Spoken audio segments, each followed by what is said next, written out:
good evening, everyone. It is I, DH Thorne, the illustrious, the weird, the gigantic, and AREATRANCE, who's also rather buff and built. He's looking pretty good.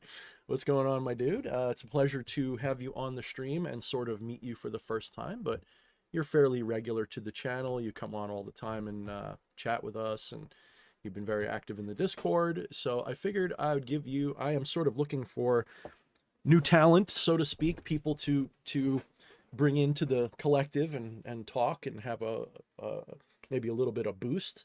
So I figured I would give you a shot and see how you do. Let you Absolutely. audition. So why don't you introduce yourself for everybody? This, we call them AREATRANCE, but what is that? What you like to go by, or what do you want to go by?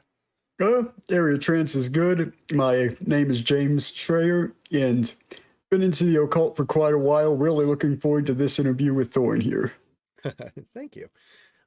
Now, as you guys may know, we don't have a huge group of people here yet, but once it picks up, hopefully we'll get at least into the 30s like we usually do. Thank you, sweetie. My sound check wife told me that we're looking good. The way this works is if I have a guest on, if we crack 100, then it's worth it to split, because after all the fees come out, otherwise it's like $5 and nobody cares. It costs more in the fees to transfer. So if you guys have anything you want to super chat us, that would really help. Of course, we will answer all reasonable questions that are in caps or with the @ sign at me. I don't know if AREATRANCE is watching the chat, or if he wants to, or James will say. Which do you prefer, AREATRANCE or James? What do you want me to call you? Stream would be James. You want James. All right. I'll try to remember. I have the memory of, I don't even know. I forgot. So let's say hi to everybody. We got Joffrey. Joffrey says hello. Cold and snowy in Detroit. It's been chilly as a bitch here, but not very snowy. Just about 2 or 3 inches landed in the last week, and it's stuck. So yeah, I guess that counts. Patchwork is here. He says, hey, brother. What's up, Patchwork? And Nanerta's here. Nanerta is a great a chat companion to have. He knows a lot of stuff. So he says, what's up, DH and all? Good to hear from you as well, Nanerta. So tell your friends we are live with a newbie. Hopefully the newbie will do well and we'll have some fun and has a lot that he wants to talk about. So we'll move into that in a little bit. So what got you into the occult in the first place? I was actually attending a sort of college. I believe it was somewhere midway through Virginia. I forgot the exact area. And there was a person that had talked about he brought up Kabbalistic ideas such as the veil and particularly this mountain of sorts. And I believed him to be speaking literally, but equally esoteric. I eventually figured out about Rupes Nigra, the Black Mountain, and would eventually get into researching how that connected to the Black Earth, the fertile soil, and the Kleptotic ideas. He even brought up specific demonic names that got me highly interested in what they could mean for me as archetypal forces. Mm-hmm. And it sounds to me like you, at least just from this little bit of interaction we've had, it sounds to me like you focus more on the archetype rather than necessarily, although it doesn't sound like you object to, but rather than the objective or like literal, like, you know, Hades is some dude living underground in another dimension or something, for example. Right. So for you, Hades is more of an archetype. That's the part you're interested in, it sounds like. So I can sort of resonate with these archetypal ideas. And as I move along through that resonance, becoming that archetype within my mind, I find that there are forces around us that implicate their influence upon the world around us, whether or not we are touching that physicality or not. I do think most people in our position, even just alongside of it, not necessarily occultists, but people into spirituality would agree, at least on a fundamental level, with that. I think where I get twisted is, you know, religion and dogmatic thinking kind of ruin what little there is that is actually available that's legitimate in these areas. Like, you know, most of the stuff we have access to is like medieval manuscripts and crap that is probably on some level, if not either wholly fabricated from whole cloth, more likely it's at least a corruption, we'll say, of whatever the truth is, very likely. So it's really hard to get something out of this that is shall we say, objective? Because like, let's say you're talking about the Goetia, are we even talking about actual entities at that point? Are we talking about just archetypes? Are we talking about, and I know that there are deep occult truths to that. In other words, they're not, if you ask Crowley, they represent parts of, what was it, the pineal gland, or was it the, I forget which. Hypothalamus. Maybe it was the hypothalamus. It was something like that.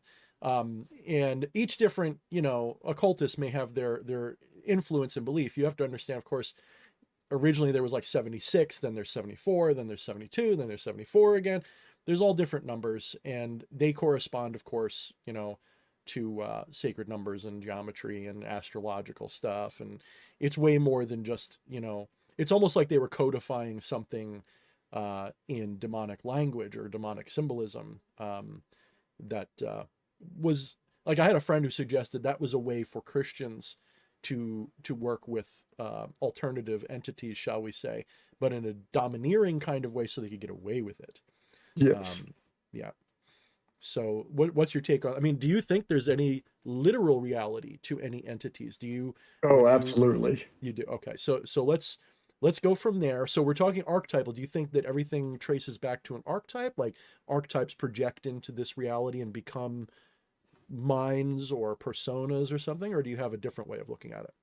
I have this view that there's this, let's call it, source at the very, it's all around us, it's within us, and it's everything and nothing at all. And that from within this infinite possibility, I know you've talked about it, I really agree with your take on it, that, it fractals out, and that I sort of see it as everything is a hologram, and we perceive an aspect, we are an aspect of this hologram that is the all. And Now, let's maybe, unless you have more to say, if you want, you can define hologram for us a little bit, how you use that word, or start or continue absolutely. what we're working on. See, within higher dimensions, of course, it's just like we would move up from 1D into 2D and then 2D into 3D. I believe that the lower dimensions, kind of a tangent, I believe that the lower dimensions directly implicate change within the higher dimensions, and that we hold a sort of a placeholder, an anchor point within the universe. And that's why these forces above us can be empowered by us doing these rituals and really interacting with them, especially harmonically, that they come from this source ultimately, but we're at a point of control within that. Mm-hmm. And go ahead, keep going. Sorry, ADD kicking in. Keep going. You're right. I warned you about that. I do that, man. It's not you. Keep going. The hologram, I would really say, is a spatial view that we can, within our minds at the very least, create a construct of how that is supposed to look, or what we believe it is supposed to look like or feel like, whatever our senses may be upon that subject. Okay. So a couple of thoughts. Number one, of course, as a non-dualist, I would actually say I'm a non-dual idealist, which means non-duality is the foundation. Idealism is the next step, and materialism is it's the most illusory thing there is. In other words, when I say illusory, that doesn't mean that it's not based on something real. It means that it is, as we experience it, like you say, a hologram. To me, a hologram is less real than the thing that projects it, right? So a hologram, there is, of course, technical things about holograms, that holograms contain reflections of itself. There's a microcosm, macrocosm relationship, because theoretically every part of a hologram contains the information of the whole in some way. Sort of like our body is contained in the genome, and the genome reflects our body. They are in each other, shall we say. They are part of each other. So that's an interesting thing about genetics, by the way, is genetics are a kind of hologram, if you will, in that sense anyway. My view is that what we experience is a hologram, but that hologram is mental. It's a mental construct that the mind, shall we say, fabricates as a desktop operating system, sort of like what Donald Hoffman and people like Bernardo Kastrup talk about. Though I think that they're wise people. I give them a lot of credit, especially Donald Hoffman. Donald Hoffman seems to really understand that modern academia and science cannot handle anything that sounds even a little spiritual So they work very hard to demystify the truth. So I give them a lot of credit for that. They're trying to get scientists to examine this idea in a rational way, not just dismiss it. So using their metaphors is actually very helpful. For example, they would say that we witness more like a desktop operating system, and it's personal to us. Each one of us experiences a personal bubble hologram of reality. Absolutely. And of course, ultimately, there is only one it that there is, projecting unto itself infinite ways. So you and I are really the same ultimate being, having an isolated, separate experience of itself through the persona that we would call Thorne or James or whoever you want, or Ninurta or whoever. Now, in that paradigm, what we see is not objectively what reality is. That means that the inferences that we make based on just experience alone only can go so far as that hologram. In other words, if I clap my hands together, it's understood that there's no hands actually clapping. That's the hologram. And the source of that hologram is unknown to us. And I'm invoking Kant a little bit here, K-A-N-T, with the noumenal perspective. That is, there is a reality that, because for whatever reason, we're not attuned to, but it manifests as this. And the non-dualist just simplifies that and says everything is Maya. And it doesn't, fundamentally, non-duality doesn't try to explain Maya itself, at least not in the version of it that we get in the West for the most part. I do understand that there are like ashrams and masters who are a little bit more, shall we say, sophisticated in their explanation of Maya itself. I have yet to find a really good diagram, if you will, of that. But it sounds, the little bit that I've gathered, it is very compatible with, say, Hermeticism or Neoplatonism. They're very compatible. It's almost Right. as if Brahman, the entity, it's not a dead thing, right? It is a living divine being which is experiencing itself through all these multiple perspectives. And because time itself is an illusion, we have this feeling as if we're here and now, but Brahman is everywhere, every when, having individualized experiences through that illusory dichotomy of duality that's not real. So in a sense, the person who's listening to me right now is the same person that's speaking, and ultimately, so it's just not the same person. That's the part where we get stuck, is because we have this language that says we're people, but we're not. We are consciousness watching people, like if you will, within We're in the itself. mech suit. Yeah, kind of, except it's a holographic Met suit. It's not even, it's more like playing a video game. That's why I think they are pushing us towards simulation theory as like it's materialism's last gasp of trying to stay relevant in the future. And I also think that we are going to hit a point, hopefully in our lifetimes, where even the dichotomy, the duality of materialism and idealism is erased. Because I was thinking just yesterday, and then someone I was talking to today kind of reinforced the question or the thought. There are cultures, for example, the Aboriginal people of Australia, who don't have a materialism versus idealism dichotomy. They are born, raised, and exist, at least traditionally, in what we as Westerners would call an idealistic religion or idealistic philosophy, which is everything is a dream. They believe everything is dream time, and you have the dream time, which is like when you're sleeping, but even waking is a kind of dream to them. So they kind of have, they're almost like a naturalistic version of non-duality in a sense, although I don't think they go so far as to be non-dual specifically. Remember, non-duality almost takes, it almost gets kind of silly, because non-duality as a philosophy sort of harps on that one thing, which is everything is this one being, right? And that's where a lot of people get Right. hung up, including myself. But fundamentally, what it's saying is no different than at least from a 1,000-foot view, is very similar to what all these other idealistic traditions are saying, just with a non-binary. It doesn't say there's materialism and idealism. It says everything is non-dual. Even the illusion itself is non-dual. That is to say, there's no separation from you and the illusion of Maya, You are Maya as much as you are not Maya. Maya is just something, an appearance that you have as non-dual Brahman. So it's sort of wacky, because when you start to when you start to pull out of your materialistic upbringing, and you no longer see things as dualities, you start to realize that this image that you're experiencing, you take for granted. You think that everything that you're like, you think this pen is real. There is no pen. The pen is an illusion. But it's an illusion that represents something real about Brahman, if you will. That And so, reminds me, if I could go ahead, a idea I saw the other day. I've seen it quite often in the past, of God lifting the rock if he's omnipotent or whatever. And I'm thinking, well, I'm not sure exactly what it said.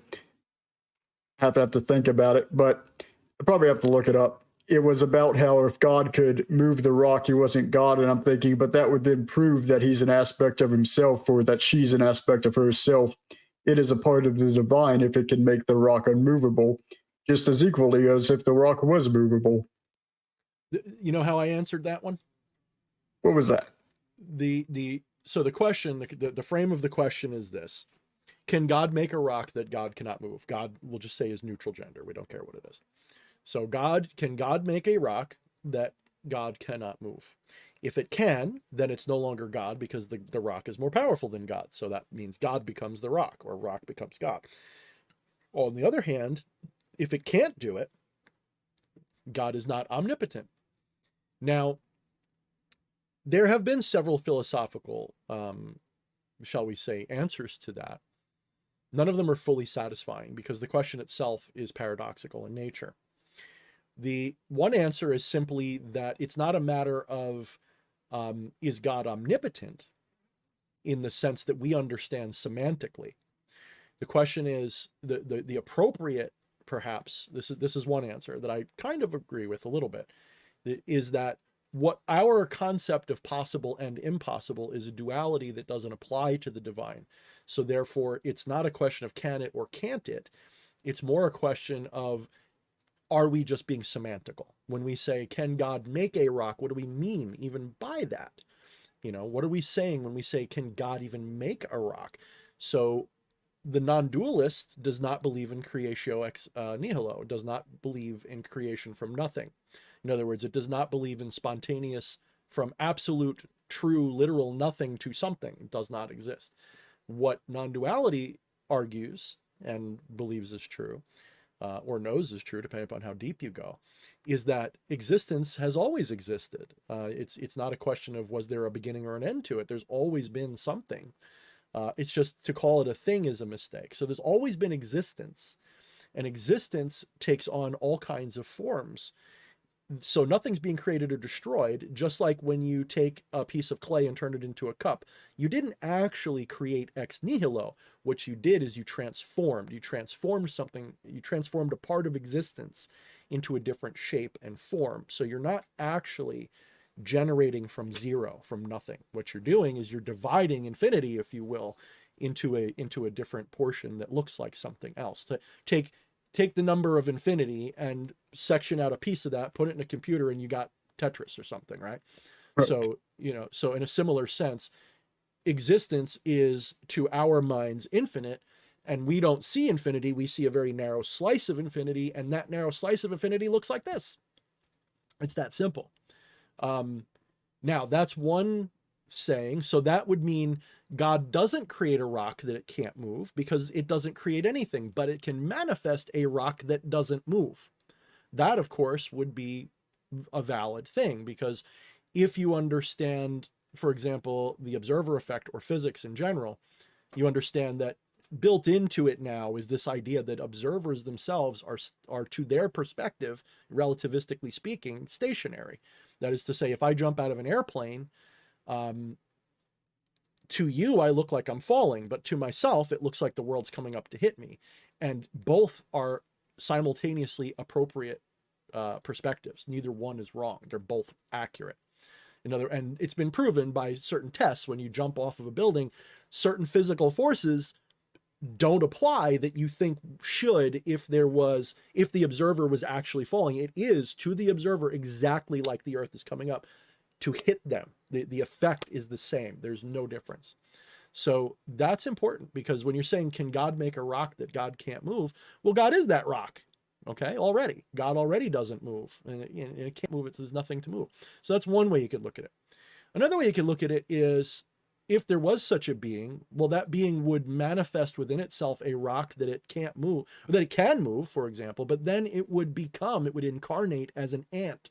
It doesn't even have to be a big rock. It could be a tiny little pebble. It could incarnate as an ant that just can't budge that rock, and now suddenly it's satisfied. And when it wants to, when you say, well, you're not God anymore, the rock is a God, it'll just say, nope, I'm still God, and just poof back to being fully divine and capable of shaping itself any way it wants. So those are some of the answers that I like, are those, because I think that in some ways the question is a semantical argument. It doesn't actually address the reality, and it only really applies to that sort of monotheistic, superstitious, we'll say deism. It doesn't even have to be Christianity, but deism itself. Deism's a little bit like monotheism, except it's maybe a little closer to maybe Hermeticism and stuff. Like there's a divine being that shapes the world, and I agree with that to a large extent. Because Hermeticism, for example, is a very strong influence on me besides Hindu philosophy. That's one of the other big ones. So I don't know. That's an interesting question. People are also talking about simulation. Now Jasonium says, yes. Simulation theory has been proved through decoding. One of my conclusions drawn along predestination and scripted reality. So, my, not really a retort to that, but my expansion of that, or maybe it would almost be like a retort, is that the simulation itself, you can argue, is just a dream. Okay. My problem with simulation theory is that it's materialism's way of extending its usefulness, because they're saying that our reality is a simulation in a higher computer. Okay. Right. And a lot of them, for whatever reason, believe it's a computer like the one we use to do shit with, right? Or it's a biological computer, something. They think it's a computer, right? I could speak to my thoughts on that for a moment. Go I ahead. believe I actually believe consciousness is the computer. I know it's one thing you're really getting at. And consciousness itself is making these dynamics. Now, I also believe that there are forms of, let's say, quantum, wouldn't even say modern quantum computers. That's a lot of hogwash that people are talking about with simulation theory. It would be an advanced quantum PC. It would actually be a fractaling out within it could be a cube, it could be a circle, any sort of environment that it can fractal into. It would just be an extension of consciousness within a device. But I don't believe that's what we're in, insofar as what I've heard of different remote viewers and people talking about the universe. I believe consciousness itself, everything is an aspect of this. I like to see at the base of every atom, beyond the atomic level, even smaller than the atoms, whatever makes up that, the quarks and whatnot, essentially they're black holes and white holes. And we're just seeing the aspects of what we know as material. It's all a reflection of the mind, and it's externalized. Mm-hmm. So one little thing, and this is where it sounds semantic, but this is where semantics are important to philosophy. If we have our terms mixed up, it fucks up everything, right? Because the meaning Correct. of words matters. So when we say simulation theory, unless I'm mistaken, last I checked, only involves a materialistic viewpoint. That is, reality is taking place in a computer. The nature of that computer is unknown, but something like a computer, which is running, reality 1.0, 2.0, a million point oh. And we are programs in that simulation. And consciousness, whatever that is, they don't account for at all, because they don't know what it is. In non-dual or hermetic traditions, there is consciousness, which is an enigma, You cannot define it. You certainly cannot outline it. All you can do is point at it with a few different words. Some words are better than others. Some point directly at it, some point obliquely at it. But consciousness has no attributes, it has no qualities, but it does have nature. Nature being something even more fundamental than qualities and attributes. Attributes and qualities, for example, sorry about burping. Attributes and qualities are like height, width, depth, weight, things that you can measure, things you can objectify. Okay. Consciousness itself cannot be objectified, is what I'm getting at. And so the source is not an object. It transcends object or subject. It is neither, but both at the same time. So within that source, we'll use that as a sort of a nebulous word for the moment, appears all of this. So this, everything that we experience when we're talking about quarks and atoms and black holes and all of that stuff, or even 0 point stuff, you're ultimately talking about what is appearing on the screen, not the screen itself. Precisely. So I'm interested in orienting people to recognize the screen as the fundamental reality of the image, and the image as a holographic, and you could say it's a simulation, but it's not a simulation in a computer. It is a simulation that is more mental than anything else. Just like a dream. Would you argue? I think you would. Would people argue that a dream is a kind of simulation? Yes, I think most people would. Most people would say, when you go to sleep, that your brain is simulating its memories of the day or whatever else. That's the mundane view. Dreams are a simulation of what you remember or something. It's an imaginary simulation. And it simulates what we're accustomed to. That's why when you run towards a cliff and jump, you fall, because it's simulating what it expects. And it simulates it quite well, actually. In fact, most people would argue that if you could pull your dream out and stick it on a TV screen, with some exceptions, of course, because I've had that dream of the two giant butts slapping together. It was fucking hilarious. Outside of weird stuff like that, most people would argue that our dreams are indistinguishable from reality, especially while we're having them. It's only after that we point back and go, everything was so realistic, but then my eyeball got out and crawled along the ground. It was really weird. That doesn't happen, so that must have been a dream. But from the perspective of the dream, the mundane world either doesn't exist, or you think you're still in it, or it's completely forgotten and you're somebody totally different. That's happened to me a few times too. So which is more real? This is why you have the Aboriginal Australian people. I love their perspective on these things, although I wouldn't necessarily adopt them all. I think it's a beautiful, beautiful view. And I'd love to get an actual, Australian Aboriginal something, on to talk about what that view is. That would be fun. That would be awesome. Right? I would love that. Because I thought, to me, like, they're one of the few unspoiled, ancient views that still walks and talks unimpeded in this world. Like, they still live that way, a lot of them. Yeah, so when you talk to someone, yep. You go ahead. I was just going to say, like, to close out, you could have them walking around in a business suit one day out of the week to do their job. Then they go back into the bush and they live their life. I mean, it's wild. At least that's how it used to be when I was a kid. Like, that was the meme. Like, when you watch Crocodile Dundee, you had these guys, they had a phone, but they were sitting there in like a loincloth all the time. It was pretty cool. Right. So, all right. So what were you going to say? It's when you can feel the information flowing through you from that other person. That's when it really comes through. And that's where I see the value in, especially cultures like that. Yeah. And it's a different view. Like, imagine being born into that and not having the dichotomy of material and physical in your mind. Imagine being born into it and you just, I've thought about this a lot lately, because I realized that I didn't learn non-duality. I learned materialism. I didn't learn idealism. I didn't learn, dreaming reality. I learned that that's the alternative. In other words, the only reason I even have a conception of idealism or even non-duality is because there's a materialism that opposes it. There's this conflict of two, or really there's only two philosophies, if you will. There's really, everything is physical or it's not. That's kind of like what we have here.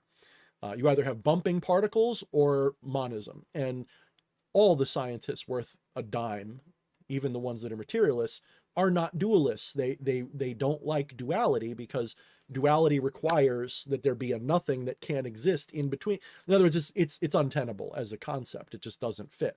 So they try to achieve monism. Right now, most of science is some form of either physical or material monism. They don't believe, and at some point we're getting semantical. Like there was a great, I forget which one it was. I don't know if it was Rupert Sheldrake. One of them, one of the more open-minded physicists in the world, ended up in a dialogue, I think with Bernardo Kastrup, and it was beautiful because he said, in his beautiful accent, his British, at some point, my friend, I think we're going to find that both words are insufficient because they're both just words. Reality is neither of those words, right? And I was like, oh yes, now your fingers in the air, you're catching the non-dual wind, brother. You're starting to catch the drift that we're trying to get at here.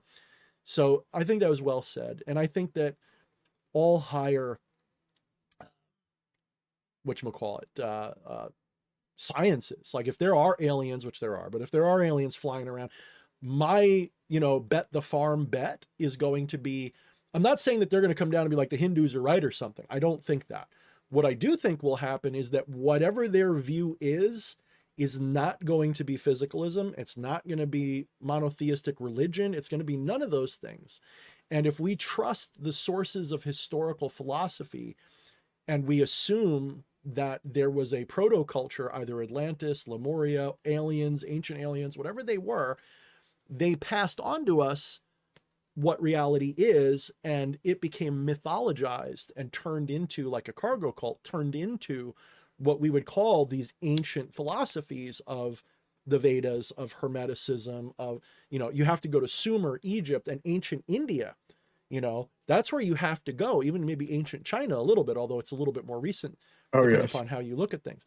You have to go to them to maybe get, and it's really wild because I've always in my heart had this intuitive belief that, and you see this in fantasy all the time, that the past is more advanced than the present. There's always this feeling, it's like a weird frame of mind to be in where you think, what did those people know? Because on some level, maybe they weren't advanced, they had computers, but they were more advanced in other ways that we could really use. And I think living in a modern society, most people would agree, we've definitely lost the plot somewhere in the last couple hundred years. Like we completely just went off script. Like, yeah, we did.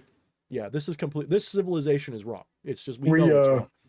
I could say we get all these images of the pyramids and whatnot, and I find it fascinating that in these, especially history books that you get in school and all that, they're just these brown monoliths, and I'm thinking, what happened to the days when that they're trying to depict something back in its day? Why isn't it white, covered in this, like, very rarely, whatever? Very rarely, yeah. Yeah, and had like a golden capstone.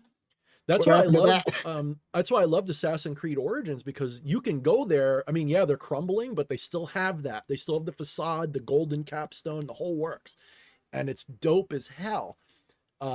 My argument is that they were never, at least not the original ones. They were not tombs. Whatever they were, they're not tombs and they're not ceremonial.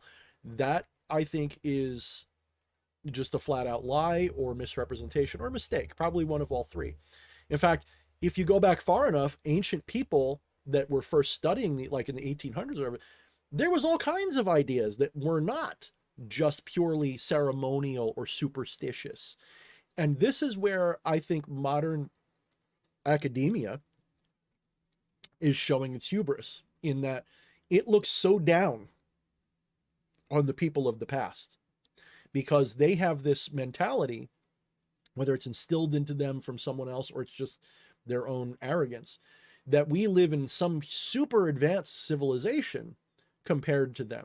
But when you really think about it, to live in that world required almost as much training, but in the form of just lived experience, if nothing else. So even if we're just talking about the regular Egyptians from like 3,000 years ago, or people living in the Amazon today who have never seen a ballpoint pen, let alone written anything, those people, if you think they're stupid, you've got a mental disorder. You've been taught that you're superior. You're not.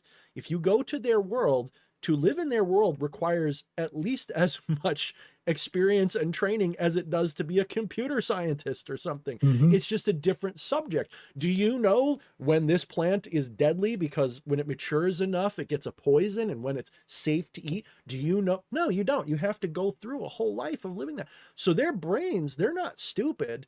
They're not technologicized the way we are. And you could argue that the technological spectrum that we went down is not the only one or even the best one. You could argue that we are actually working with an inferior model that is based on physicalism, and there may be something that transcends physical or idealism that says, hey, reality is totally malleable if you do things the right way.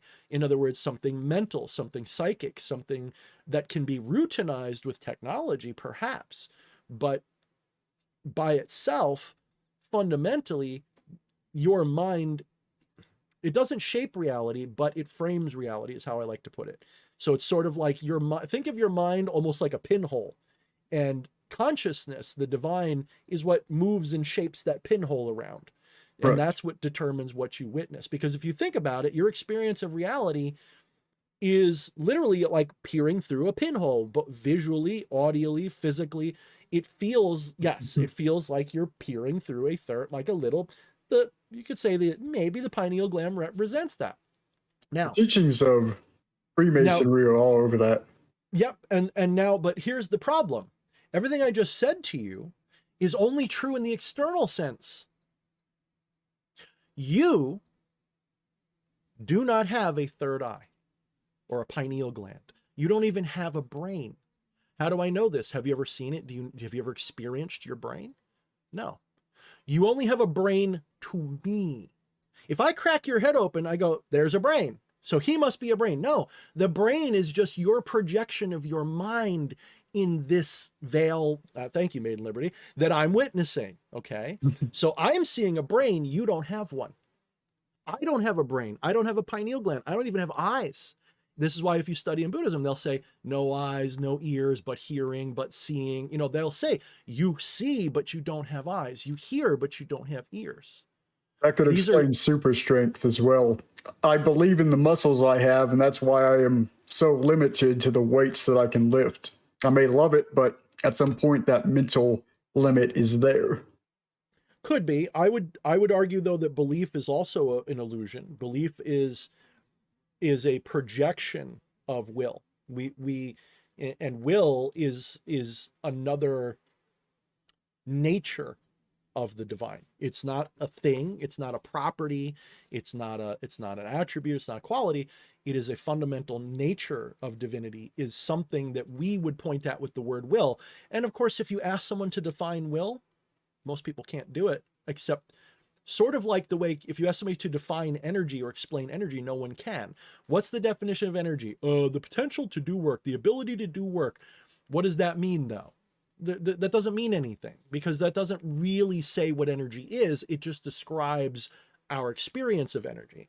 But energy, the better definition, if there is one, would just be the word potential.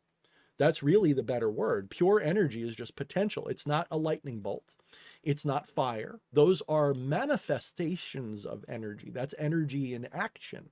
That's potential being realized, but it is not itself energy, right? So in a very similar way, everything I just said is very similar. There is no,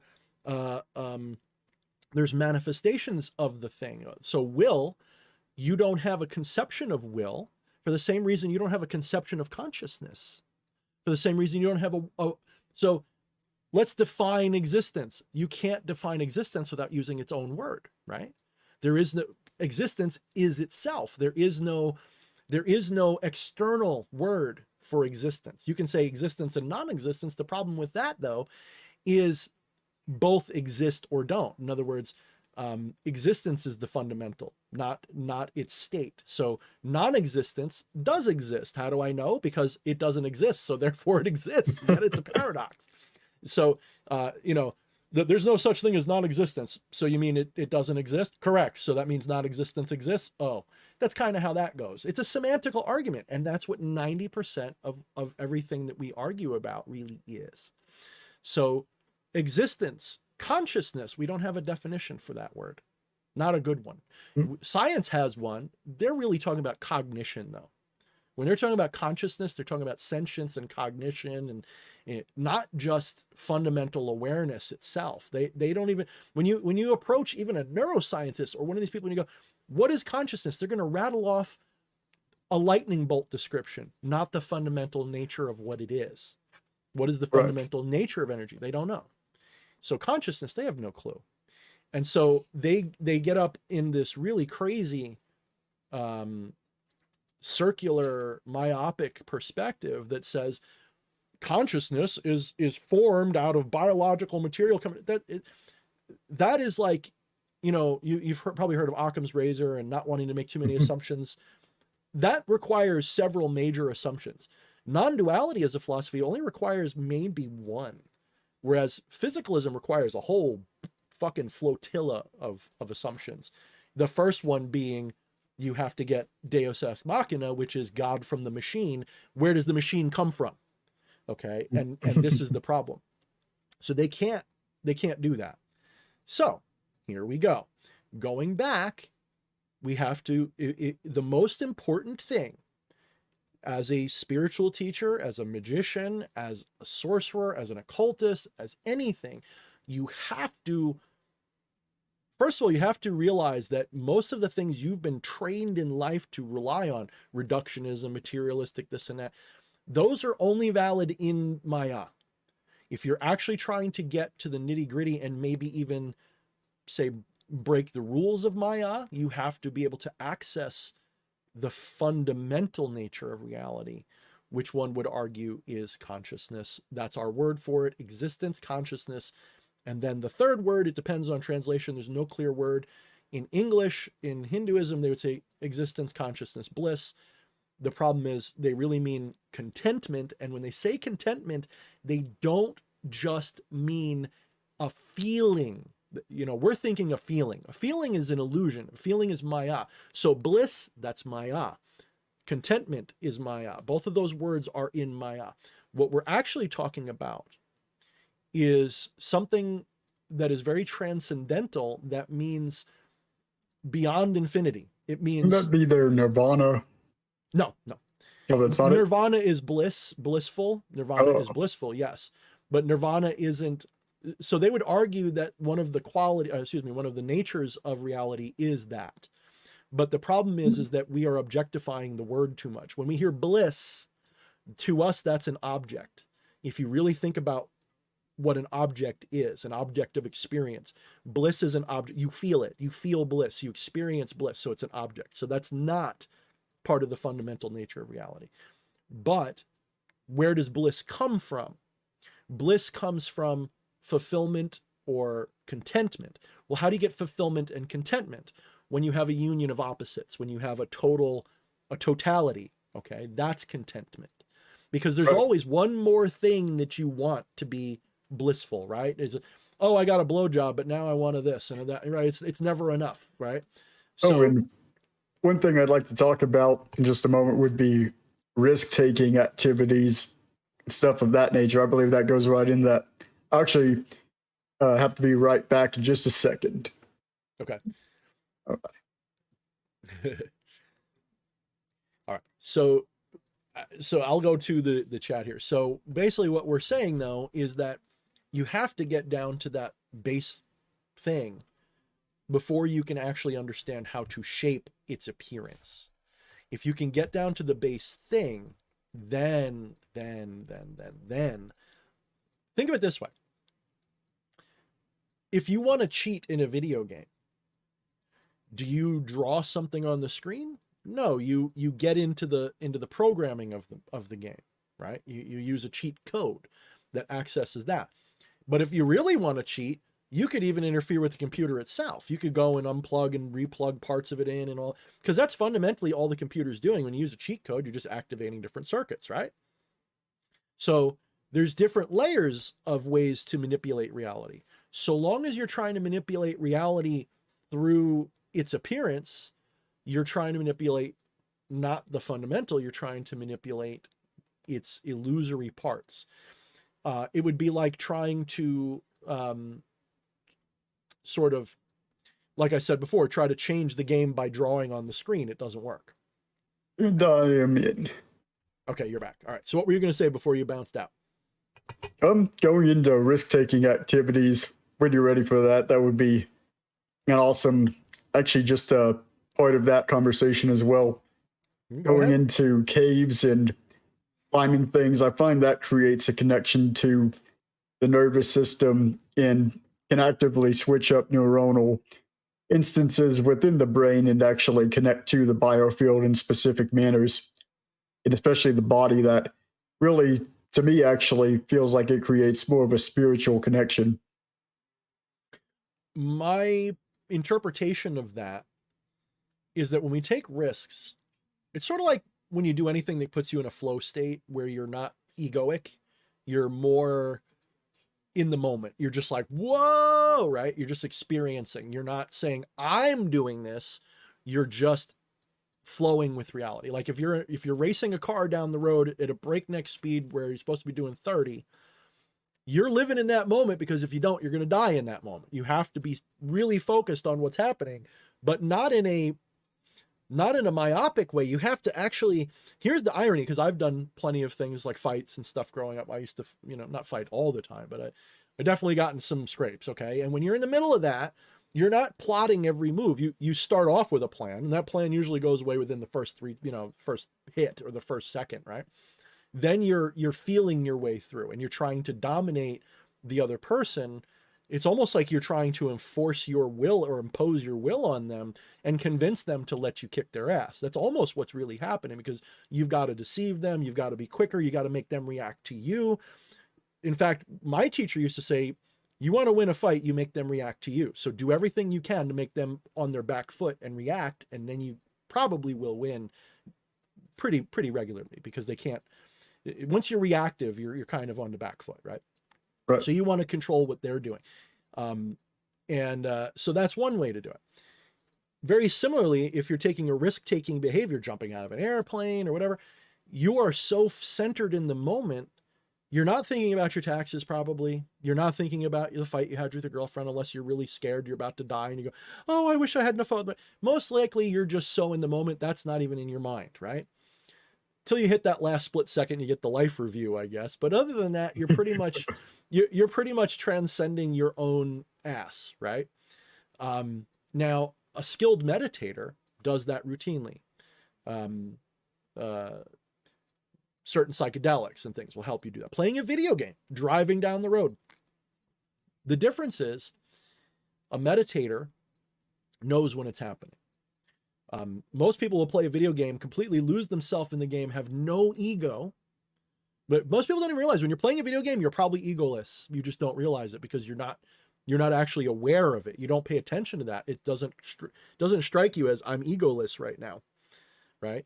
Because that usually requires an I thought to know I'm egoless, right? Right.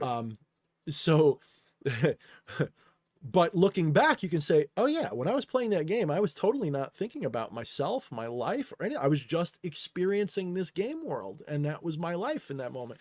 That's what transcending ego actually, for most people, is going to mean. And you can take that even further, but that's really all it is. And people make a big to-do about it. Really all a metaphysical person is trying to tell you to do when they're telling you to check your ego, so to speak. It's not to get rid of your ego. It's to recognize what ego is, how it interrupts your ability to transcend, and how it even helps. Because on some level, you have to realize, and this is what I love about non-duality, it pulls the rug out from under you at some point and says, when you say, holy crap, I'm egoless, or I didn't have, or I'm enlightened, or I realize non-duality, you're still in it. You're still in Maya when you have that realization. The divine is always transcendent of that. The consciousness is always transcendent of that. So it's experiencing you, the person, saying, I'm liberated. It's like, no, the person's not liberated. The person is always a puppet, period. The person is your avatar. That's the reason we have that word. Yes, Hinduism reserves that word for truly divine beings like Vishnu or something, but there's nothing in it that says you can't be that. In other words, they all require on some level invoking their deities if in the devotional practices. So anyone can be an avatar. In fact, I would argue we are all avatars. It's just we're not all avatars of specific deities. We're avatars of the divine manifest in this. And beyond this body mind persona that we're wearing right now, who are you? Who were you before you were born, and who are you going to be after you're dead? Did you get born? Are you going to die? Or is that just something you witnessed? And who is it that, so we're really getting into like questions that you have to just peel the layers off. And then what do you end up with? The best word we have in English for it is what we think of as nothing, but really we mean no thingness. We mean not non-existence, nothing, but consciousness, witnessing, just a witness. There's witnessing. It's like, you're not even a dream or a dreamer, you're dreaming. You're the act of dreaming. That's what you are. You are not the dream, and you're not the objects of the dream. And you're not even, you're not even just you are the dreaming. You're the whole process of dreaming. And that's tough, because that runs afoul of many of our mundane experiences. Because in our minds, if I say reality is just a dream, what do you say? Well, then how come I can't do whatever I want if it's just a dream? For the same reason you can't do whatever you want in most dreams. Most dreams, you're stuck in whatever's happening. You can't just be like, because you don't know you're dreaming, right? That's the main reason. But even a lucid dream, the most common form of lucid dream is a nightmare. Most people in a nightmare go, oh shit, I'm just dreaming, and then they wake up. Right? That's lucid dreaming 101. Lucid dreaming doesn't mean you suddenly become God. It just means you realize you're dreaming. I've actually had the exact opposite effect with nightmares. Whenever as long as I can remember, if I ever have a nightmare, it's like my nervous system kicks into fight or flight, and I enter that flow state, and immediately that's when I realize I'm dreaming, and it becomes lucid. So it's like after I've had that a couple of times, it's almost like those whatever entities, if you will, actively avoid me for that reason. Yeah, but you're still trapped in the dream, though, in the sense that a truly lucid dream doesn't even require resisting those entities. It is literally just like, I want to dream about Care Bears now, and then it's Care Bears. Or I want to stop dreaming. Boop, boop, boop. True power is not I can defeat you. True power is you disappear. And that's not power. I just mean in the dream sense. In the dream sense, a lucid dream by definition isn't power. It's just awareness that you're dreaming. That's the purest definition of it. To then take control over the dream, or become a superhero in the dream, or a godlike being in the dream, you can do that without being lucid. I can't tell you how many dreams I've had where I have the power of a demigod. I can lift things with my mind better than it. I can defeat anybody. It's cool as fuck. But I still think I don't think I'm dreaming. I don't know I'm dreaming. So the definition of a lucid dream is not power over the dream. You already have that. The definition of lucid dreaming is realizing you're dreaming. And then often along with that will then follow the conscious realization you can shape the dream. That often but not always follows.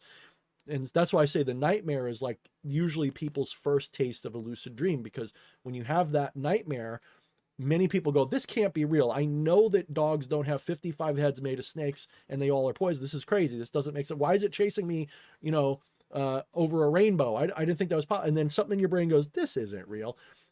Or should say your mind goes, this isn't real. And that's usually your first clue. I'm dreaming. I got to wake up. Like I've had nightmares where my wife and I are like fighting or something. And I go, that's not, my wife wouldn't do that. I'm dreaming. And then boop, lucid dream. And then I usually wake up pretty soon after that. But I've also had lucid dreams sort of like when you're having sleep paralysis, where you're just dreaming, but you can't make it stop. Like you don't get control over it. It still does whatever your subconscious wants it to do. And then we get into this understanding, well, what is subconscious? What is conscious? What's the difference? Subconscious is just that part of your mind that you're not immediately conscious of. It's not something that is not consciousness. It's not a different consciousness. It's the same consciousness. It's just a part of it that is not in frame. I've also even come to the conclusion that the subconscious is the true. Think of it this way: your conscious mind is like an upswell, or a well, whatever. But I prefer an upswell of a wave. And the subconscious is that bit that's the trough on either side. And it's that trough where each individualized mind or crest is connected. So your subconscious is the same as my subconscious. It's just that your consciousness is presiding over a very narrow part of that subconscious. And subconsciousness is the connection. And this is why we don't visit other people's minds directly. We imagine or create or manifest in our mind what we think is happening in the other person's mind. And if it's accurate, that means that subconscious connection is clear. Whereas if it's not, then you're just making it up, so to speak. So it's the subconscious through which things are connected, but they're really just consciousness. And that sense of this is me and that's you is just what they call avidya or agnosis, that ignorance, that primordial ignorance that just says, I'm not that person, but you are. Just like you don't necessarily hear every sound in your room all the time, but those sounds are ongoing. Like you don't hear the ticking of a clock. Does that mean it's not ticking anymore? If you sit in a room long enough, well, of course, you can tune anything out. So the argument of non-duality is that the divine, Brahman, whatever, individuates itself through that ignoring. So the proper word is not ignorance, it's ignorance. You're ignoring until you forget the connection that you have to it all, until you are just isolated as this. And so just like the old Hermetic or non-dual traditions teach, you ascend, and part of that is expanding your sense or going within until you withdraw from the illusion of separateness. And then you hit that null space singularity, that null space non-dual singularity that is the divine. It has no shape, depth, width, height, time, nothing. It is just existence, consciousness, and that third word, which there's no clear definition, but basically you could say infinity or eternalness or whatever, total completion, whatever. All of those words would fit. They're descriptive, though, unfortunately. They're not specific. Those three things is what you are, and we're all that. And that's where it gets wild, because then when talking about things like gods, demons, spirits, UFOs, walking around, planet Earth, video games, when you finally really, really start to transcend the illusory world, you almost end up with this existential crisis, because you recognize on some level that you're almost talking about cosmic solipsism. You're almost talking like Brahman is just this one mind or one being experiencing itself almost in a solipsistic way. And so you could sit there. That's a trap, by the way. You have to avoid that trap. But you can get into this trap where you feel like I'm the only thing that exists, which is true, but not in the sense that it's mutually exclusive to other beings, people, places, or things, because you have to recognize whatever you're witnessing is more real than whatever science is saying. You have to recognize that, and I don't mean this pen is real. I'm saying whatever this is, the consciousness that looks like pen is more real than the pen. So you are experiencing reality, but not when you're fixated on the stuff and the objects in it. So what does this have to do with magic? Because when you recognize this, you don't even have to push energy around or do rituals. On some level, it is literally no different than deciding to dream differently. The knack, the trick, is to routinize that, or because by nature to be incarnate requires a forgetting that you're dreaming this reality, at least to some degree. Look, I haven't met a non-dualist yet that lives their life in a modality where they are perfectly aware of the fact that this isn't real all the time. If you go to an ashram where people are meditating 12 hours a day, yes, they may spend 12 hours a day in a non-dual state of realization. But the moment they snap out of it and go take a shit, they're back in duality land, okay? And they are no longer. So once you're back in that non-duality land, you can't reshape it as easily. This is why most magical traditions require what? A state of ecstasy. In other words, non-dual bliss, nirvana, samadhi, gnosis, some state of transcendental detachment from the material illusion. That's when the shift happens.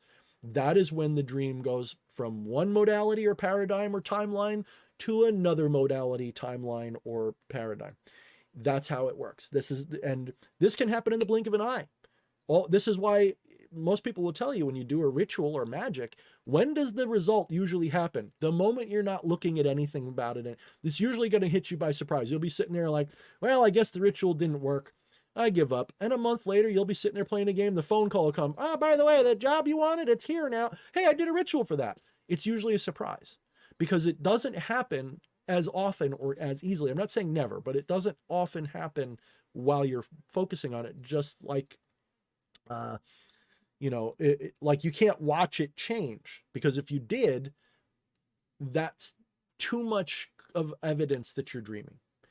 And part of the objective is to stay asleep because you're enjoying the show. Right? Yeah, don't look behind that curtain. Yeah, you're not actually. So a non-dualist, this is why in Buddhism it said chop wood, carry water, and then after enlightenment, chop wood, carry water, because you are not really supposed to, like, you're supposed to realize what you are, but that doesn't mean the dream's supposed to end. It's an option, yes. And some people really want to strive for that. Some people, this is their last incarnation, so they think. And so they spend their life seeking that nirvana, that escape from material existence, period. They just want to go into that meditative bliss forever. That's heaven to them, and they never want to leave it. That's fine. The reason I talk down to that is because it becomes sort of an egoistic achievement that people think that they want. People think, I want that. Why do you want that? Well, because I see these Buddhist guys and they seem so this and that, and it looks cool and it sounds cool. Okay, you're never going to get it then, because that's not nirvana. Nirvana is not an achievement. You don't achieve nirvana, okay? You realize it perhaps, and you can realize it at any time and have it for as long as you want and then let it go. In fact, the highest nirvana is the ability to let go of nirvana and be in nirvana even in this. Okay? So that's true enlightenment, is to let go of the need to let go at all. Once you've let go of that, you go, wait a minute. So nirvana doesn't mean I don't see the world anymore or dream anymore. It just means I'm lucid about it. Ah, now we're getting somewhere. Because when you're lucid about it, you now have the option to wake up or stay asleep. Right? And one would argue there's no difference.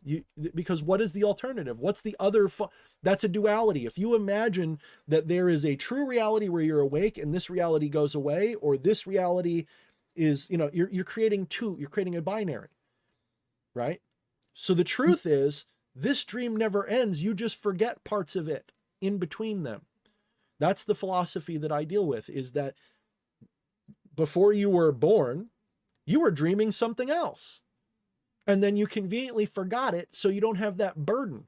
But subconsciously, it's still there. This is why you have an innate instinctive personality. Everybody does. There isn't a living thing that exists that does not have some form of instinctual capacity or personality that isn't just a product of environment, but it's both. It's both at the same time. This could get us into time in a minute, which would be a fun conversation, but we'll maybe touch on that in a minute. But everything is so interconnected, right, that there is no state of personalityness. I mean, shit, we apply personality to everything. A pen can get a personality if we wanted to have one. But what I'm referring to, though, is more of a psychic thing. Like a newborn baby, they're already a person. You can already tell. I don't know if you've ever held a really little baby, but you can tell almost instantly that's not a machine made of goop. That is a soul that has a personality. There is something there that transcends its physicality that's already at play in this body, right? And what is that? Well, that is the aggregate of all of the prior lifetimes distilled, and whatever is most important to this life is what is allowed to permeate into this life. That's the understanding I have. So let's say you do past life regression, right? Which I've done. One of the biggest things that broke my brain as a kid wasn't that I had a past life. It was that when I was asked to look for them, I was given this visual, like, hologram, as shall we say, like a visualization in my hypnosis. So like, I want you to visualize a long hallway. and there's doors along it. And along those doors, there's any number of doorways. The hallway can be as long as you want. You know, not as but objectively, how many lives did you have? Each doorway is a life that you've had. And at first I was like, okay, this thing doesn't stop. Like that, I was like, there's no end to this hallway. In fact, it seems to go on forever. And I don't know what, I can't comprehend. They're like, calm down, just pick one, because I was losing it right away. I was like, holy shit, how many lifetimes did I have? Like, you know? Well, in the Vedic tradition, it is assumed that every one of us, it's possible you're a brand new soul, of course, I suppose. That's one thing that is in certain traditions, yes. Because remember, Vedic Hinduism is not just one thing. It's a whole set of things. It's a bunch of books. It's a bunch of different interpretations, right? So yes, some would argue that some people are new, and some would say that no, you're not new. You have infinite lifetimes, because ultimately you're the divine. So ultimately, like, if I am ultimately you, because Brahman is the same here as there, then technically one of us is the other's past life or future life or both, right? Concurrent lives, I'd like to say. Yeah, right. And we're all living concurrent lives, right? So that hallway is built into Maya, the illusion of temporality, of before and after, because then the argument is, well, which lifetime is before and which one's after, and how do before and after are in Maya? They're not absolute realities. So then you get to this realization, if I'm everybody, that means I've always been everybody. That means every lifetime is my past life and future life at the same time. This is where things start to break down rationally, and nobody can really rationally live in that space and this world at the same time, because then you start getting a weird ass complex that is not healthy, right? That's when you get people who go, I'm God and you're not. But a transcended opinion of that would be like the Jesus perspective, the I am the Son of God and we are all sons of God. We are all gods. Does it not say in your is it not written ye are gods? Not written in your law, you're gods, I believe. Right. So yes, I think that's one of the, because there's different ways it's been interpreted, but it always means the same basic thing. Right. So that line alone gives the whole show away. If you're really open, if you're not living in, dogmatic religion land, that line isn't just permission to act like a deity. No. That line is a realization. If there is any God, we are all that. Right? Precisely. So that is what we here in the Western left-hand tradition are trying to achieve. However, that's also a false thing, because the Western version of that is mostly a reflection of Christianity and monotheism.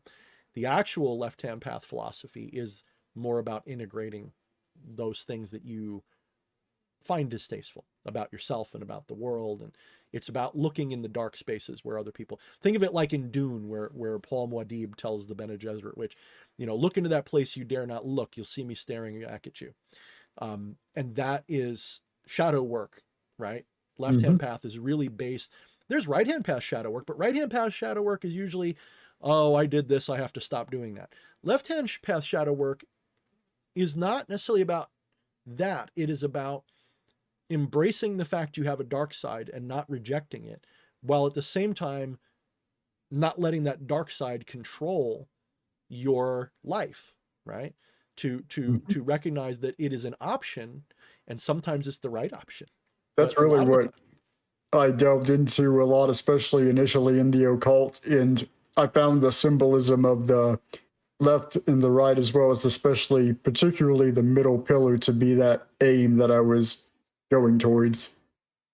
Yeah, and I think this is why you have people that get up on their high horse and say, I'm not left or right-hand path, and by so doing, they're actually committing a graver sin than if they just focus on one or the other. Because ultimately, as I've said, either path leads to the top of the mountain. And most of us, I like the way Eddie puts it, the path is a temporary condition. We shift from one to the other depending upon the situation. There are times, say for example, when I'm pissed off at the New World Order, I do rely on right-hand path morality to help shit on them, because they're pedos and weirdos and do shit. And I, as a person, object to that. But the divine doesn't. I already know, because of a certain degree of enlightenment, that yes, you know what they're doing is morally wrong, societally, personally, all of that.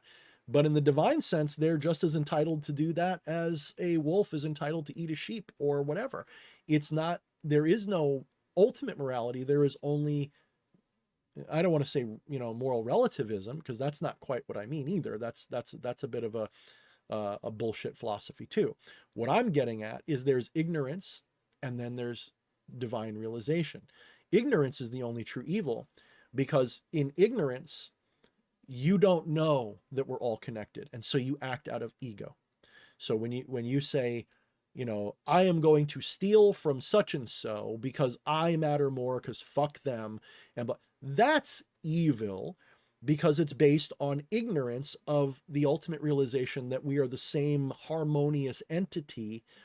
And that, Yeah, it's like, why are you punching yourself in the face there? right. But at the same time, there are times when that's an appropriate action. So it's not about the action.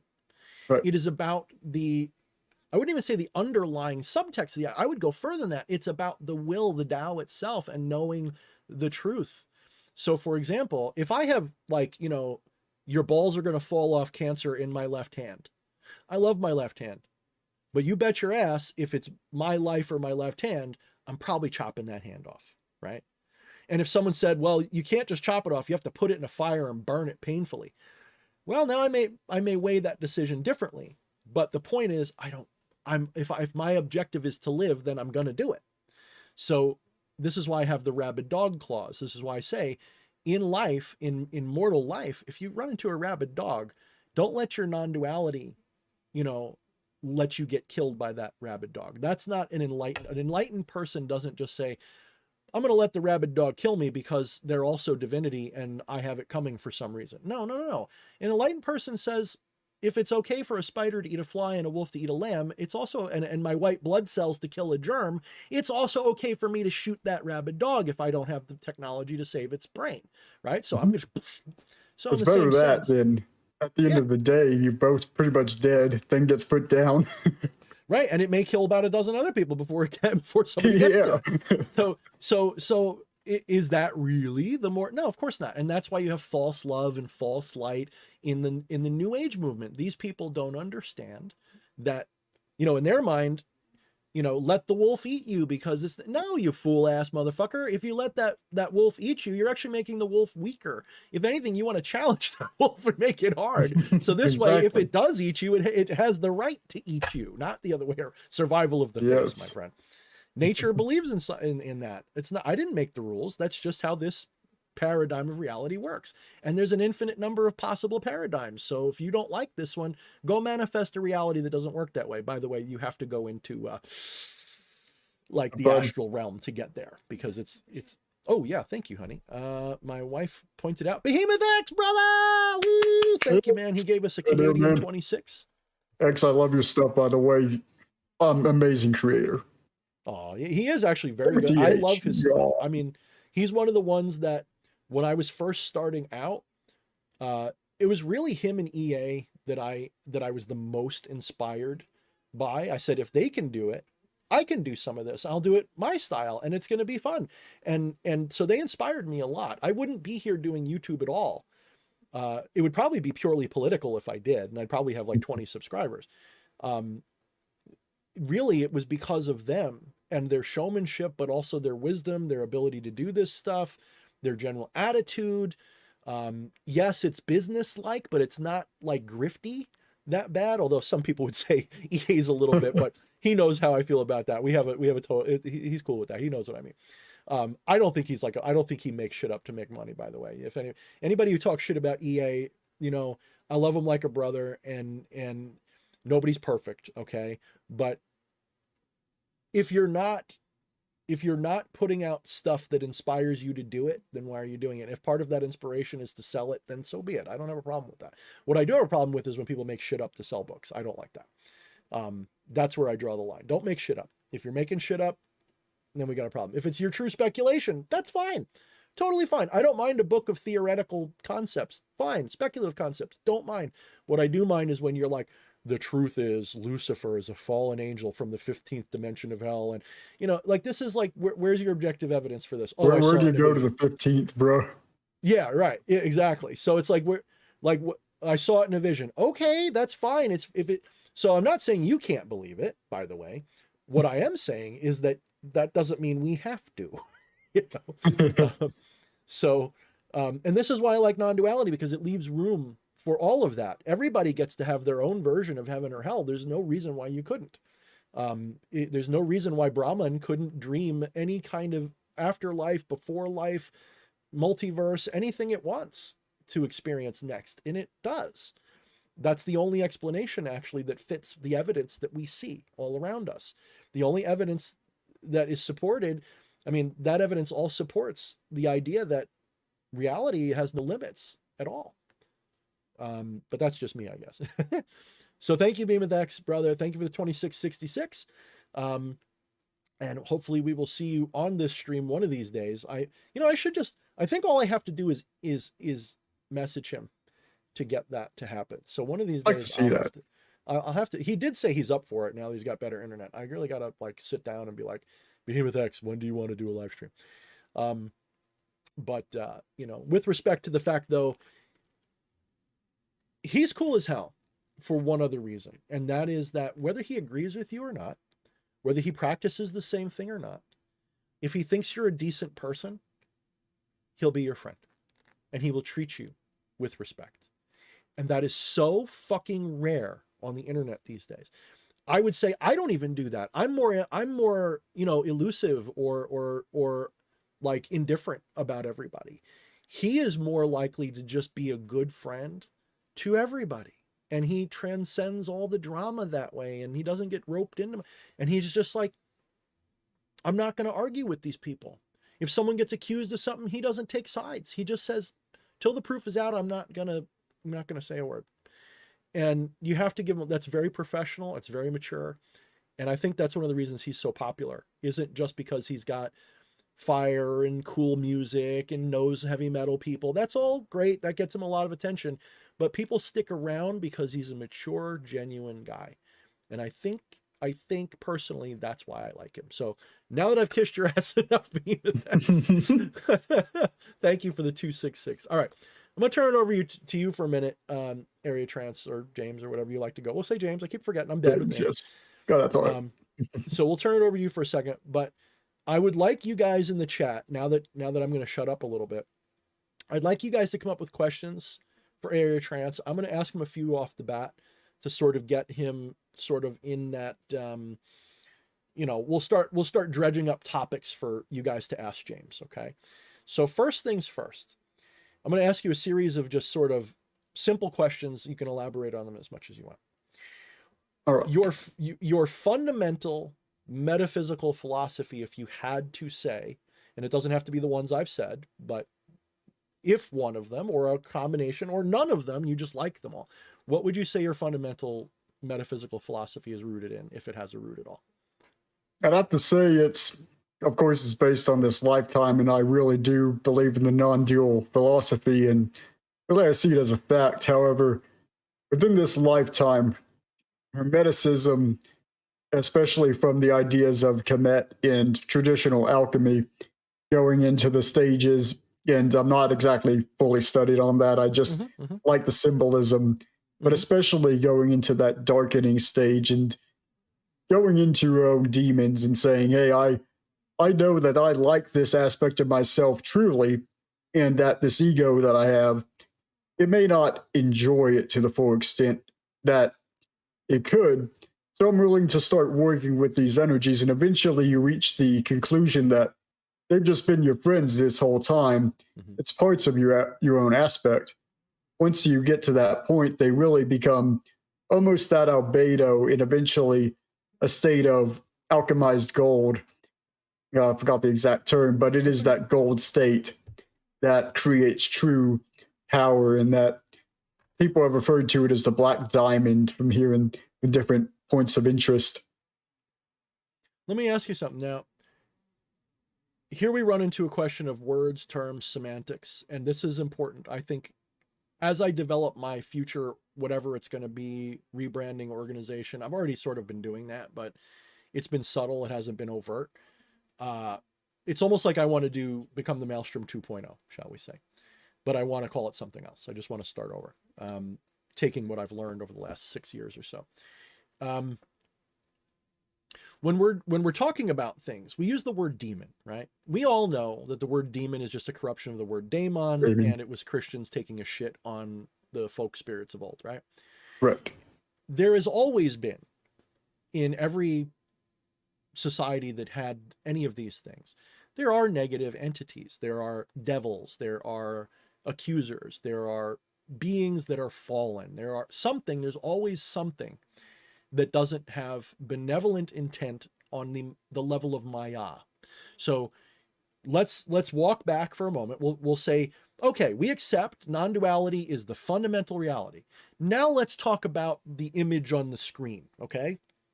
So let's flip the conversation. So we're not talking non-duality now. Now we're talking about qualified dualism in the form of hermetic manifestation. So we're looking at a hermetic field of we'll say that because this way it's like linguistically people can identify what I'm saying.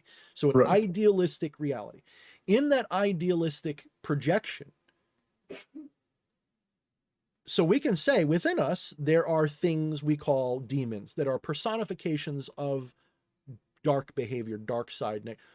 But have you, because I know I have you ever encountered truly negative entities external to the self? That is what society would call a demon, not what we as occultists might refer to as an inner demon or something. But I'm saying like a real externalized, this thing's feeding off me. It wants to destroy this character, or at least this incarnation, or feed off of it, destroy it, hurt it, something.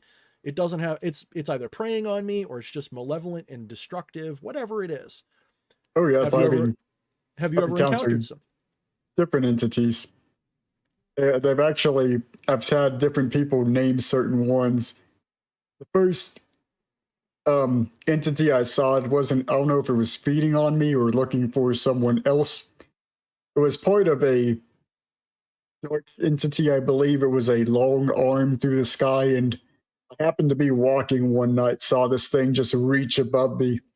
It had to be at least 20 feet long, just like it was like the sinew of bone connected to that, the sinew of the tissue connected to the bone.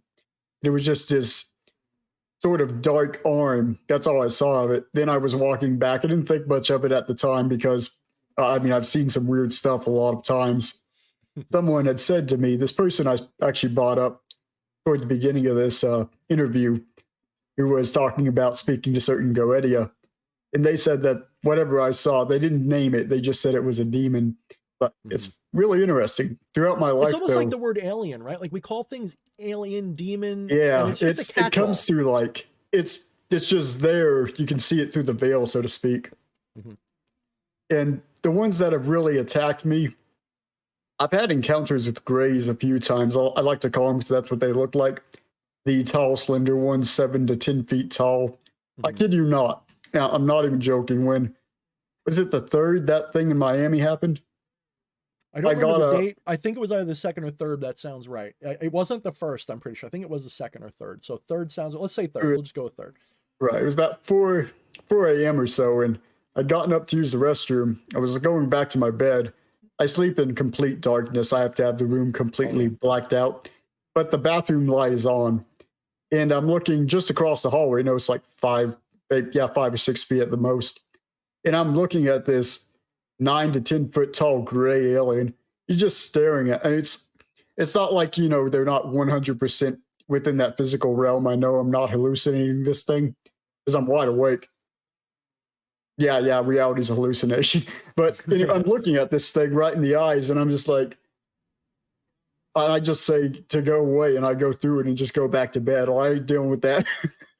So I like, if I can intercede for a second, I like Dr. Stephen Greer's work, although I've been told by my own guides to trust him only so far, but I've never gotten the hit that he is nefarious in his intention. I think that he does exaggerate. He does say things because he's trying with all of his might to get disclosure to happen on his watch.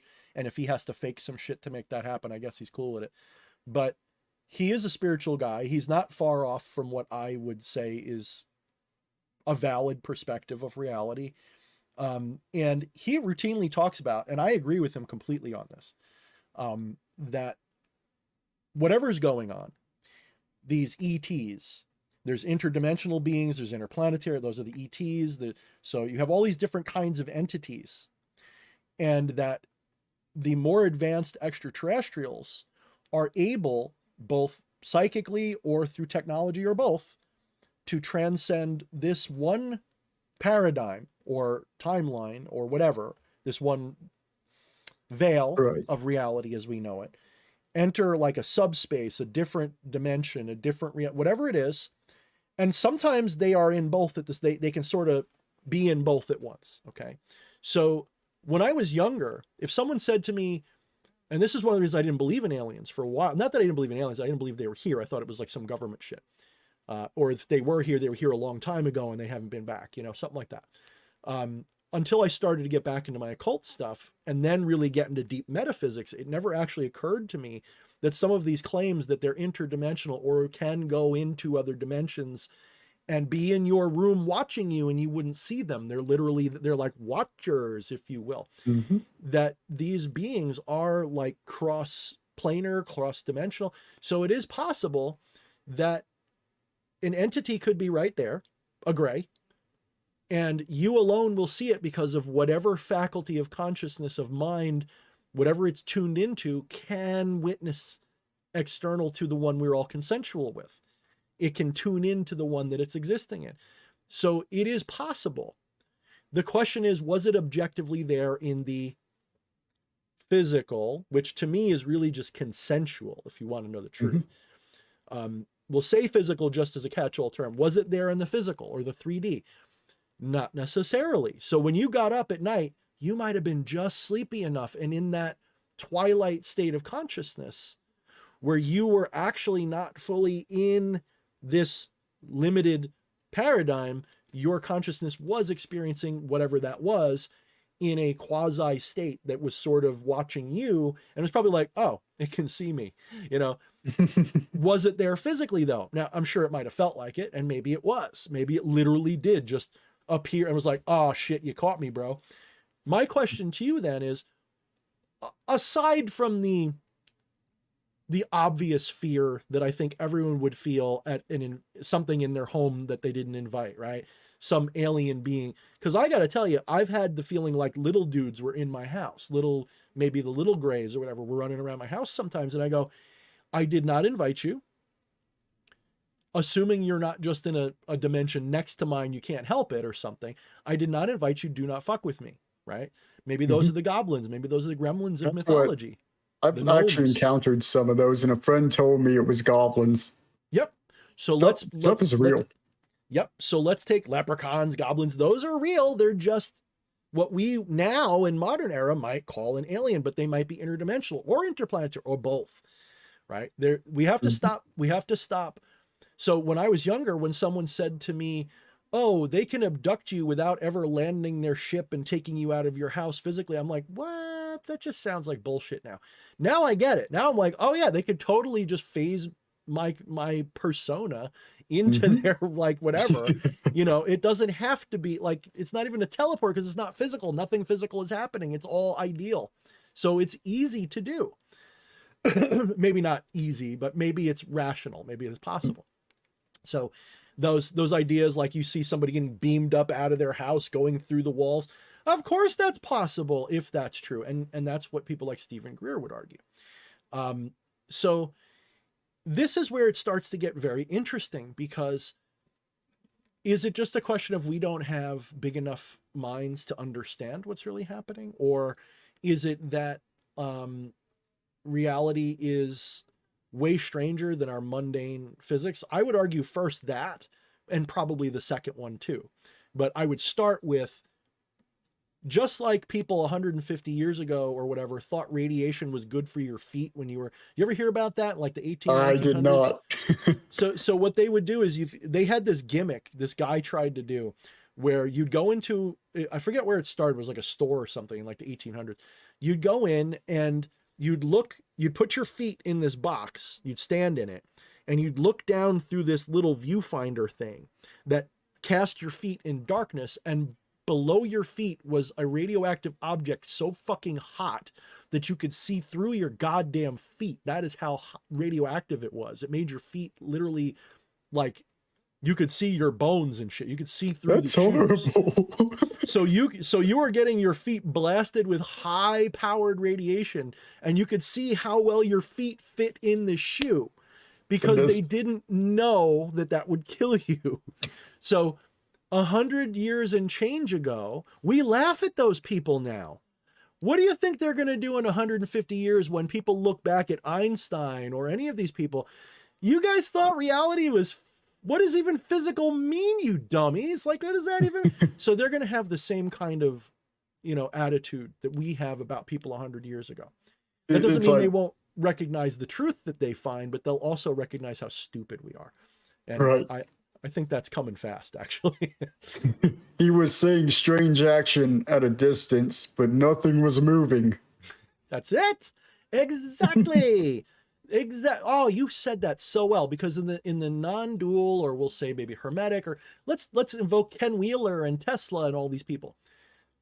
They would argue that, of course, ultimate reality is that, I don't know if Ken Wheeler would agree with my terminology, but that there is a non-dual null space singularity. That's true reality. And that everything else is a projection of that in its own consciousness, we'll say. So every point in physical space is connected directly to that thing, that null space singularity that's non-dual. This is why when you started off your conversation, you said there's black holes, white holes on these quantum levels. You're right. Every point in space is like a white hole of that non-dual singularity. It's just a facet, a infinitesimal facet. This goes back to the question, is reality pixelated or not? You can look this up. This is an ancient question. Mm-hmm. And Planck answered this with a yes, because his reasoning was, since you can't measure things below a certain distance, the Planck length, and time, the Planck second, and the Planck this, the Planck that, these infinitely small, they're not really infinite, but these super small periods of space and time, you can't measure anything smaller than that. So at that point, it doesn't mean there's nothing there. It just means that reality from our frame is pixelated. But what does that mean? Is it real or not? So the argument then would be, imagine the non-dual singularity, whatever it is, Brahman, I like to use the word Brahman, or the divine. It manifests a pixelated image of itself. And those pixels, now here's where it gets fun, in my opinion. When we talk about 3D space-time, which 3D are we talking about? People are gonna be like, what do you mean, Thorne? That sounds silly. Okay, up and down. Are you sure there's not more than one up and down? How do you know there's only one up and down? How do you know there isn't more up and downs, left and rights, than you're aware of? Yeah. So what if there is an infinite number of up and downs, left and rights, and so the whole point is that they're 90 degrees to each other. But yes, but you're assuming that when you get one direction, that's it, that there is no parallel to it. Of course there could be a parallel to it, because you have up, and then you move over, boop, and another up. So which up and down are you talking about? Which left and right? Which in and out? Which big and small? There is a potentially infinite number of spatial dimensions. Well, the same could be said of time. The same could be said of anything. So at some point, that question of 3D, space-time, becomes a moot question. Then you start fucking around with astral projection, psychedelics, and all of these different ways to augment your perception of whatever this is.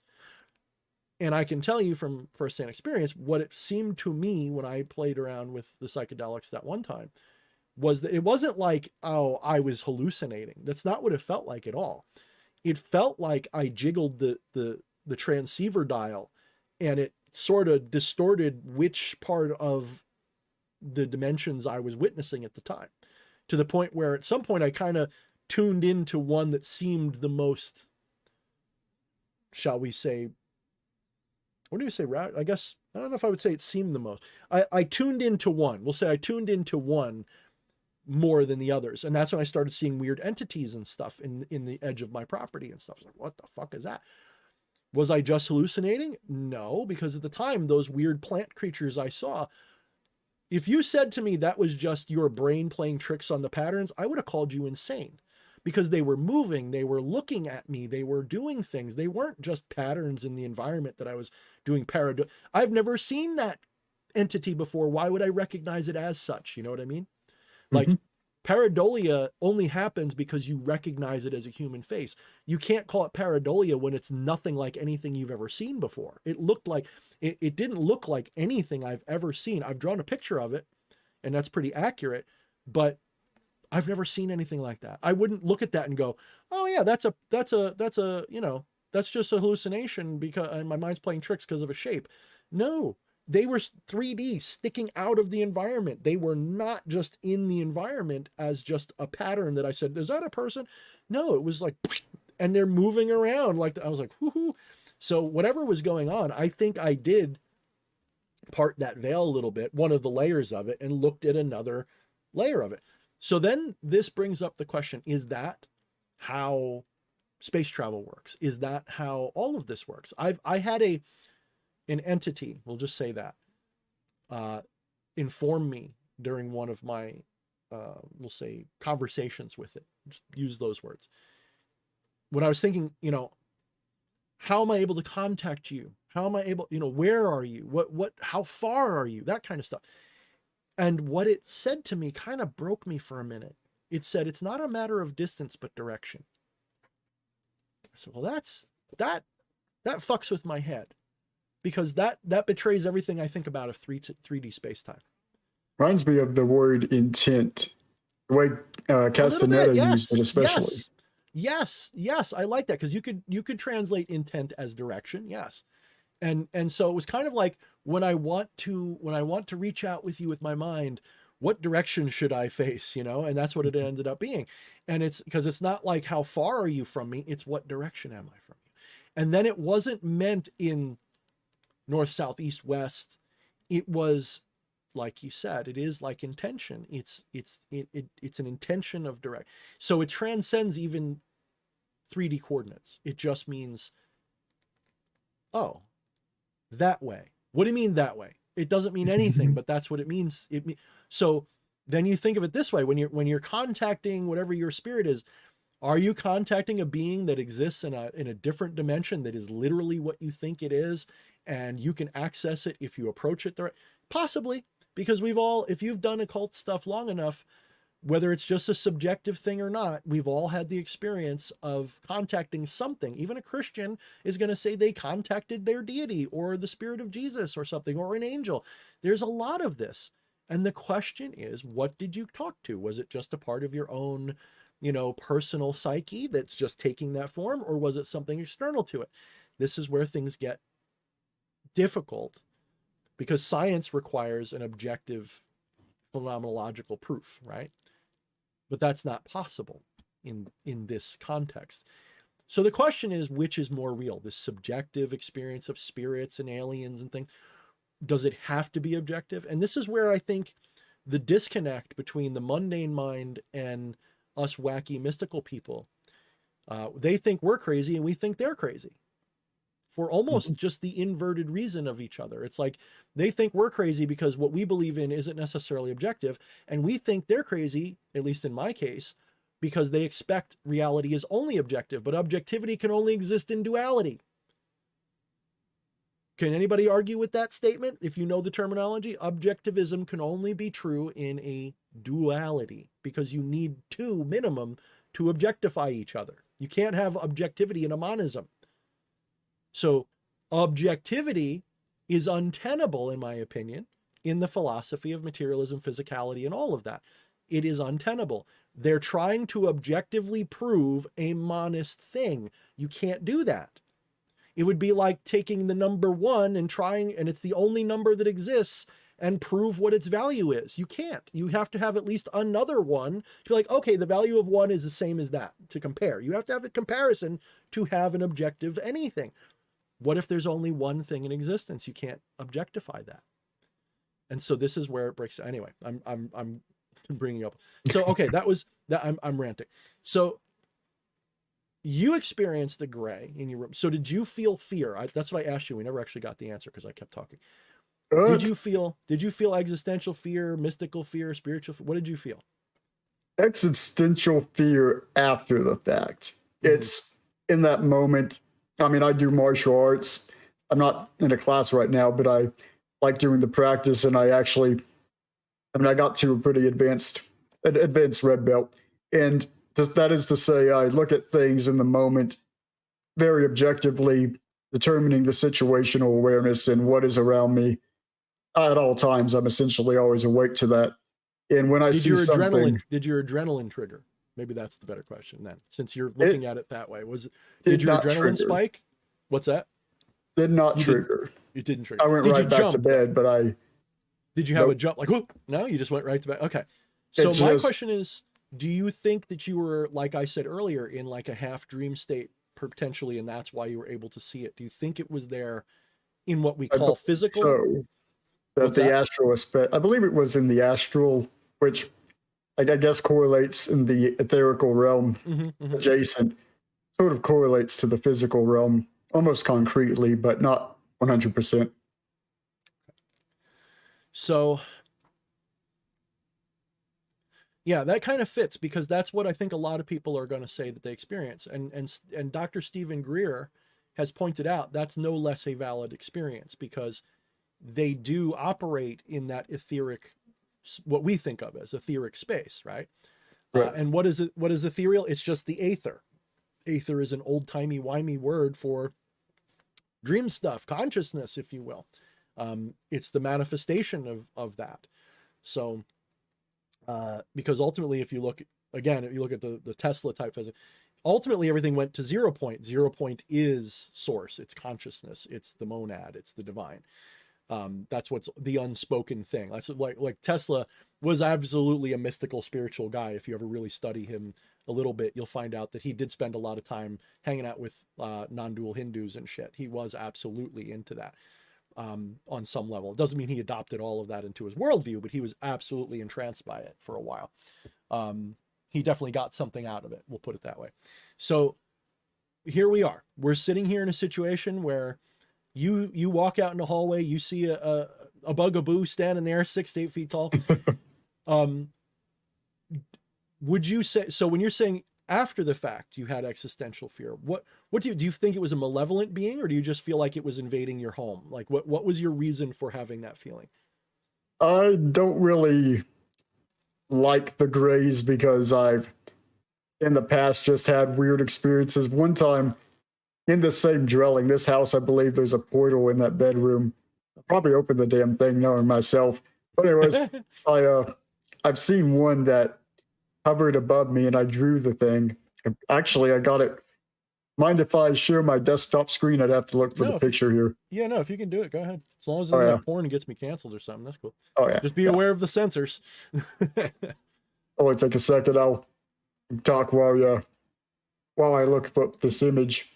I will go to the ultimate internet to get back at you. I'll go to the nearest ley line nexus and cast a curse in there that will rip your brain right out of your balls. No, go ahead. I'm just kidding. There you go. That sounds very, very specific. I like your creativity. If I was to be cursed, I'd at least like someone like you to do it, because there's an aspect of creativity there. It's part of the divine love. You're not wrong. It's true. No, my way of, whenever I do usually curse somebody, I usually go into the astral and bring shadow people with me, and then I sick them on them. And I this requires that I identify. It can't be over an egoistic bruise. It's got to be they have a shadow that can be attacked, like that can be brought up. Okay, very cool. Speak to me. What is this tree? No, what is this? What is this? Looks like a shadow person / alien. It's basically it had the gray face, and what had happened in this particular time is I woke up and saw it hovering above me. I guess it meant to scare me, which it quite did. It got me into the feeling of fight or flight. And I always sleep with a knife. So I actually woke up where I was 2 feet in the air because my nervous system had automatically kicked in. And that's when my eyes opened. I was already jumping out of bed to fight whatever it was. And it pretty much disappeared at that moment when I went to hit the light and I had my knife in hand. Now, what's odd is I'll also say I've never had an experience where I had sleep paralysis and seen something, unless I exited the body into the astral. Yeah, not everybody does. Some people do. I could ask my wife, hey, honey, when you've had sleep paralysis, do you ever see an entity in the room, or is it always just you? When I have sleep paralysis, my eyes are shut, but I feel. Sometimes you feel it, or always? Usually I feel the presence. Okay. So my wife, because she gets, I wouldn't say routinely, but she gets it, I don't know, maybe once a month or less. Maybe more, but she doesn't tell me. But I would say I notice it maybe like once a month she talks about it. Maybe less than that. I don't know. Maybe it's a lot less than that. It's been a while. Less frequently lately. Yeah, less lately. Okay. That could have something to do because I've been working very hard to, shall we say, integrate the shadows of this household, put it that way. But she was agreeing that usually she doesn't open her eyes, but she feels a presence in the room, even if I'm not there. So she doesn't feel alone whenever it happens. I can't open my eyes. And she can't open her eyes, even if she wanted to. So, all right. So go. That's even continue. worse. What's that? Yeah, right? Because like you can't see what's eating you. That's the real epitome of horror. The good films back in the day were able to replicate that a lot better. Yeah, because you didn't usually see the monster till the very end, right? And you just knew it was there.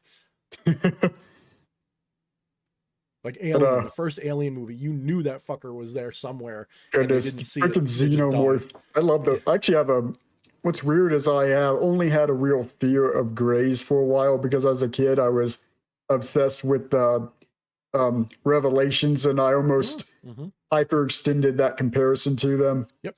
That's what a lot of dogmatic fundies do these days. They think all aliens are demons and stuff. They do. And but I never had a fear. This is the weird thing. I never had a fear of aliens from horror movies I watched in those days. The earliest one, I was probably like 8 or 9 when I sat down with my family and watched War of the Worlds 2005. And I had a morbid fascination with that film. I didn't feel terrified of the aliens. It was more like I could resonate with some dark aspect of myself watching that film. I learned to fear the Greys. When I was a kid, they weren't really in my, like, Greys were not the prime alien in the 70s, 80s. Like, they became the trope, but they didn't start, like, they were sort of, like, you might have seen them in a video here and there, but it wasn't really, in fact, a lot of alien abduction stories, like the first one, he described, Barney and Betty White, I think it was, Barney and Betty Hill. Yeah. It's Hill. Their experience, they described them more like, they weren't human, but they described them as being more like Nazis or something, not in a bad way per se, but like they were uniformed like that. They had a certain, and they were more human than they were. Like if you held up a picture, if you look it up, I don't think they were, I'd have to look it up again. It's been a while. I'm pretty sure they didn't describe Greys. Maybe I'm wrong. Now, Greys, I think if Dr. Greer is to be trusted, there's at least 60 different alien species that visit this planet regularly or here all the time. And so the Greys are just one little, I'd say probably hundreds, to be honest. It's probably, yeah, it could be, who knows, right? Especially, I mean, I've seen Dogman, if you count like goblins, and I know people call the rake and all a joke, but let's say creatures like the rake per se. And I've had a friend who apparently encountered a rake. He said he reached through his glass door and grabbed his hand. It was like it could just go through that, almost like the alien and the teleportation stuff.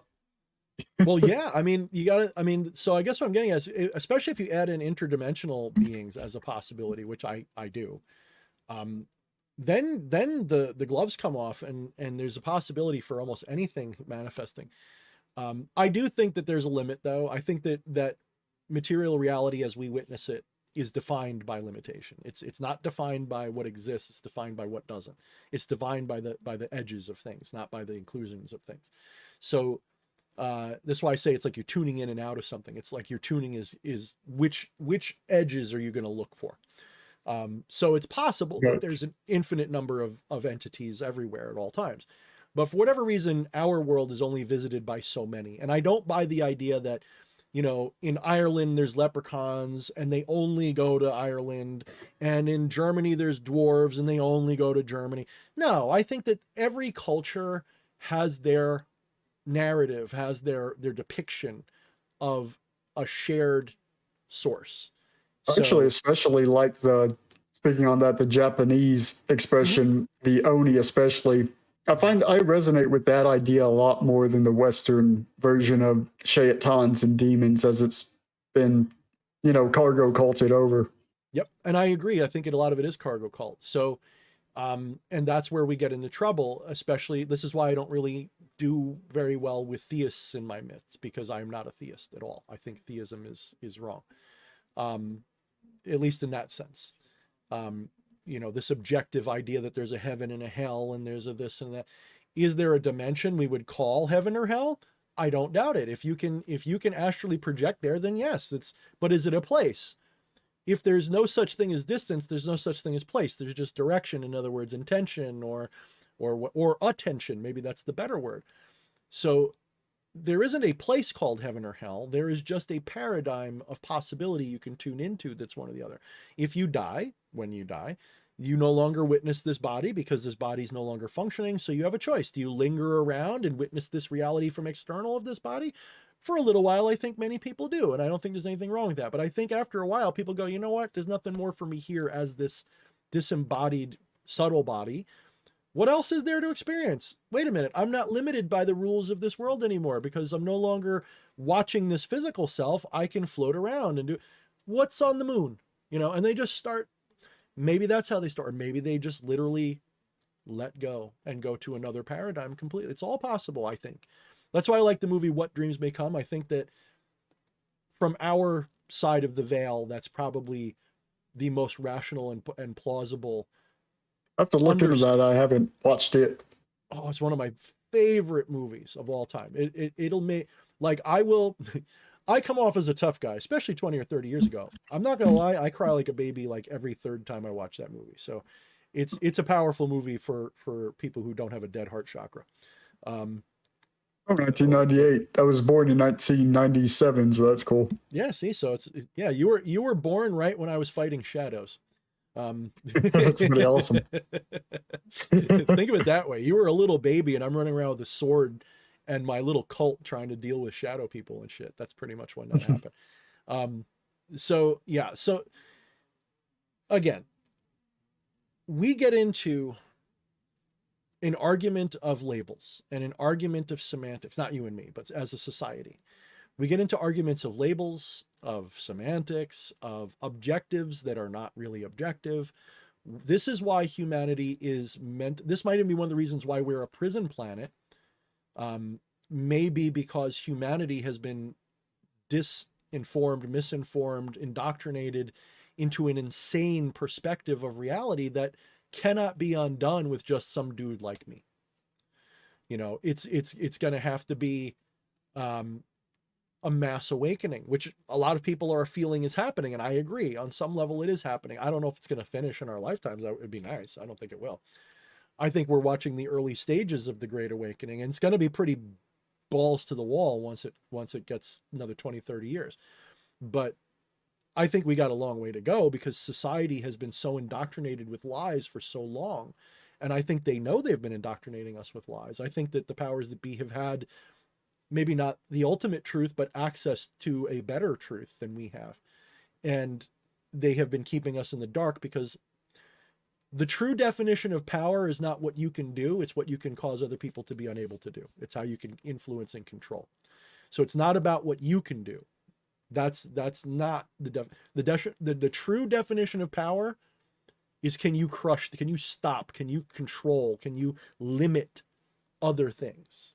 Is that I think right at the beginning of, I believe, Behold a Pale Horse, it doesn't that one describe the economic use of essentially electricity, but in the form of currency, and using amperage and wattage comparisons on how monetary resources are moved and those resources are used to war with the populace. So all power structures on Earth are based on shall we say, Christian's going to love this because CM is Hmm. at least last I checked, he was a lefty. Oh, they're gonna pretty go strong. crazy. But he's actually going to agree with this, I think, personally. I hope that all power structures on Earth are basically, they use artificial scarcity to control. Hmm.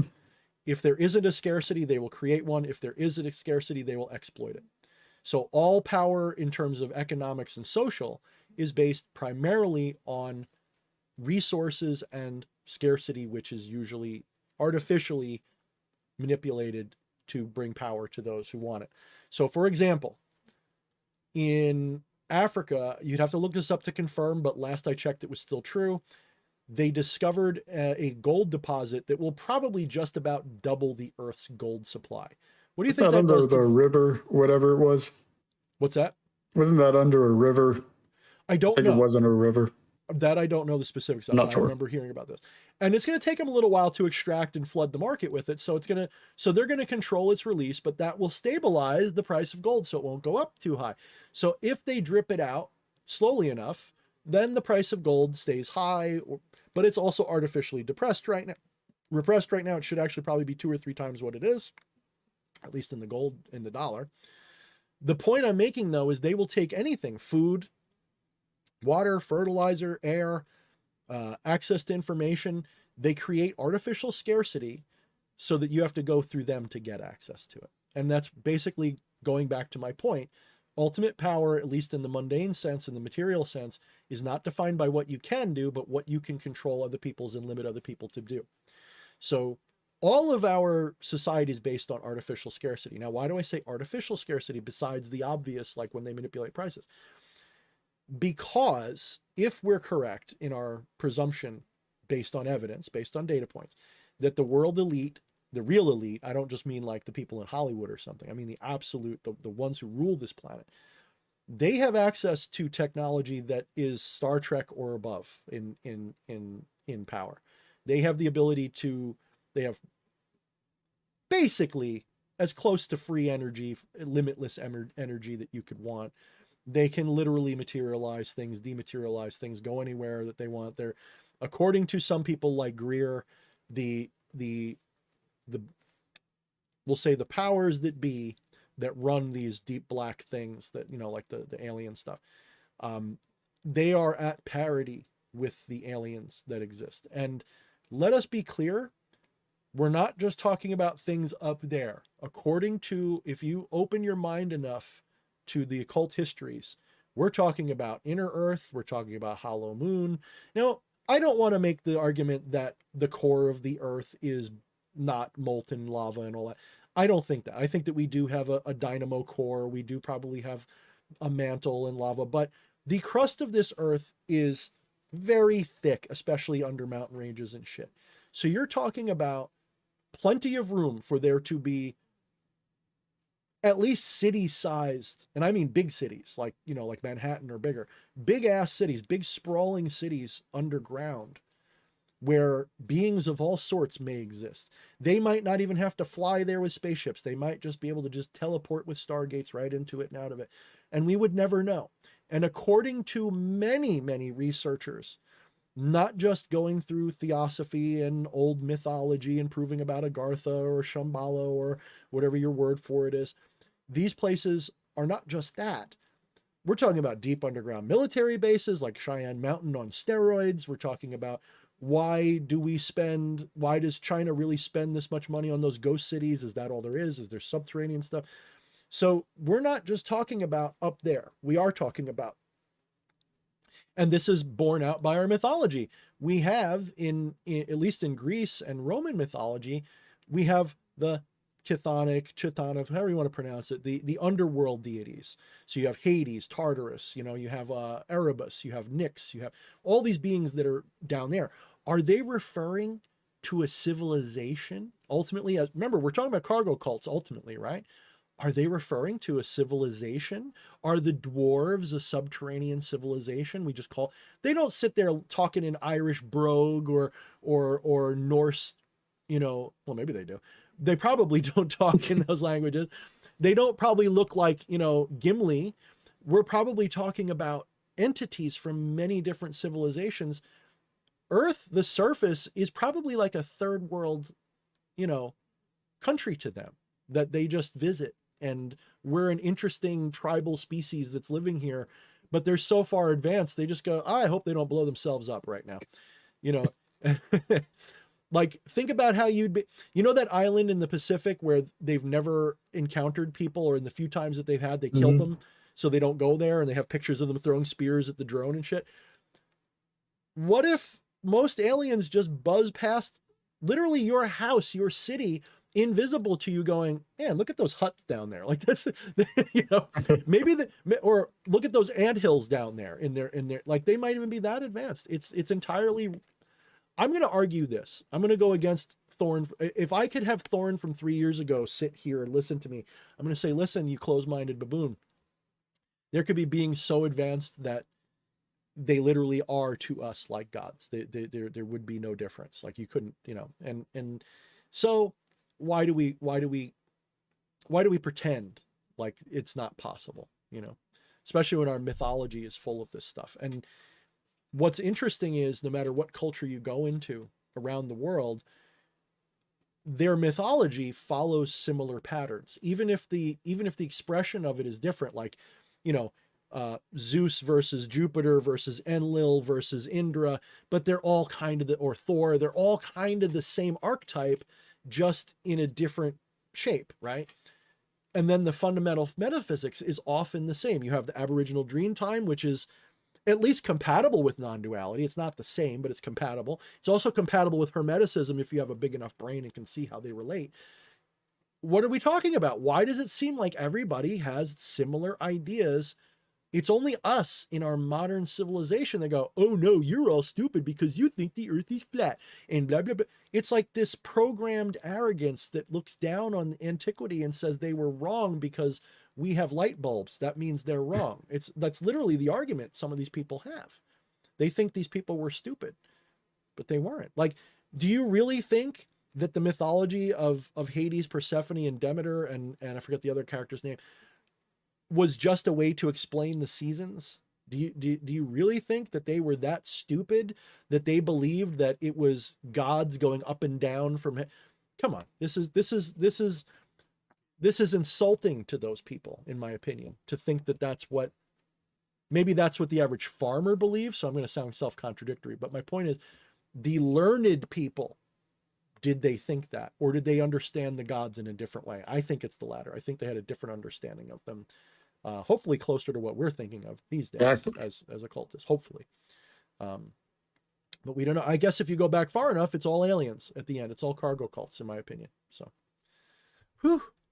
All right. So let's see. Do we get any questions for you? We've given enough time. Let's see. Let me scroll up.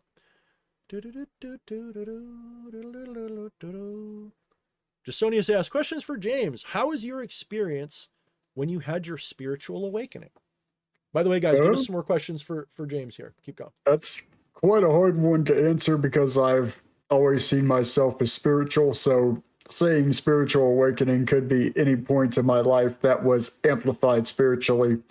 I would say it had to be, if I were to define that, when I was leaving the typical view of Christianity. Now, a lot of people might laugh at me if I called myself ideologically Christian, because I truly believe that Christ equals the aspect of Lucifer. And we're meant to follow in those types of footsteps, at least in the left-hand path sense of the matter, to become our own savior. Like you're I'm not going to wait on someone. You're almost invoking Gnosticism, saying that Jesus was an incarnation of that Luciferian archetype, right, that is often misconstrued as Satan, but it's really just the light bringer of,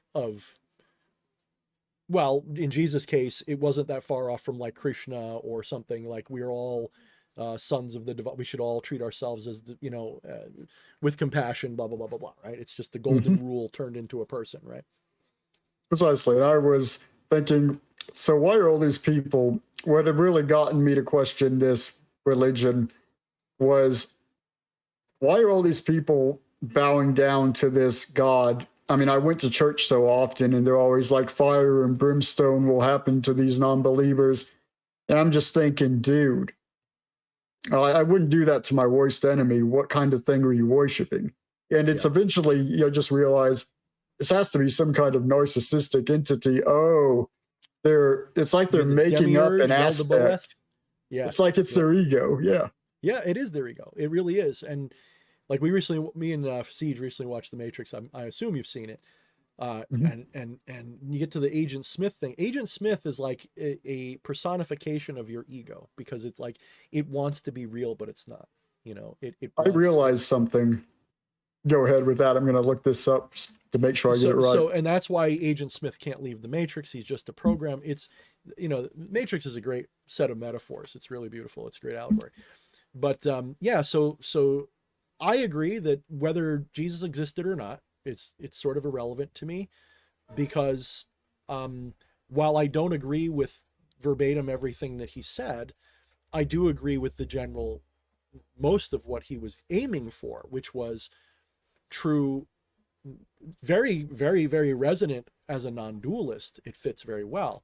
And I think a lot of people misinterpret what is said by Jesus. And I think that Christianity was created to corrupt, whatever, if Jesus really actually existed, I don't think we have access to his full teachings. I think we have access to what they want us to have access to. And a lot of that was probably corrupted and retranslated and changed to fit a narrative of control, ultimately. Mhm. Because when you're describing this perspective of, everyone's going to hell but me, that is not what Jesus taught. I've sat with some Christians having just, at some point I have to get nasty, because Jesus doesn't say that. Jesus was very clear. I know it says the only way to the Father is through me. That, I believe, was added. That is one line in the Bible that is very specific. It is very out of character for Jesus. Every other thing Jesus said, put your salvation in your own hands, in the sense that you were not condemned to hell because you ate pork once. You're not, so it's not about these superficial things such as saying the right prayers or talking to the right God. It was knowing in your heart that you were saved, that you had a relationship with that being, whatever that is, whether it's a personal deity or not. The whole point was that we are not separate from the divine, that it's really more of something. You could say there's no difference between so in the Christian philosophy, you need forgiveness from Jesus, right? Jesus has to forgive you. God has to, you have to ask Jesus for forgiveness, and then you're born again, and you're washed away of all your sins. Who are they talking about? They're talking about the inner Christ consciousness, the realization of, so what do they mean? You've got to, and I don't mean as a person forgive yourself, although that's an important step, because how can you ask God for forgiveness if you don't already forgive yourself on some level, right? You have to believe you're worthy of that forgiveness, which means you've already forgiven yourself at least a little bit. So what they're talking about is not forgiveness. It means transcending your own egoic idiocy, your own egoic delusion, and not getting on your knees because you have to supplicate. You're getting on your knees to show that your ego is just an illusion. It's sort of like, I will not bow to any entity, especially if it demands it. But sometimes I will take a knee in reverence and to show egolessness in myself and go, I don't see myself as more important than you. So I will, just like in martial arts class, I bowed in martial arts class. Okay. I'd get on my knees and do the whole Japanese. I would do that. But I didn't feel like I was subservient. I felt like I was relinquishing my egoic center. Like, oh, look how important I am. In other words, if you command me to kneel, I'm going to give you a finger. But as a show of my own willingness to let go of that self, that's the only condition under which that I would do that. So this may sound different than what I used to say, but that's where I'm at now. So when you're approaching the divine and saying, I'm sorry for that, in a sense, that's a very egoistic statement, because you're saying, I had the power to corrupt what was uncorruptible by doing this horrible thing. Who did it though? who really did it, right? Mhm. Was it you, or was it the person that you're watching that did it? So who are you asking forgiveness from? Consciousness. You're saying, consciousness, I'm sorry I showed you this horrible thing that, and so let's put it like this. Let's really tear this apart for a second. I'm almost done. I've done meditations where you actually become aware of awareness as the self, and you're watching your mind talk. And it feels like you're watching a puppet show. And sometimes multiple different conversations are happening. I'm watching this, and I go, I'm not the person who just said, I'm not the person who just said. Just follow that train of thought for a moment. I'm not the person. I am not that which just said, I am not that. Uh-oh, like that's the realization. You have to realize that voice in your head is not you. It's something you're watching in yourself. You could say it's something you're doing or something that you're following, whatever you want to do, but it is not what you are. It is just an appearance of what you are. We are So automatons of the divine. Right. So this is where Christian language and materialism have screwed up human psyches. And I think all beings external to this world probably know better, or not all, but many do.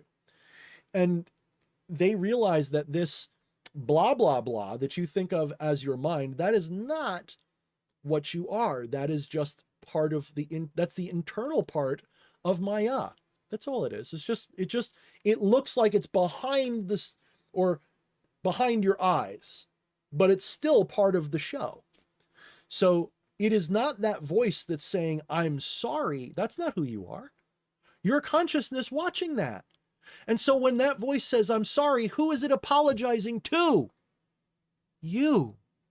Not you, D.H. Thorne, James, Maiden Liberty, or any of you people. It's apologizing to consciousness, which is the divine itself. It's an impersonal, ever-present awareness of everything that's happened. Come on, it's said in the Bible, basically what I just said. It just says it in a way that is so easily misconstrued as an objective deity judging you. Consciousness doesn't judge you. Consciousness loves you. Isn't that what they say God does? God's love is unconditional. So why does God punish us? It doesn't. God doesn't punish anything. But the punishment is an act of God just the same. Isn't that wild? So does consciousness judge you? This is a meditation you should all embark on at least once in your life. Once you realize that you're consciousness and not this mirage, does consciousness judge you? No. No. It is enthralled by everything you're doing. It loves you so much, it doesn't want to stop watching you. Think about that. Or should I say, watch those thoughts. Watch those thoughts happening in your mind and really, really watch them and think about this clearly.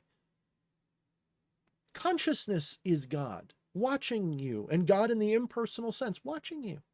Now, if you're with a Christian who doesn't like that, because it's usually the Christians that don't like that, or the Muslims, or any one of those really more dogmatic belief systems, you could say, within my non-dual perspective, there is room for a deity just like you're describing. In Hinduism, it's called Ishvara.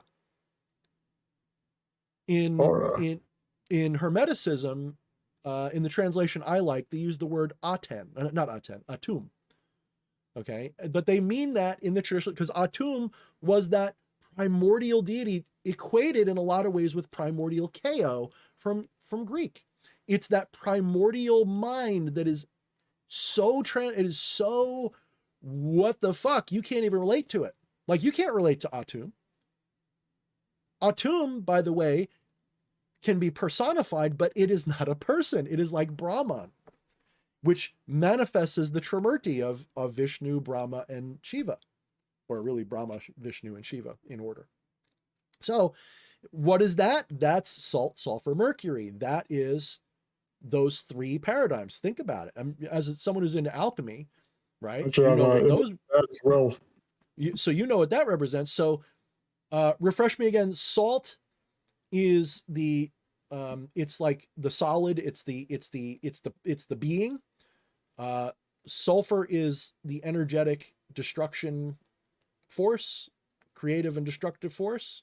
And feminine Mercury force. is the changeability, the mercuriability, the flowing of it, right? Something like that. Am I close? I believe so. Okay. I wouldn't say I'm 100%. I believe so. Okay. I So actually have someone has put it as Odin, Vili, and Ve. I okay. saved it from a screenshot. Someone actually figured it out through Norse lore, I guess. And I wanted to say about this Matrix, something I realized actually quite recently. He holds out the blue pill and the red pill. Morpheus. He's black and dressed in all black. He's the um, personification of both Bina and the abyss to Mhm. exit to Keter or heaven, and he's holding strength and severity. I guess Gibura in Yes. this sense Ooh, very as the red interesting. pill, Hmm. or you can have the mercy Chesed as the blue pill of forgetting. Hmm. Okay. All And right. it's all symbolic of the tree of death or the clip-off. Yeah, I never put that in there. That's very interesting, actually. Because I mean, the Matrix is basically, this is why it's almost like someone. It's almost like the Wachowski people. I don't know if they're brothers or sisters anymore. I don't know what they are now. They're mercurial. To their credit, it's almost like they were trying to, almost like they tried to do with Star Wars, and try to create a new spiritual perspective, because the subtext of the Matrix has always been even reality isn't real. You know, how does Neo make the machines stop when he's not in the Matrix? How does he do that? Because I haven't seen the last movie. I hope that that's the big. I guess it's probably not, but I would assume that if the movie was meant to be truly accurate, the ultimate ending of the Matrix will be that even the material world outside of the Matrix is an illusion. It's just another Matrix, but it's what kind of it's a mind matrix. It is a, you're still in a prison of the mind, right? Mentalism. Yeah. Well, that's what, this is why, like, I do feel a little funny. Like, I'll have people who, like, for example, the Kabbalion. They're like, oh, that's Hermeticism. No, I mean, you could say that it is a 1800s interpretation of Hermeticism. That's fair. You could say it's got Hermetic elements in it, but it is not. It is a new mind or mentalism philosophy, and this is why it's a little fallen compared to true Hermeticism. If you look at true Hermet, and for me, I don't even consider alchemy itself. It's a Hermetic tradition, but pure Hermeticism is just, I have it here. It's one of my And favorite. It's one of my favorite books. It's this. This is Hermeticism. Alchemy is an expression of this. Alchemy comes from this, right? But this is, to me, this is the core. Like, this is what, to me, you could take alchemy as a useful thing. It's a technology, if you will, but that is a map of consciousness, like the Kabbalah. Kabbalah is a map of consciousness. Hermetica is map of consciousness. Um, Neoplatonism is a map of consciousness. Advaita Vedanta, Vishishtadvaita, Kashmir Shaivism. These are all maps of consciousness that have been created to help people find their way to the truth. Right? And I think that's where modern people, occultists, go wrong, is that they mistake the map for the territory, and they also mistake the technology for the map. So people will look at something like Wicca, which I got no problem. I think it's a great expression of naturalism and non-duality in the natural sense, and returning to, it's a great way to do it. I wouldn't do it that way. I'd rather emulate something that's more tribal or something from something else, right? Like, I love Avatar, for example, for a reason, because if you take out all the woke shit that's a little embedded in it, I just love the that general. 2009. What's that? I love the 2009 movie. That one Yeah, was absolutely amazing. it struck the right balance of, yes, we give a shit about the world, the environment, whatever, but we're not necessarily like, bleeding heart assholes about it. We're not a bunch of, like, if you play the new game, it's like wow, there's yeah, I love the game. I love the game, but I don't like how they treat humans in that game. It's a little too, you know, they've got an agenda going on. But the game itself is fun. The world is great, and I love how they treat the Na'vi. And to me, like, that is a great example of an idealized, but it does exist. Like, if you like the Na'vi, you like a lot of Aboriginal cultures without realizing it, because that's a lot. That's like an aggregate of a lot of. It's like they took a distillation of many different, you know, Aboriginal worldviews and relationships to reality, and they turned that into a alien species. But yeah, so if you were going to say to me like, oh, would you, no, I would be, instead of Wicca, I'd be more likely to be into that. That's more like what I'd be into. I don't need this north side. In fact, I've tried over the years to utilize those. Let's be fair, Wicca is also like taking the Kabbalah and turning it. You got the wand, you got it's all the same. It's got the moon symbol, like of that's your, you know, the Triple moon the goddess. triple moon. Well, the center is the middle pillar, and the two different ones are the two. You're talking the same thing, just different symbols and different ways of teaching the same truth. Okay. So it's really just, I don't want to over reduce it, because that's not fair to Wicca, because that's not fair. I'll get a Wiccan yelling at me, like, that's not what it is. I'm like, okay, you're right. But from an outside perspective, it's kind of like, especially Gardnerian Wicca and all that, they take those things and turn them into a naturalistic folk tradition, trying to revitalize things. I think that's great. Like, I got no problem with that in brute. But I've tried over the years to implement those Kabbalistic north, south, east, west, you know, kinds of things. And at first it's like, this is cool. And then it doesn't resonate. It doesn't work. Same for me. I just found that the directions themselves, I'm thinking, it's like, it goes back to what we were speaking about within directions, and being intent. Why am I limiting myself within this element to this direction? Yeah. That's really what it came to. I think it's because you're supposed to integrate them all. But, you know, the thing is that everybody's got that which moves them. Everybody's got the thing that moves them, that one thing, or that resonance that always gets them, right? Well, for me, that's not it. That doesn't mean that doesn't work. So when I said it doesn't work, I did say it doesn't work for me. I have always been more mystical. I cut my teeth more on Jedi stuff and martial arts stuff and Eastern philosophy and Christianity growing up than Wicca and all this. So those things never, my friend who was like this huge, like, he would love me now. He loved me then too, but he would have loved me now. But when I was younger, he was the one who was the bookworm. He knew, he loved Dion Fortune. He loved all of that shit. You know, he loved the Kabbalah. He loved, and he studied it all back to front. He loved the Golden Dawn. He loved Crowley. He loved all those things. So he was very learned for his age, way more than I am. Even though he was still learning, he was way more learned than I was. Probably even now, he'd probably even be like, you know, Thorne, you got that part wrong. That wasn't what he said. I'm like, okay. But he tried to get me into the Kabbalah, and it just didn't resonate. And it wasn't because I thought it was wrong. It just didn't feel right.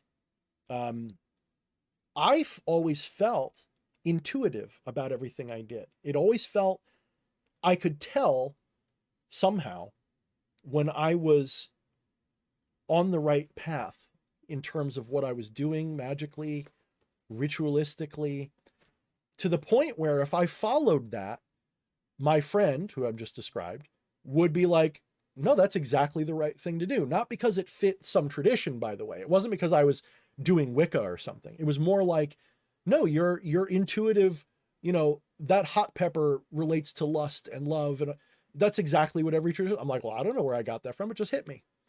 And so I realized at a young age that magic has nothing to do with these systems any more than making a fire requires that you use a match. There's a million fucking ways you can light a fire, guys. You don't have to use a match. You can use a ferro rod. You can use a magnifying glass. You can rub sticks together. You can wait for lightning to strike. I think someone did a video 101 ways to make fire, right? And it's like what Katniss did and break out of the game. Yeah. So that's kind of what I'm getting at, guys, is that there is no one true magical tradition or mystical path or anything, but they all lead to us to the same indescribable source, which everybody has tried to describe. And in so doing, there's a lot of resonance. This is why, even though I say Kabbalah didn't do it for me, I don't throw it completely out, because when I read Dion Fortune's book on Kabbalah, I'm like, oh, so this is just another way to Brahman to recognize the Atman and Brahman are one. It's really all it is. It's the same. It's just another language for the same thing. And for whatever reason, it's more process oriented. It's broken down into more steps. It's more complicated in my view, because to get non-duality, there's some philosophy you got to go there, and it helps if you do transcendental meditation, but you can just have according to the better teachers, there is a philosophical level of enlightenment, but they would argue that, at least I would argue, that to get the full shebang, you have to really do at least two of the three options. There's devotional, there's meditative or transcendental, you're mystical, and philosophical. You need at least two of those, in my opinion, to really get it. And all three on some level, if you will, because you have to engage with reality with it too. You can't just know it and then be like, well, that's cool, now what? You gotta practice it somehow. That's what a lot of people get stuck on when it comes to, they'll call it the law of attraction. I don't really care for that term. More the law of assumption. It's like you said, when you feel it's correct, you walk towards that outcome. Yeah, well, that's the leap of faith. That's faith itself. But it's not. Is it faith when it's trusting in your higher self? I don't know. I don't like the word faith. I think faith is lower than belief. But faith is a necessary thing, because we couldn't function in reality without some degree of faith. It's like Eddie and I were talking one time, and I said, when you see a chair and you've seen someone sit in it, you have belief that chair will hold you because you've seen it. You believe it will hold. But then putting your ass on the chair requires faith, whether you believe it or not. Right? So faith is belief in action, some people would say. There's different definitions for it. So faith is like acting on a belief. And real faith requires that you act on it without objective evidence. Well, what is intuition other than a kind of faith in that sense? Acting on your intuition is a kind of faith, right? But some of this is just semantics, and that's where we get into trouble, right? We start saying, well, you need to have faith. Well, what does that even mean? That's how bullshit religions get you. They say you have to believe it, and if you don't believe it, then take it on faith. What? Based on nothing? Because non-dual spirituality, I can prove, well, I can't prove it to you, but I can show you how to prove it to yourself. And I don't mean make yourself believe it. I mean, test it. And if you don't get there, I'm not offended if you don't agree, because that just means that for whatever reason, you didn't get there. That's all it means. And it's not even a judgment on you. It's not like you're broken. It just means you love the delusion, and it's fine to me. I don't have a problem with that. You don't have to. The only argument I would say that you should try is because when you do, the amount of wisdom you gain, the level of compassion you achieve is sincere. It's no longer an act. You sincerely recognize the divine in all things. And when you do, you have a tendency, even as a left-hand path motherfucker who embraces his dark side, guess what? You still have compassion. You don't lose that. You just realize that you're capable of great harm and great evil and great darkness. And that's not necessarily a bad thing. It's only a bad thing when it's not a choice that you have, when it's something that you just allow to take over because you're ignorant of the truth. If you go around saying, give me that because you believe that you're the only thing that matters, yeah, that's a problem. But when you have compassion, you don't do that anymore. You still might sometimes say, fuck you, I come first, but that's not the first response. That's the end of the chain of possibilities. You, like a rabid dog. If it's me or a friend and we're both facing a bullet, I like to keep my options open as to what I'm going to do in that scenario. Am I going to take the bullet or am I going to make them take the bullet? I guess it depends. it's not because I don't care about them then. So, you know, anyway, we're getting off in the weeds. So, yeah, did you have something you were going to say? Because it seemed like you were about to say something. Yes, that's what terrifies me the most is myself, and that's also how I comfort myself. I'll be laying in bed and I'll just be like, I'm the most dangerous bastard in this room. It feels good when you're alone. You can say that without any hesitation. As far as you know, I would add the caveat, as far as I know, I am the most dangerous. I love that. That's like the ultimate soft, hardcore badass that's not. I love it. Dude, that is like the quintessential like Long Island qualifier, right? As far as I know, I'm the most dangerous motherfucker in this room right now. Oh, God, yeah. I love it. But actually, that's interesting because one of my first, before I was a non-dualist, one of my first rational non-dual epiphanies was the realization I was trying to justify my belief in God by saying, I know there is a God because if there is no God, then I am God. Because my rationale was, if there is no God, there is nobody above me, because it's always a choice whether I obey or disobey what somebody tells me to do. No one can force me to do anything. They can kill me, but that's only if I allow myself to be in the situation where I get killed. It's ultimately, at the end of the chain, I made a choice that was either good or bad that put me there. So it's not them that controls my fate. I control my fate. So I must be God. So if there is no God above me, then I'm it. And that was just a rational argument that I had no argument against. I've seen people that say, I don't believe in God on Twitter or something. And I always have to stop myself from commenting, why don't you believe in yourself? Yeah, see? So yeah. And in a sense, that's almost like the seed of non-duality. Well, there is no God. Well, what is there? There's me. Oh, you know. So yeah, all right. So let's scroll through. I think I got a new super. Thank you, Jay Sauber, for the $4.99, brother. I appreciate you. Email me anytime if you've got anything you want me to talk about, man. Jay Sauber is one of the most generous guys. He never has questions. It's just almost every week, he shows up and gives us $4.99 just to be here, and I always appreciate that, and I really do. It's been like 5 years he's been doing this for me, and if I had services, I know he'd be asking for them because he likes my services. So I still have that on hold for a long time because I might bring it back this year because I think I'm getting ready to where I can start offering services again. But you know, for a little while there, I had to stop because my mind was not in the right place with everything I saw going on. All right, let me scroll through and see if there's any other questions for you. Maiden Liberty asks, does he, meaning James, have particular interests within the occult? I guess they mean, is there a specific tradition or specific practice or a specific topic of the occult? I would certainly say what really got me into the occult kind of led me into looking into other realms. And I really want to explore what consciousness is beyond the mundane, but also within the realm that it aligns with the mundane, such as does this portal exist? And if I went through this portal, how would it affect my body within time? Could I go to, say, the back rooms and get some alien tech, then come out and be superior with technology? You get these stories in different secret societies, and it just gets my brain going, man, I would love to have this tech. And if something went wrong, it's probably because I wanted it to, whatever. My only advice on that would be, according to my studies, you've got to disobjectify your expectations. You've got to be like, unless you're astral projecting, which is always an option, which I haven't perfected in myself, although I can get rather lucid visions and stuff.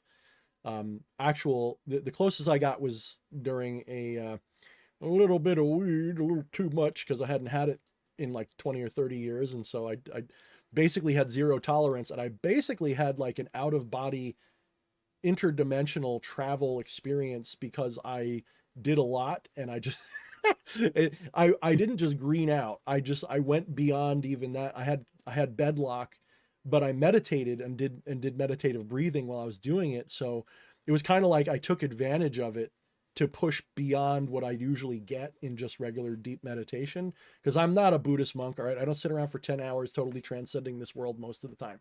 Most of the time I don't do that, okay?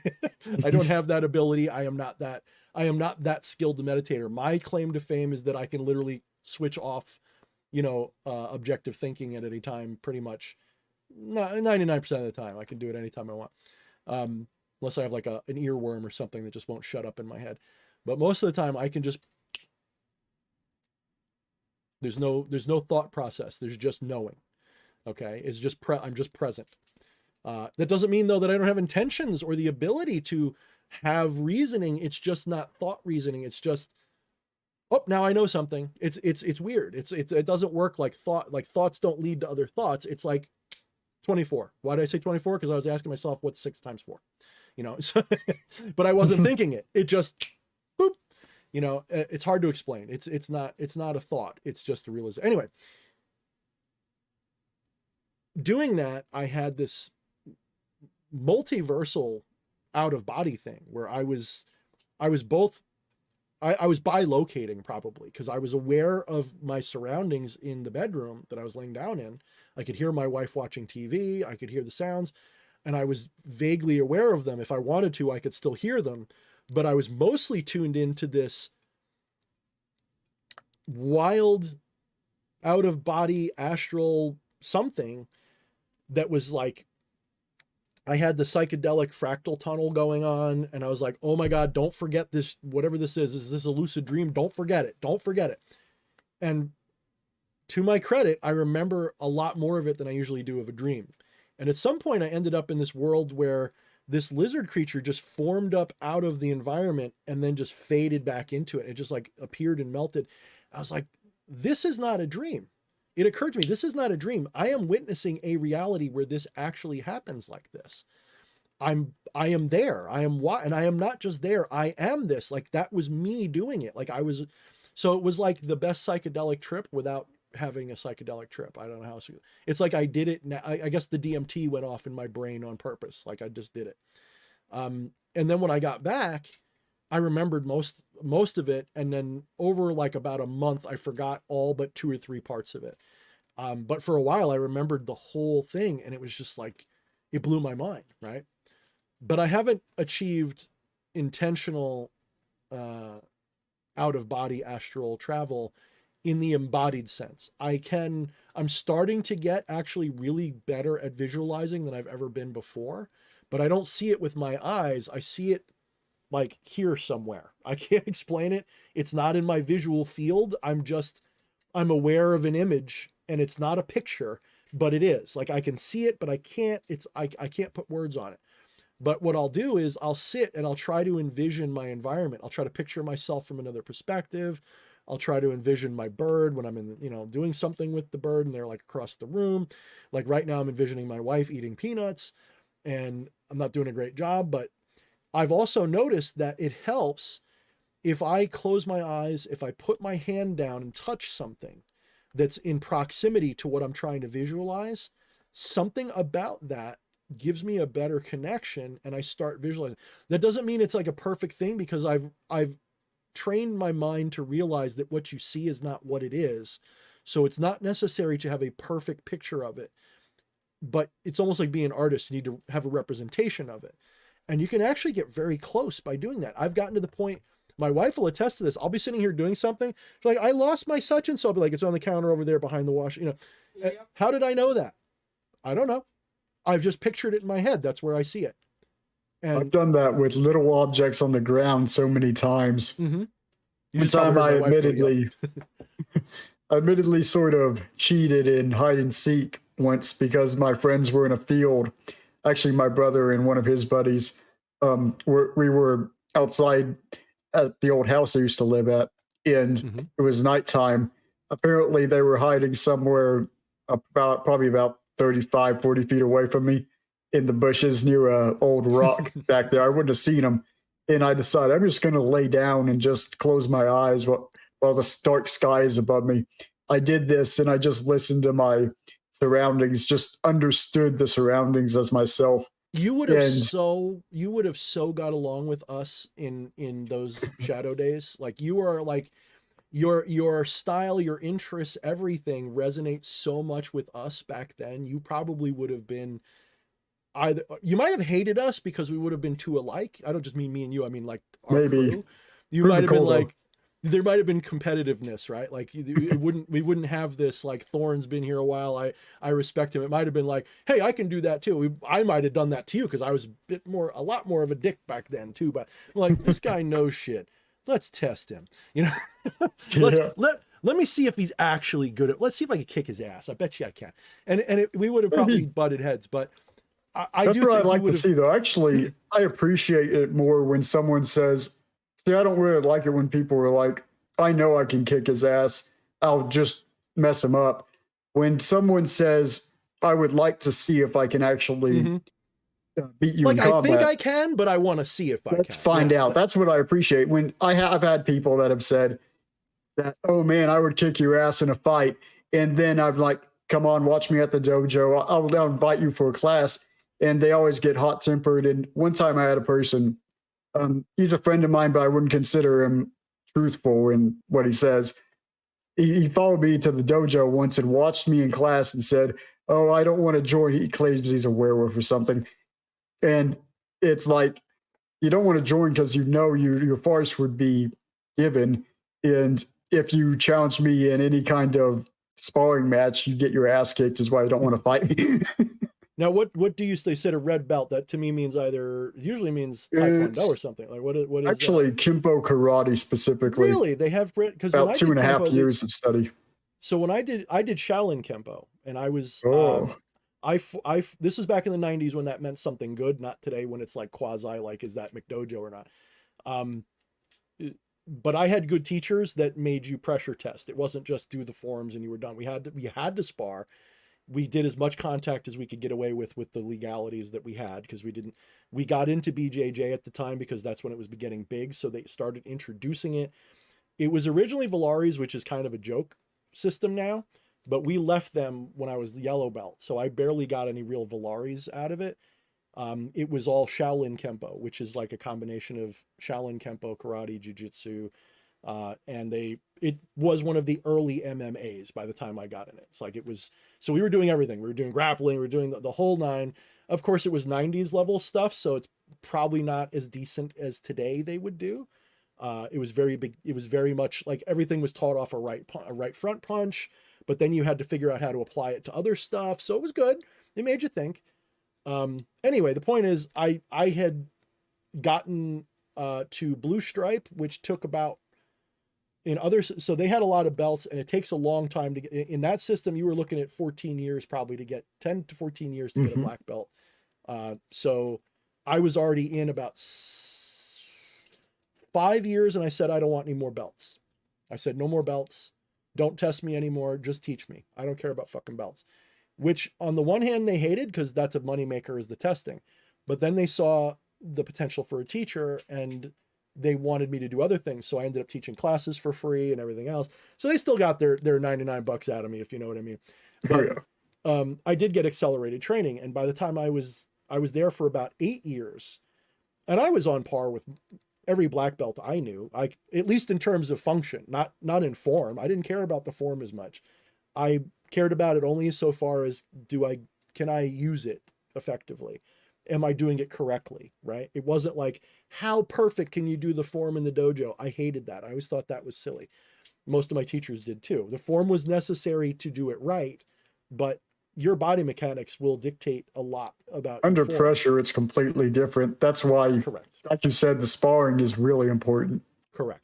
So we were pressured to try at least one sparring match out of every night to apply one of the techniques we were working on, some portion of it, if not the whole thing, to a spar. So if, you might have to do combination 6 or 7, which to me are like the easiest combos to use in a fight. It's just a different front kick. It could be whichever, and you cross step or get out of the way. Those are beautiful. That's like in a sparring, especially point sparring, that's literally half the fight is timing distance, getting the hit in, getting out of the way. That's pretty much the whole show. So I love those two techniques in sparring. I would use them all the time, but then you have to do other ones. Anyway, the point I'm getting at is is that's interesting. So you're doing Kempo. I didn't know they had red belts in Kempo. It must be an Americanized version. Or maybe it's a Yeah, it's Chinese. basically I know they have red belts. I was red and then advanced red. But honestly, if I was going to go by the actual belt rankings, I'd have to look it up again. What I would, Mhm. I'd think I'd be somewhere completely honest with myself. And if it was longer training and then just it took like 3 months of belt. So I'd say I would extend that to at least maybe 8 months to a year. I'd probably be a advanced yellow between that and maybe an advanced orange or somewhere in that range. Okay, so red is between yellow and orange in Well, probably the red, system I'd be familiar with. actually, it might be in your system. Mine, I'm actually looking at the belt there. It was right below a black belt, but Okay. they kind of did the training very quick. So I would honestly say probably closer to, yellow or orange advanced area. Yeah, and I put it into practice a lot. Not I wasn't a dojo, like I was a dojo kid for sure, but I wasn't a dojo. I didn't get my clout from just the dojo. I got into a Mhm. lot of brawls as a kid, and That's what one thing happened, that, oh, you like go I ahead. lost in my mind, I lost a fight in seventh grade. I technically didn't, but the guy was like a fraction of my size, and he hit me in the ear like 3 or 4 times. And back in those days, you get hit in the face. That there was like boxing rules. Like it didn't matter if you plowed them into the ground. If they did a better, if they fought you better, people would give them the credit, even if you, especially since I was like 3 times his size. It was like, I did ultimately hurt him way more than he hurt me. But because I listened to everybody around me saying you lost that fight because you didn't fight as well as he did, it gave me for years like that bubble pop, like I got my ass kicked mentality. Like I almost had little man syndrome for a little while. And I was like, especially since growing up, being bigger and tougher than everybody was a big part of my personality. Having that bubble pop sucked. I needed that, by the way. If you're one of those people who's never taken an ass whooping in your life, don't come at me talking like you're tough. If at least once in your life, someone has to hand you your whole ass. Like even if you just think they did, that's fine. Doesn't so long as you believe you lost, that's all. I will trust you then if you think you're tough, because at least you've gone through that dark night of ego death of I got my ass kicked. If you haven't been. It's like they say, like a good thoroughbred sometimes needs their leg broken once before they become a good horse. Oh, yeah. I have a buddy who studied in, I think it was Muay Thai specifically, and did a lot of training with. I know one of his families is a cop and actually did real legitimate Muay Thai and different, probably Krav Maga too. And he could kick my ass, and he has weapons training and everything. He taught me a good lesson once. People should know this kind of stuff too. I mean, I'll carry a big knife, but it's that now I don't carry one on my belt anymore for a reason. I carry this in my pocket. Actually, might get up and show it off in a sec, but it's a big knife. I'll do that in a minute. When I had one on my belt one time, I was not far from this buddy's house. I was at a gas station. He walked in. I didn't notice him. He pulled the thing out of off the belt within half a second, had me in a lock with my own knife against my neck. And I was like, I gotta learn not to carry just because I'm carrying a blade. So now Mhm. it's more concealed. But I'll get up and show what it kind of looks like, the one I carry.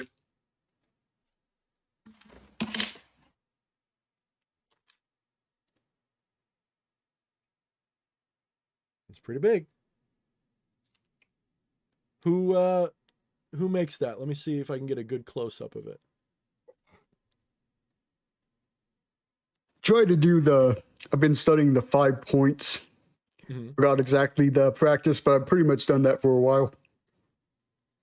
Yeah, And I I wouldn't was flip it around like that in combat. It's just no, that no, it's no. It's cool. just yeah, it is fun. I actually, when people say, "Oh, you shouldn't do flourishes," I will say this: don't get so used to flourishes that you accidentally do it in a fight. But learning flourishes does give you weapon familiarity and confidence.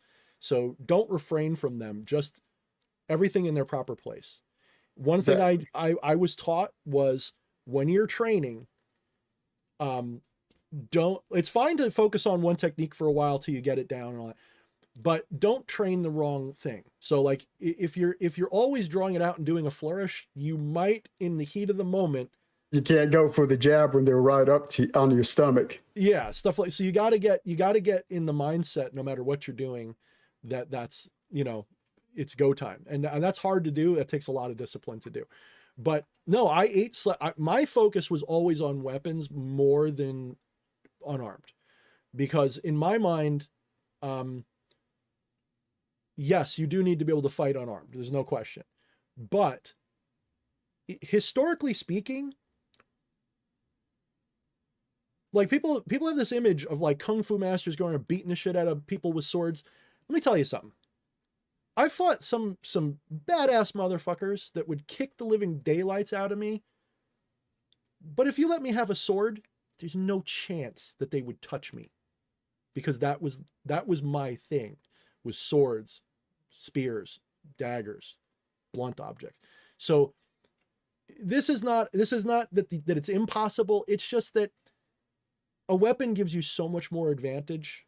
And someone's gonna say, well, what if you don't have one? Well, then you train without a weapon too. Yeah, But unless you're in an empty room, there's always a weapon. If you don't, I can find in any room that I walk into, there's always something I could grab to give me a tactical or strategic advantage over an unarmed person every time. And there's usually something that, unless we're talking about a big buoy or something, a big dagger, there's always something. If you got a little, just if all you have is something like one of these guys, you know, that's dangerous. But what makes it dangerous, because you don't see it, it can come out, stab, stab, stab while you're not, you know, what makes this dangerous is not that it is this, it's that it's this big and you can conceal it and you're good. That's what makes this dangerous. Once this is deployed, you go, oh, they got a knife. Now, yes, that's still scarier when you're unarmed, but you got this. Okay, that sucks for me. I need to pick something up to level the playing field. In my environment, I won't even go with a weapon. We'll just go with just this little moon thing that I have as a little decoration, this little stone moon. Is that as good as your knife? No. But if I hold this just and I get it, you might cut me, you might get me, but I'm gonna push this in your soul. I'm gonna fucking drown this. Even if I die, you're going with me. Okay. My mentality. That's the right mentality. Yeah. And I'm not saying I'm suicidal. I will do everything in my power not to die, but the ultimate, like, defense is, fuck it. If I die, I die. I'm taking you with me. If I'm going out with your hands on my throat. I'm not going out like that, you know? Yeah. But I've definitely gotten along with you in those days you were talking about. But I also have stuff like this, and this is one of the smaller toys that I have, and I do know how to use them. Those. You know, I'm not a newbie with this stuff. Okay, so this is what I love, but I am so out of practice, and because my shoulder's fucked up, I can almost guarantee that I'd have to fight lefty for one thing, because my right shoulder's so fucked lately. I can't even do certain blocks fully. I have to go to the doctor. I've tried everything. Maybe I try some like Tiger Balm or something. Maybe that'll help. I can't, like, my range of motion sucks, and it actually hurts if I strain it the wrong way. So I'd probably get my ass handed to me. But yeah, so no, we definitely would have got along, and we probably would have had a lot of fun fighting shadows and shit. Or you might have thought I was crazy and we would have fought each other or something. But you know, that's the difference. Like, that's why I look down on so many people today, and I probably shouldn't, because at least they're peaceful. But I see a lot of gardeners in a war. I don't see a lot of warriors in a garden. And that troubles me, because I was always taught to be a pacifist, but not a pacifist because you don't have a choice. You know, I was always taught to be capable of whatever you got to do, but refrain from using it unless you have to. Right. Give me my bubble, but if you step into that bubble any more than you should. That's right. And you know, I never hesitated. It was very rare for me to be like, I'm not going to fight you because I'm scared of you. It's usually because I don't want the repercussions of either me hurting you. That's what scares me or the most. legality. Maybe I lose the fight, but I'm actually more worried about the legalities than I am what you're going to do to me personally. Because if we're in that situation, I don't care about that. I'm not saying I lose my mind or that I'm like out of control. Like, oh, I just go black and kill you. No, I mean that, like Bruce Lee says, like, it's not about winning the fight. It's not even about not dying. I'm not afraid of death in that sense. If you get me to that point, death doesn't matter. I'm just going to do what I have to do. And if I lose, I lose. And I'll miss my family and they'll miss me. It'll suck. But now as a 47-ish almost person, I don't know. I guess you get a little bit more cautious. I guess you've broken your leg enough times, so to speak, that you know not to just throw yourself at everything. And so I'm not that, like, I have military friends now who 20 years ago, I'd be like, I'll bet you I could beat you up. You know, let's see. Now I'm like, they'd probably kick my ass. What's the point in even arguing it? Let's, even if they wouldn't, I still just come off. My default is I'm probably going to lose, even though there's a good chance I wouldn't. But yes, to make mine a 99 happy. Yes, you're not wrong in expecting me to whip out a lightsaber because, as I said, Jedi stuff has always been one of my first loves. So that's one of the advanced techs I hope they release really quickly within our lifetimes. You think they have lightsabers for real, or you think I'm absolutely certain? You know what you were talking about? It just has to be a point to point, and I mean, it could even be the handle. And you have the other object. It doesn't have to be modern understood magnetics. It could be more advanced than that. And it comes out. Do you think that that's a practical thing, though? Do you just think meets there. Do you think it's a I practical mean, if you thing? could, theoretically, you know the scalar wave, right? Well, yes. Theoretically, if this object, it's not necessarily a magnet. It's just part of that hologram. However advanced technology is capable of putting it out there and then making a hot enough plasma just fill that gap of space itself. You know, hard to explain, but I'm kind of imagining these objects.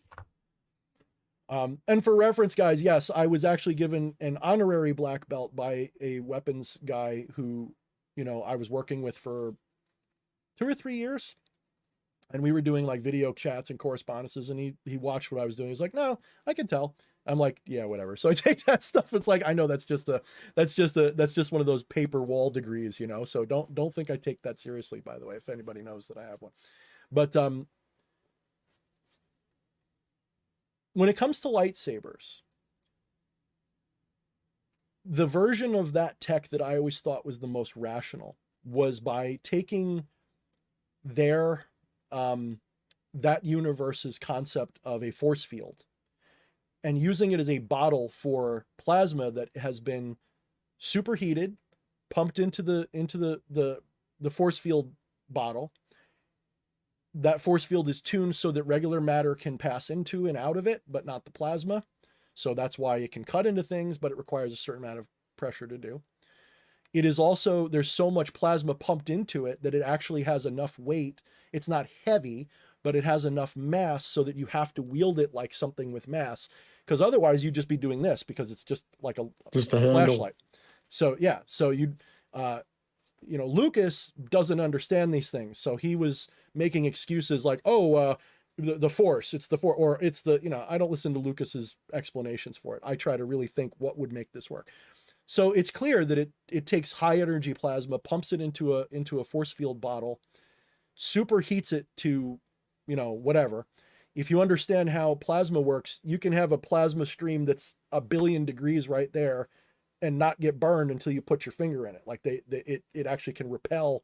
So there's no bleed of the heat potentially. This is why you can see it, especially if it's got a force field bottle. You could probably have that force field contain the heat energy and just let some of the light energy out. It's a pretty fascinating concept. I actually love, to me, the lightsaber, the only thing I would want first more than the lightsaber would just be the force powers themselves. That's the only thing. And that is like, if I'm going to weigh it on a scale, that is 1 featherweight higher than the light. That's how much I flying love around.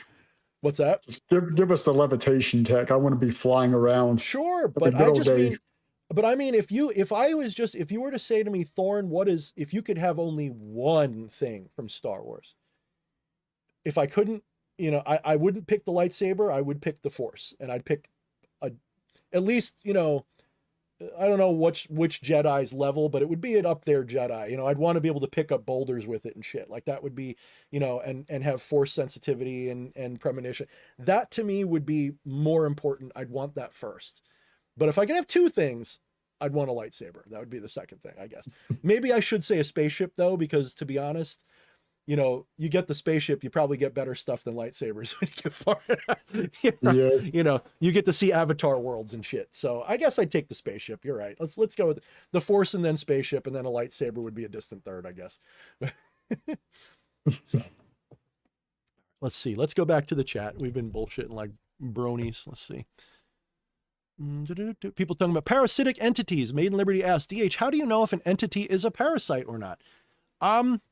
All right, Maiden. I don't want to say that's a stupid question because it is actually a good question, but one might say it's a stupid question. And here's why. You'll know if you're being honest with yourself, if you're around a parasitical entity. A truly parasitic entity, you can feel it because it's either here. The reason why it's a little confusing is because a parasite doesn't necessarily have to suck energy out of you. It just has to get you to, shall we say, emanate energy.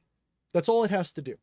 So all it has to do is make you angry intentionally, sad intentionally, even love. The difference between a parasite and a symbiote is that it's one-sided.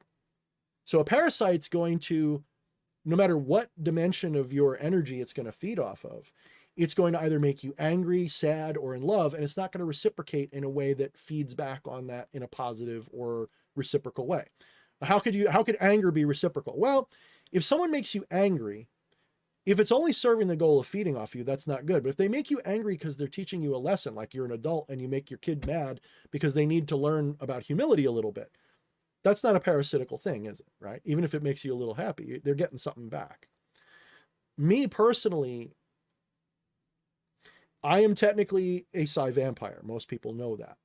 When I say that, I almost don't like the word vampire because it puts like that, you know, thing on it. You would probably, I just mean that in the sense I am an energy parasite. I have the ability to do that. But I've trained myself over the years to transmute that into a symbiotic thing so that I no longer prey on people. When I catch myself doing it, I feel terrible now. It used to be like, good, fuck you, you know, because I usually only did it to people who deserved it. But at the same time, I wasn't nice about it, you know. I don't like doing that anymore. Now what I like to do is use all the abilities that being a psi vamp gives you, which is a high level of awareness of other people's energies, feelings, emotions. You're not an empath. I don't take your emotions into myself and feel them. What I do is I'm aware of them in a hypersensitive way to the point where you might just have a little shift and I pick up on it. I use that to help you when I can, or to make myself get better. Not to like con you or anything. It's almost the same thing because that's how a con artist does it. They read you and then they become what you want them to be. But what I do is I use, it's almost like NLP. I read you as I'm talking. In fact, that's one of the reasons I talk more, because by talking a lot, I'm reading you as I'm talking because I'm judging your reactions to what I'm saying. That tells me what not to say and what to say. And then once I get a baseline of who you are, then I can conform to that, get your trust, and be your friend. Usually that's my only intention, is just to get along with you. But I can also use that to feed off of you or help you. And I've learned to try to only use that for, I don't just say benevolent, but just not malevolent or parasitical reasons. Catch me on the wrong day, though, I can absolutely do that to you. In fact, people pick up on a little bit of narcissism in me because it's one of those things I'm afraid of. I don't want to be a narcissist. I can't stand the idea of being a narcissist, but I have narcissistic behaviors. Some of those are learned, and some of those are just a trait of being a psi vampire, because a lot of psi vampires, they express as a narcissist, because that's kind of what happens. They become a black hole for energy.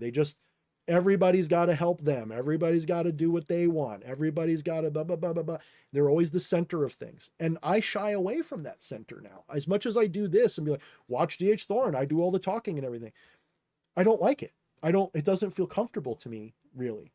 In public, I'm actually more likely to go sit in the corner, and you'll see a bunch of people sit around me and talk to me, but I'm not looking to be in the center and everybody has. It's more like, I want you to come find me. And then, because then I'm figuring, well, then you like me, and I have more of a chance of liking you because we probably have something in common. You know what I mean? So it's a little different now. But I think I'm getting off topic here. So when you're dealing with a parasite, how do you know you're dealing with one? Well, on a human level, they're going to be getting you to either give off more energy than you're used to in the form of getting you happy, angry, or whatever, and you're going to feel it because you're going to feel drained. You may have enjoyed it. There is such a thing as a positive feeder, that they feed off positivity. They want you excited. They want to take you to parties, right? There is such a thing as a positive energy vampire. These are people who love to bring people to things and just watch them be happy, and they feed off of that. We don't consider that a parasite though, because we feel like they're making us happy. But they are definitely taking energy and not necessarily giving you any in return. They're causing you to feel excess happy, and you'll know the difference because you'll feel not just tired, you'll feel drained. Like, I don't want to do this anymore. I don't like sex. It like turns you off to what it is in a lot of cases. Now, what about a spiritual entity? If it's a spiritual entity, it will probably be the same thing. It'll probably have a very similar pattern. You'll invoke a spirit and you'll feel fear. I don't mean fear like you're in awe, you're startled. I mean, you'll have paranoia in your mind. You'll suddenly be thinking about, you'll suddenly have ideations that make you scared. And they'll usually be irrational ones. So it'll be, is something watching me? Yes, it's why there's a spirit in here. Yeah, but is there something else here? You'll start getting these like almost like schizophrenic thoughts. They'll try to spook you. And you might suddenly get the feeling, wait a minute, I haven't heard from my wife all day. Is she okay? Like thoughts like that, things that are like meant to get you worked up and scared. That's one obvious way. They might do that with anger. They might do it with lust. In fact, one of the things that I notice like left-hand path people do, they use the left-hand path as an excuse to indulge in things. Now, there's nothing wrong with indulging if you're on a left-hand path, but they'll use that as an excuse. They're not actually doing the shadow work while they're indulging. They're just doing it to do it. Some entities are parasitical through lust. They will get you lustful, and you may end up, well, shall we say, satisfying that urge. That gives off a fuck ton of excess energy, guys. If you're not doing some form of tantric thing, that energy is being released. Okay. And if you're not doing something to restore that, you're losing it, right? That's the theory behind what most tantric practices are. For a guy. For a girl, it's different. It's thought to be very different. But for a guy, ejaculation in specific, or an external orgasm as they call it, is to be avoided because you're letting energy out. That's part of the origin of the Lilith myth. It's not just the mythology. That's part of it's not, to be clear, I'm not saying that's what Lilith is limited to. I'm just saying that's part of the origin, is that you're talking about an entity that feeds off sexual emission. Okay. They don't just mean your jizz. They mean your creative energy, your mercurial. When I say mercurial, I mean in the creative generative sense, energy. And if you're not practicing certain techniques, when you do that, you're expelling it. Now, the alternative to not expelling it is to learn how to draw it in, to gather it, to harden it, to center it. You can have a very similar thing. It doesn't always have to be just don't use it. Okay. So that's another thing. So you have a sexual parasite is what I'm building up to. You can have religious parasitism. That is an entity that wants worship and devotion and offering. That is a type of parasite, especially if it's not giving you anything in return. So if you've got an etheric being that's like, make offerings to me, and when you ask it for help, it doesn't do what you ask, and then you make excuses, oh, it's teaching me a lesson. If you're looking for is a guide, that's different. But if you're going through the Goetia and going, this entity is supposed to be good for finding treasures. Okay. And then you go and you use that spirit and you don't find anything. You don't get any wealth. You don't get any, you don't discover some internal gift that you didn't know you had. Like you're an artist and didn't know. If you don't find some hidden treasure in your life of any sort, And then you go, well, the spirit just thought I wasn't ready. No, that fucker's taking advantage of you. I'm sorry. Don't fall down that path. Unless you said, be my guide or something, that's different. But if you're just like business and they're not doing business, walk away. That's a parasite. You probably called to something and a parasite showed up. And I see people like Jasonium's talking about like they smell a certain way. I don't really, I think that everybody's different with their signs, but I don't go with external signs like that. I think that's superstition to me. I wouldn't go by that, but some people will say, like I've heard people say like if you smell cucumbers or something, like there's all these different, I'm like, yeah, all right, if you say so. It's like, I don't want to say that won't work because some people, that's just how they associate things. Like some people, that is how it works for them. Some people can't do it any other way, and that's fine. But that doesn't hold for me anyway. He does say correctly, parasitic entities will also mimic other entities. That is correct. They are low vibrational, intelligent, and dangerous. And I would agree to a large degree with that, but I would also argue that no entity has the ability to overpower your own intention. So if your intention is pure, you won't get a walk-in. You won't get a parasitic entity mimicking another one. So if you purify yourself, that's getting into the whole take baths and do all this shit. Remember those baths you're supposed to take, those things you're supposed to do. The bath is just a physical manifestation of what you're supposed to be doing. You're supposed to be cleansing yourself spiritually in that bath too. What does that mean though? Does that mean, oh, you're not thinking sinful thoughts? Notice the language we're using. Don't think sinful thoughts. Purify your mind. Be holy, be modest, be this and that. Notice all of these things are trying to direct your mind away from diversions from the intended purpose of your intention. That's really all they mean. They use moralistic terms, but what they really mean is to purify your intention. And by that, it really means, if you want, take a bath, but meditate in that bath. Clear your mind, get your day's bullshit out of your head, then do the ritual. If you go into the ritual and you're still worried about your boss at work, you may inadvertently call in an entity that resonates with that dickhead boss of yours, and that's what you get. And I'm here to tell you, from a lifetime of doing these things, I have never once, even including with shadow people, I know this now. Shadow people don't bother me anymore because I am now aware of what I'm bringing into my own awareness. It's by intention.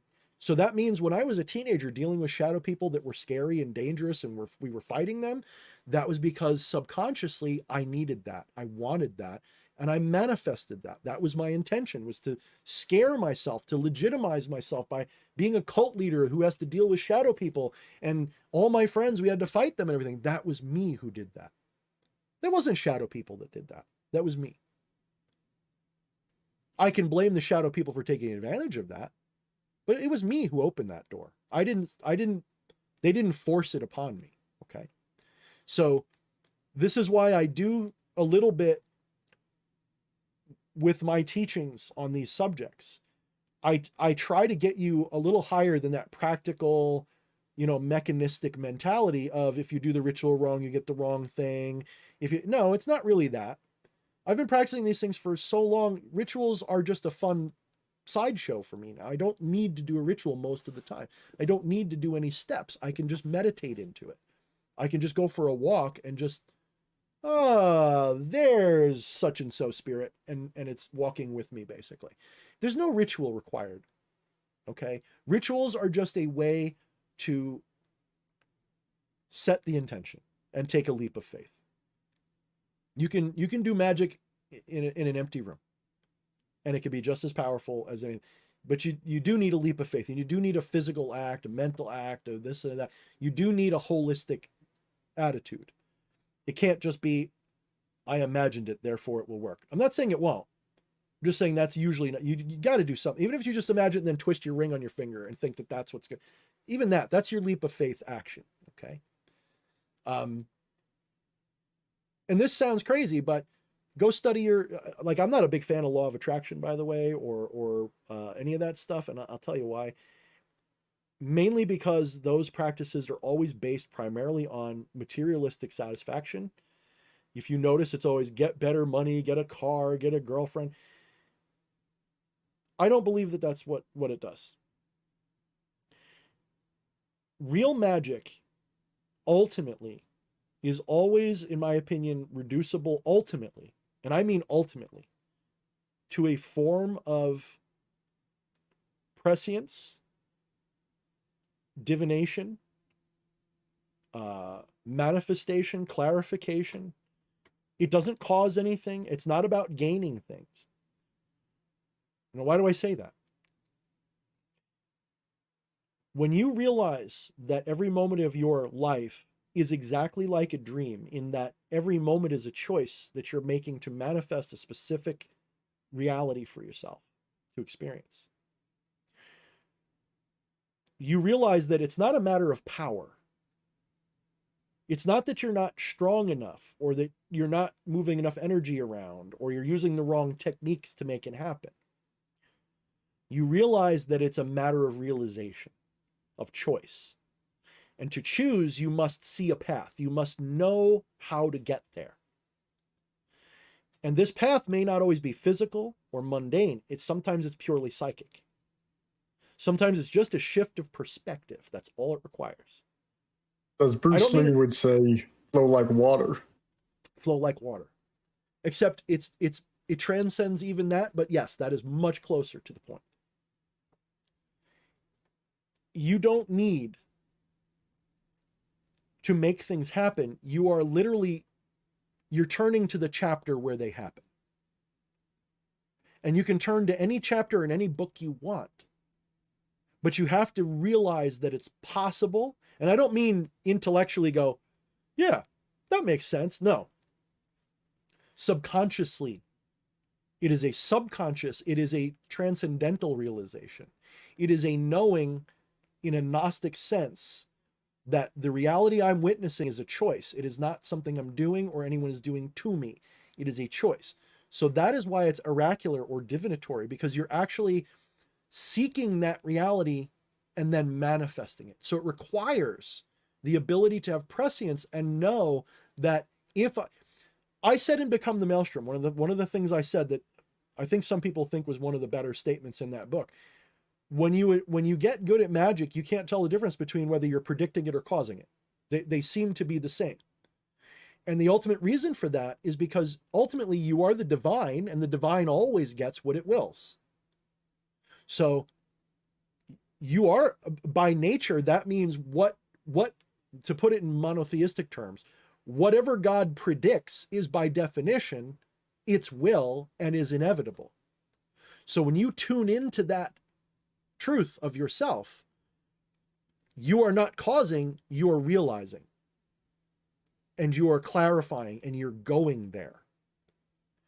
This is why I prefer, you can call it dimensional shifting, you can call it reality shifting, you can call it quantum jumping, you can call it manifestationism, which is the word I prefer.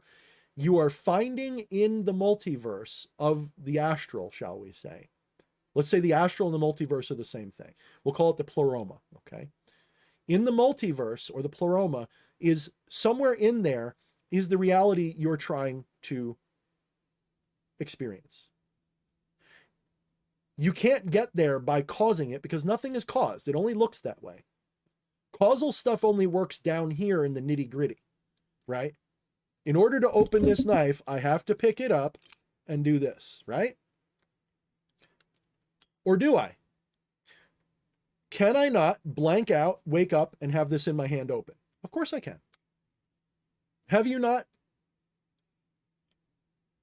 listened to a radio program and stopped paying attention to it and just woke up in the middle of a conversation you didn't know they were having? You can easily tune in and out of different realities. It's just that the further removed they are from your current experience of reality, the harder it is for you, because you're still incarnate. So this is why magical theory is so important, and so many people want to skip right over it. They just want to do the work. They just want to do a spell or something.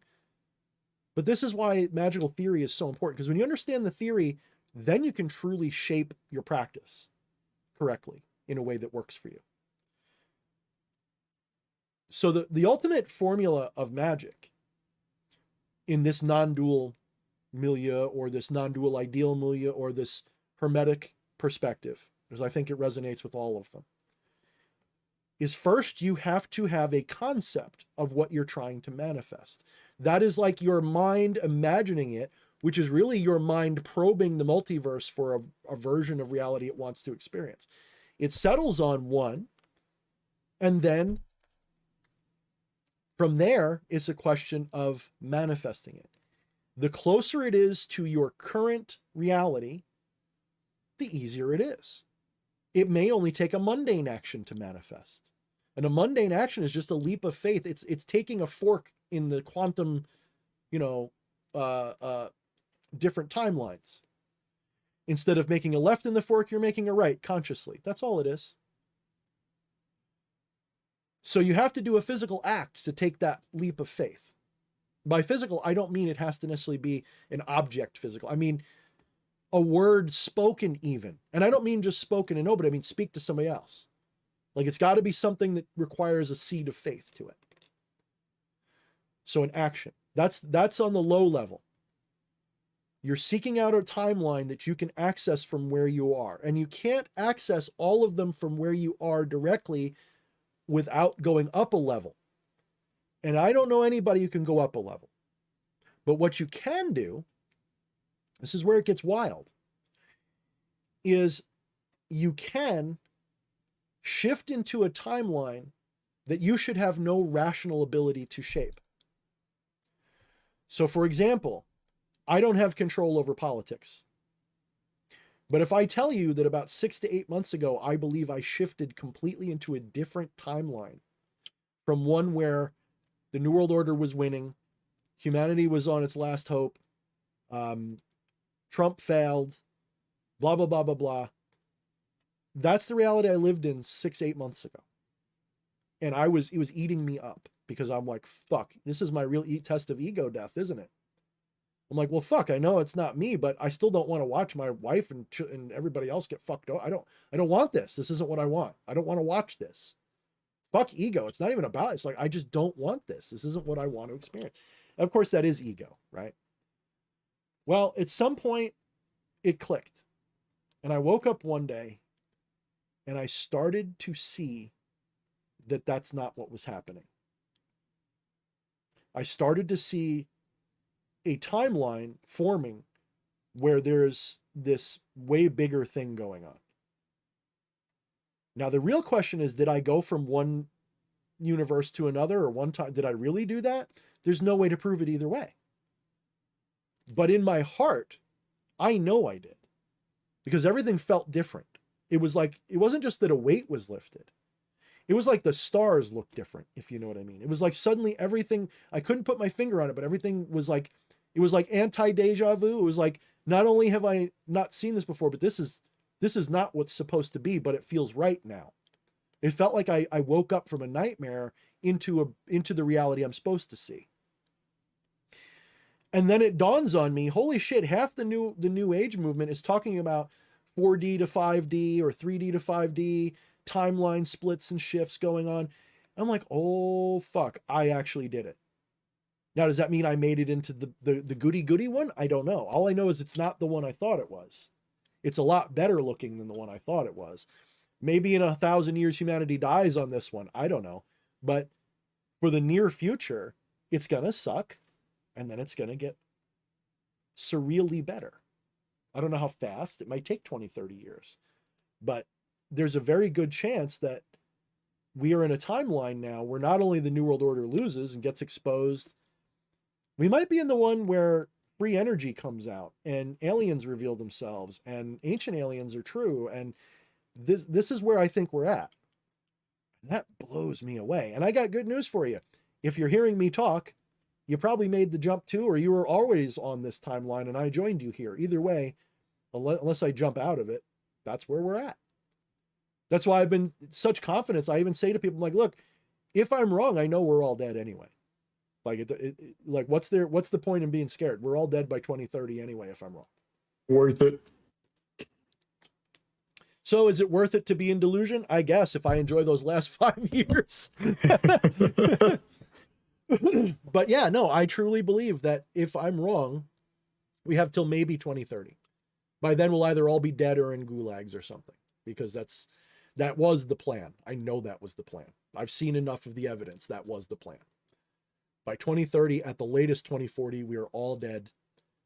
2/3, 3/4, 4/5 of us are dead. And we're all in 15-minute city gulags, basically. Those of us who won't conform are dead or in prison. And I do think that was coming. And I think we skirted it. I think we avoided it. I think that our benevolent ET friends said, okay, you know what? We're going to help you out this one more time, but you need to wake up now. It's time.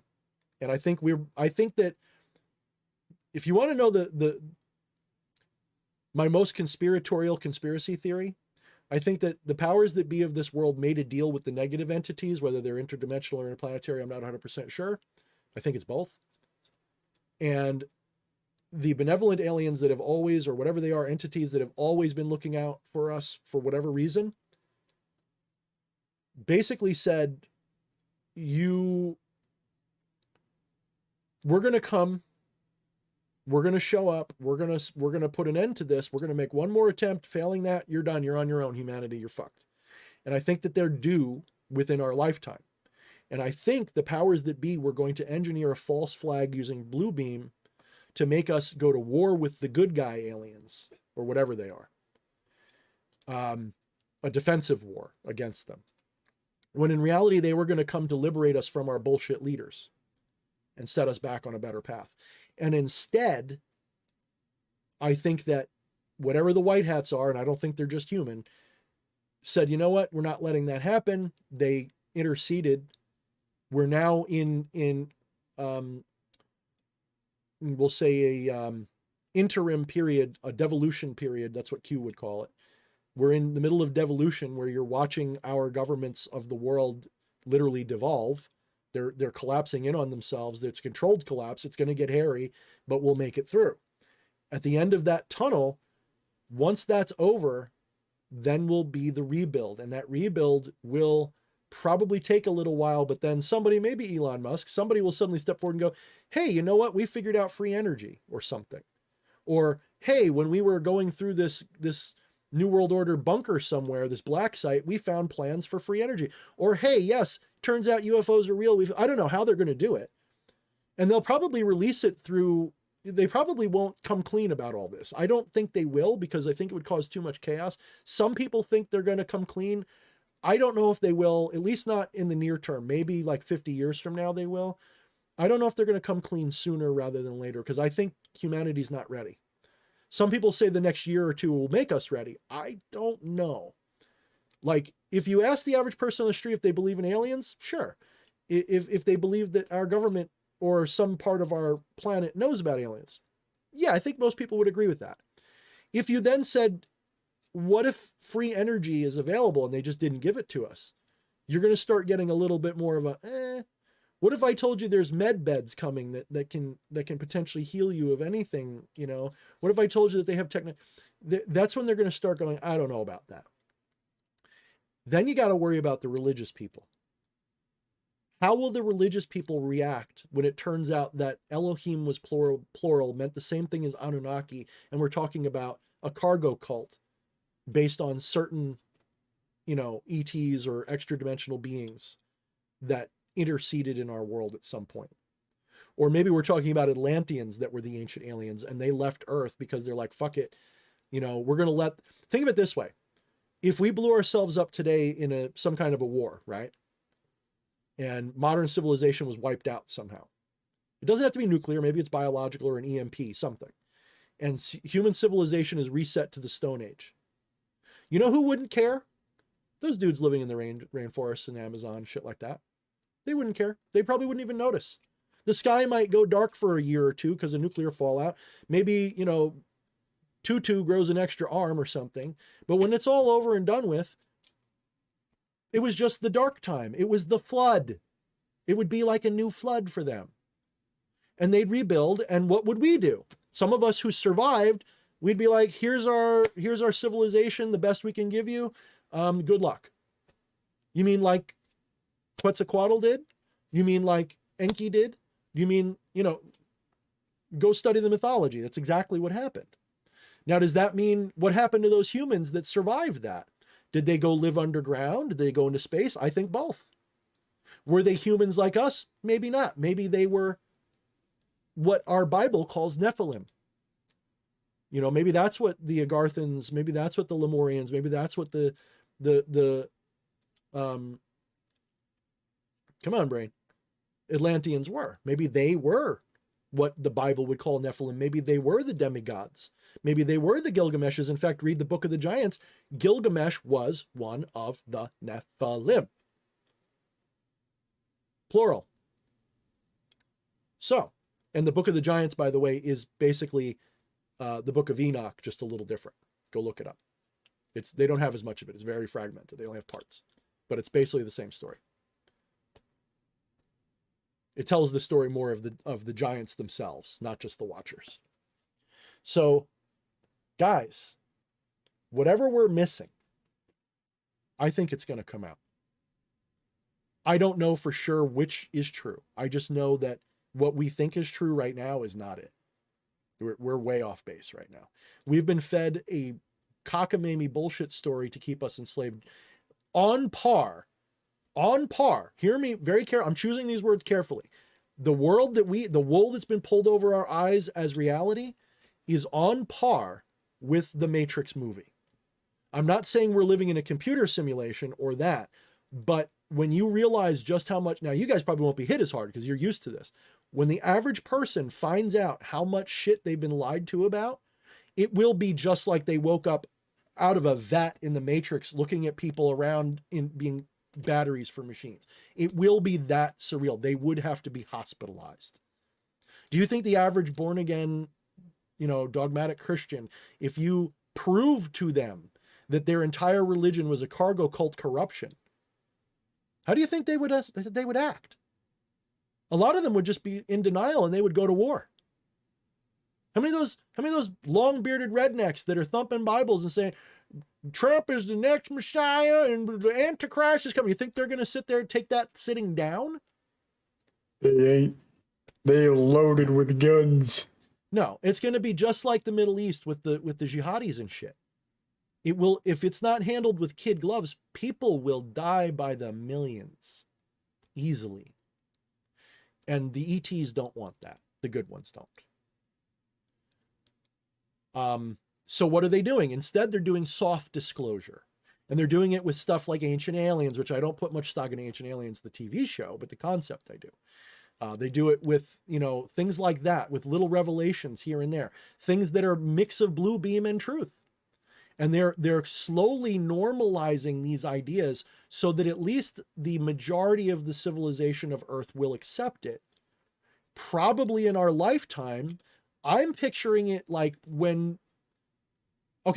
just like the New World Order was waiting till the greatest generation was pretty much dead before they sealed the deal, which would have been next year, by the way, would have been the point of no return.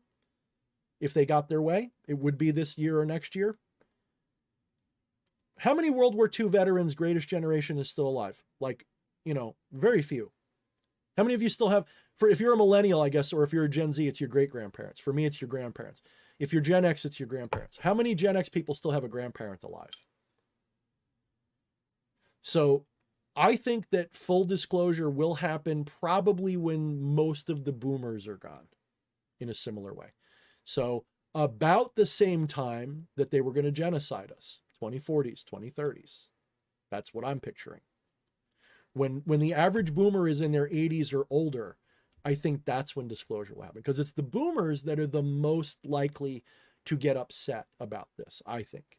Not all of them. A lot of them love Star Trek and shit. A lot of them are ready. But I think those are the ones that are the least likely to bend. I think most Gen X religious people are willing to bend, in my opinion. I think most millennial people are definitely... How many millennials are hardcore Christians? I don't know many. I know a few.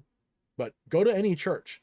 You don't see a lot of 20, 30-somethings. You see mostly 50-somethings, 40-somethings, right?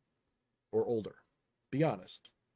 How many of you guys go to, maybe in the deep South, I'm wrong. All right. I'll take that back. Go to the deep South. Is where I am though, where it's not a Bible thump region. You don't see that many not devout believers. They'll go to church, but they believe in aliens. If you ask them, are they demons? They don't think they're demons. They think they're aliens. That's all I'm saying. If you go to like Bible thump country and you go, what's an alien? You go, oh, that's a demon. Yeah, that's a demon. It comes straight from hell. Look at them eyes. See, that's how you know that's a demon. It doesn't have a soul. And I know this because you go on Twitter and half the conspiracy theorists are flat earth aliens or demons types now. So you got to watch out for that, because that's my biggest fear. And that's probably the biggest holdup, is that those people, enough of them have to be inconsequential before they can release it. So I figure at least another 10 to 20 years of soft disclosure before the real deal shows up officially. Unofficially, some of you might get picked up and be like, hey, we need diplomats for when we do reveal ourselves. We're going to take you. We're going to train you. Don't be surprised. Some of you guys listening to me, it may happen to some of us. Don't be surprised. That is a message I got from certain guides and source, okay, is to be ready. Some of us, I don't know who, maybe not me. Maybe I'm too old. Maybe I have the wrong ideas. Maybe they won't pick. Maybe they just use me as a messenger. I don't fucking know. Maybe that's what source is. Maybe it's ETs talking to me. I don't know. But as people are like, watch this, like Thorne's gone crazy. A little bit. I've never claimed to be sane. I've said I was rational, not sane.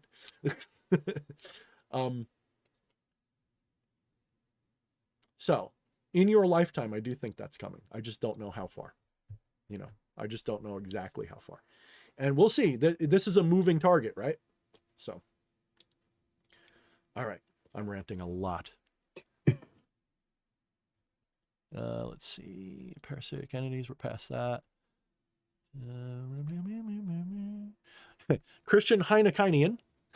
Heinekainen. I can never say that right. Asks, have you or your guest ever had any run-ins with the Galactic Council? I guess he means the Galactic Federation of Aliens and shit. What's your take on that? Do you think that's a real thing, or do you think that's nonsense? Well, if you, I don't like to use books like the Bible, but you read this stuff and they have hierarchies of beings, and pretty much any mythology, you can find this stuff. Yeah, they exist in the multidimensional space. I wouldn't say that I've had a direct run-in with any of them, but just by consequence of being into the occult, I would say a number of them probably work through both of us to some degree, kind of like you were saying with this messenger idea. Mm-hmm. So to that degree, I say probably. Probably we have. I would agree with that, at least in principle, if not in fact. Whether it's what they call themselves, I don't fucking know. I doubt they call themselves the Galactic Council. That sounds cheese, but maybe that's why we came up with the term, because that's what I have recently had a lot of hits from my intuition that tell me 90% of our science fiction is based in fact on some level. So when you're talking about Star Trek, is that a reality? And who is that? Is Star Trek the aliens, their Galactic Federation? Is it, are there humans involved? I think there are. There's a lot of reports, and this is one of those things that doesn't get believed, and I'll tell you why. There are reports of humans in other galaxies. People claim that they have been to other worlds and seen humans there with full civilizations.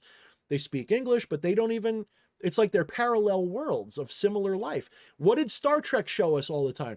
Humans everywhere, not just aliens, humans too, or things that looked exactly like humans, but were a little different.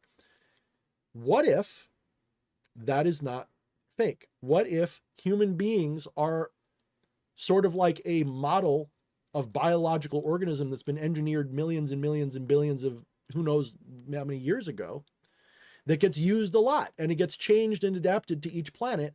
So they go to any planet, they find an entity that would fit that genetic mold, and they infuse the DNA with them and upspring something like humans. Maybe they have cat humans, maybe they have primate humans, you see my point? This is why you have your Lyrians, this is why you have your reptilians, this is why you have all these different types that are humanoid, maybe. But what if I told you that there's a lot of reports, sorry if I give you the finger, I was fixing my ring. What if I told you there's a lot of reports from people who claim to have been abducted by aliens or taken by aliens and saw humans in other places? Well, average person is going to say, well, that's not possible because there's no way we went there. So you're assuming humans didn't pick us up and populate us other places? You're assuming they didn't engineer us in multiple places at once? And that's not even touching on the possibility that I believe that the Nazis made contact with somebody, got UFOs, and left this planet from Antarctica. I am fairly confident that that happened. Like, enough to talk about it. Not, it could be wrong, but I strongly believe they did. I'm pretty certain they did. That's the only thing that fits the information we have. Maybe that's not what happened. Maybe that's just a ghost in the information. That does happen. But I believe they did. I believe that the story of the Vril Society, Maria Orsic, everything Robert Sepper talks about, not that I endorse everything that he is or does or says, I think his work is fairly good, at least from my limited ability to judge. I know a lot of official anthropologists think he's scum, but whatever. Since when do left-hand people care about that? Information's information. But I think he's right. I think that the Nazis made contact with something human, or at least that we would call human. Maybe they were the Anunnaki. Maybe they were ancient Atlanteans that left this planet. Maybe they are 6 to 10 feet tall on average. Who the fuck knows? Maybe they all look like Thor and Odin and shit. Very possible, okay? The Nordics. We all hear about the Nordics all the time, and the tall whites that are like an offshoot or a different version of them. We hear about that all the time. If you're into the aliens stuff. Is that what they made contact with? Is that us? Is that where we come from? Maybe they found where we came from. Maybe they found our ancestors or our cousins or something. And maybe they were like, here, let's work together. I know people hate that because that then is overshadowed by what? The Holocaust, all that stuff. So it's like, even if that's true, you're not allowed to say it, because that implies that aliens, for whatever reason, were friendly with them. Of course, that's assuming that everything we know about history is correct, and I don't want to dare question it, especially not on YouTube, because I don't question the whole thing, per se. All I've ever said is that I don't think either side was the good guys. I don't think any nation or alliance was the good guys. I just think that there was... What's Paperclip. that? Paperclip. That's all I'm saying. Paperclip. Yeah, paperclip.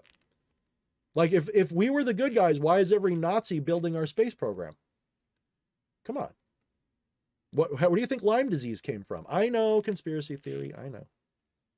Sure. It just so happens that a guy that was working with Lyme disease infected ticks, the same bacteria, to try to use them as population control and pacification, just happened to be working through Operation Paperclip at exactly the same lab on the end of Long Island, where Lyme disease originated. It's just coincidence that's just like that. Lyme disease, and there was absolutely no evidence of Lyme disease before that. It didn't exist until that first couple cases. Yeah, that wasn't engineered. No, they didn't do that by accident, sure. So the point that you and I would agree with, because neither of us do I identify as a bigot or a racist. Any innocent person, I don't give a fuck what your race, religion, or whatever is, I will do my best to help you. I will do my best to take a bullet for you if I have to. You know what I mean? Like, I am not going to sit here and be like, oh, you're this race or you're this religion or something, and therefore I must hate you. No, I don't do that. I don't believe in that. That's not a Luciferian perspective. I'm sorry. It's just not. But that doesn't mean truth isn't truth. If the truth is that the Nazis made contact with aliens in some way, or maybe subterranean humans or something, an advanced civilization, we'll just put it that way, take aliens out of it. If the Nazis made contact with an advanced civilization, got UFO technology, advanced technology, fled to Antarctica, for whatever reason lost World War II. One rumor is that Hitler had the bomb but didn't want to use it because he didn't want to murder. So that's usually what people on the, neo-Nazi side would say. But if it's true, maybe it's true. I don't know. I wasn't there. Did he even die in that? I don't know. I don't think he did. I think they lied about him dying. I think he fled to Argentina at a bare minimum. Probably died there if he didn't go to space. So I do. I think that they got a hold of tech. I think that they reverse engineered it or whatever. I think Maria Orsic and her group was instrumental in making contact because they were psychics and all that shit. I think that they made contact with something. They got led to what they needed to get the technology they needed. I do think that they found Agartha by going, or Shambhala through Tibet. I do believe that's what happened. I do believe that they fled to Antarctica. I do believe they built a base there. I do believe that's why nobody claims Antarctica, because the Nazis technically probably still run it. You hear me? They probably, why does every country on earth fight over every last scrap of nothing except Antarctica? They just like, yeah, we'll all just share it. No problem. Like there's no resources there to get. Give me a break. Like they're not owned by some crown or something at the top. That's nothing to look into. Yeah, that too. Let's not talk about the Black Pope or any of that shit. Let's just ignore those possibilities that seem to be true at every Nothing level would be written in the books about that within law and code. Nothing at all. Nothing at all. So, and I do think that, yes, you had, what's his name, go with Operation High Jump. Admiral Byrd. Admiral Byrd, yeah. He got his ass handed to him by the Nazis. He fled. He made a report in terror when he got to land. They reported that. Then someone sent a message, what the fuck did you just tell everybody? He changed his tune the minute he got back to the States. And he's not the only one with these stories. Then you have over Washington in 57, I think it was. No, before that, there was the UFO sighting at the Battle of LA. Look up the Battle of LA. I don't mean that silly movie, guys. I'm talking about the history, because there's a movie by the same title. Here's a clue. If they don't want you to know something, they'll make a movie about something with a similar title or a similar story, and they'll make it all about the movie. So when you go to research it, like on Google, you can't find the history because the movie pops up. You know how many times that happens to me? I'm trying to research something and I Google it and it's like the movie about it shows up. I'm like, I don't want that. I want the history of it. Show me the facts of it. Good luck. You have to go like 12 pages in to find it, or revise your search with terms Google doesn't even use anymore. So look up Operation High Jump. Look up the Battle of LA when they were shooting at something for like an hour. I forget how many thousands. It was like 9,000 rounds was shot at it. There's pictures of it. It's obvious there's an object and it didn't bring it down. What the hell were they shooting at? Well, some people speculate that was either an alien or it was early Nazi UFO tech. Then you have that sighting over Washington. I forget if it was 57 or 53. I think it was 57. Look up Washington, D.C., USA UFO swarm or something like that. Go Google that shit. That one you can find. There's pictures of the fuckers. It's like 6 or 12 in Delta formation. And it's obvious. I thought it was a drawing. No, that's an actual photo. And there are people who believe that was the Nazis making a show of power. Don't fuck with us ever again. We're leaving. Bye. We have this. We deal or not. You know, so that's what possibly, I think it may have been what happened. Maybe. Now, here's the question. If this is true, and I speculate that it is, I believe, but I speculate that it is, did the Nazis make friends with benevolent ETs, reptilians, Nordics? Were they good guys or bad? Well, if there is no good guys, then who the fuck are the aliens working with? Does that mean the aliens aren't good or bad? Maybe. I don't know. This is all stuff we don't know. And I'm only going by what I've heard and what I've seen in evidence. In my gut, though, I don't believe that it's just one or the other. I think that whatever these beings are, it's not just one being or one group of beings. I think you're talking about a spectrum of entities that range from interdimensional to interplanetary, of different levels of development, different levels of whatever. The Galactic Federation is probably pretty inclusive, and their rationale for inclusivity probably isn't what we think it is. In other words, they might not need us to have warp drive before they talk to us. It might be something more, it might be something spiritual. Maybe that's why maybe because we woke up and we realized non-duality and they're like, oh, or whatever our early version of that was. Oh, okay, you guys are fair. You know, you're okay. Let's uplift them. Or maybe that's what they do. Maybe they just go around and make uplifted species everywhere. Who the hell knows? I don't know their motivations. But we can't assume that they're just good or bad or both. I would assume that they'd be just as diverse as we are in that respect. And there's probably some that are very enlightened and wise, and they have a one approach, and there's probably some that are very grabby. But I do believe, and this is just my suspicion, that the zoo hypothesis of all is probably one of the better ones, or the nursery school hypothesis, or one of the ones where the aliens hide from us for whatever reason. It could be because our government said stay away. That could be the whole reason. Whatever the reason, they're not just walking among us openly, but they are among us. I'm almost certain of that. I just don't know if they're just in disguise, like the whole. I don't trust David Icke anymore, by the way. David Icke has pretty much lost me at this point. That doesn't mean everything he says is a lie. It just means that David Icke, I think, is probably disinfo / honeypot, just like Alex Jones. I think they were both either wittingly or unwittingly, or blackmailed or willingly going along with that. So I don't trust them. What do you think, James? I've been talking too much. You can jump in anytime, by the way. Oh yeah, I just saw this question from CJ Anger I liked about what if there's one alien species as a master species that have mastered reality and are going around the universe engineering it for the benefit of the universe. I think that aligns with a lot of and I think it was the founders in Halo they called it, wasn't it? Yeah. I don't know if it was the It founder. sounds like they would call it. Well, like the founder in the whole Starseed lore, especially if you go with like some of the more out there people, they claim that there was a group of beings that, I don't know if they were created. They're basically the aeons, right? The aeons of Gnosticism or the whatever. They're basically higher entities, like they're incomprehensibly divine minds, right? And they go from universe to universe, and they seed universes with structure, right? So the Big Bang happened because of them, basically. And they have been shaping this universe from the beginning. That is on the table, because we're talking about human beings which have been, as far as we know, only at this level of development for 100 years. And we're a bunch of asshole hairless apes assuming that just because we don't know how to do it, there is no such thing as precursors or the ancients or gods or anything, beings that we would call gods, interdimensional deity beings that shape real.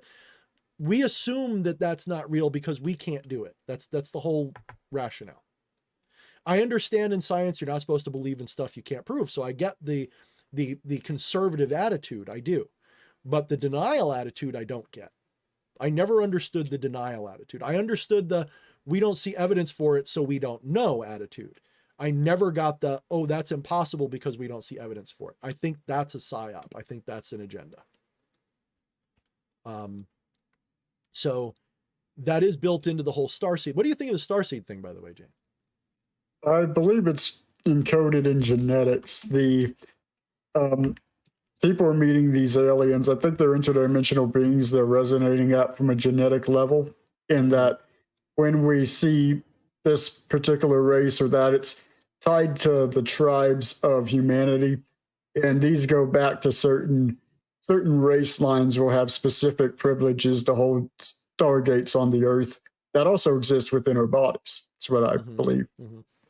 Well, I mean, I don't know if you watched the stream I did right after my first decent, it wasn't a breakthrough dose, but my first decent psychedelic adventure. I had sort of dissociated from the body enough that I realized that my body was in the Maya level of reality, was separate from the mind that I call me. I did see that.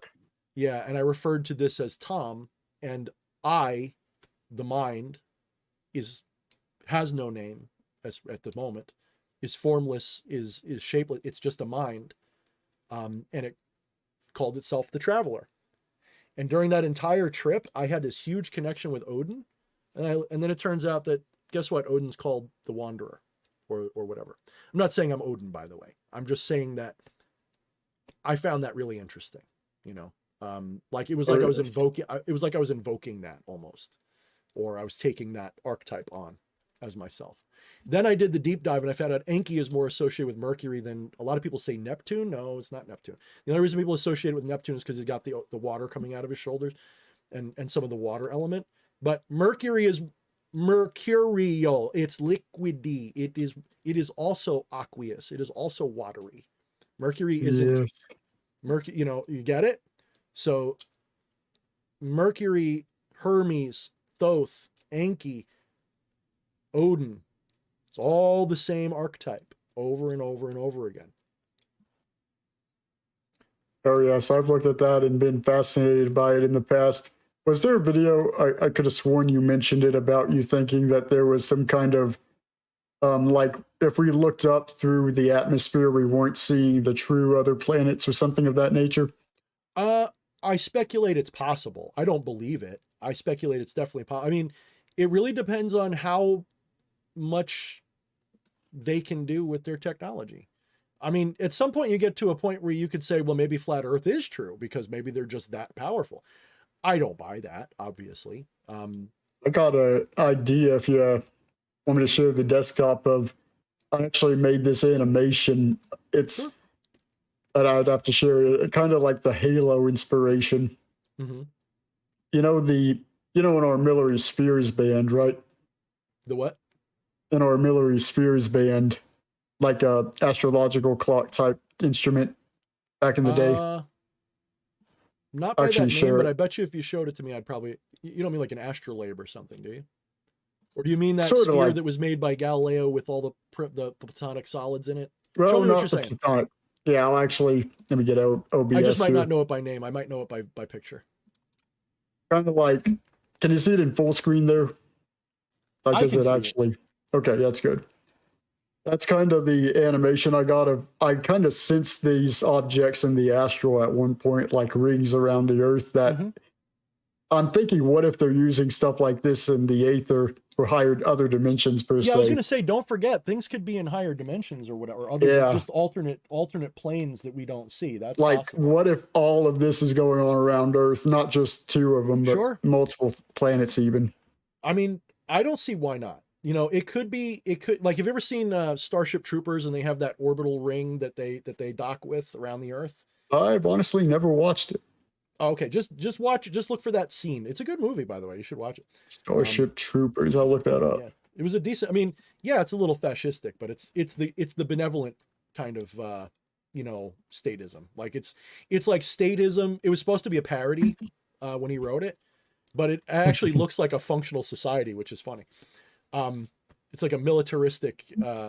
It's pretty funny. It actually works though. It's kind of a cool. Like, let's put it this way: if I had to, I'd want to be in that kind. If I have to be in a fascistic universe, put me in that one because that one's at least noble. Oh yeah, So they in that that's cool. story, It's like just like that. yeah. So imagine that in the astral, if you will, or ethereal, or other dimension, or dimension right next to ours, but we can't see it, or it's got a cloaking device. I don't care what your language has to be. Just imagine that there, but you can't see it because they hide it somehow. Maybe, why not? Why is that impossible? It's not. Because at this point, it's hubris to say what's possible and what's not. We only have the ability to say what we know how to do. This is something I wish science would get through its head. It's not that science is wrong, it's just that they make assertions based on what they can do and what they know, as if it doesn't go further than that. They don't know that again, 100 years ago, they knew that they could give you a better fitting shoe by shining gigabillion joules of radiation into your feet to make them glow.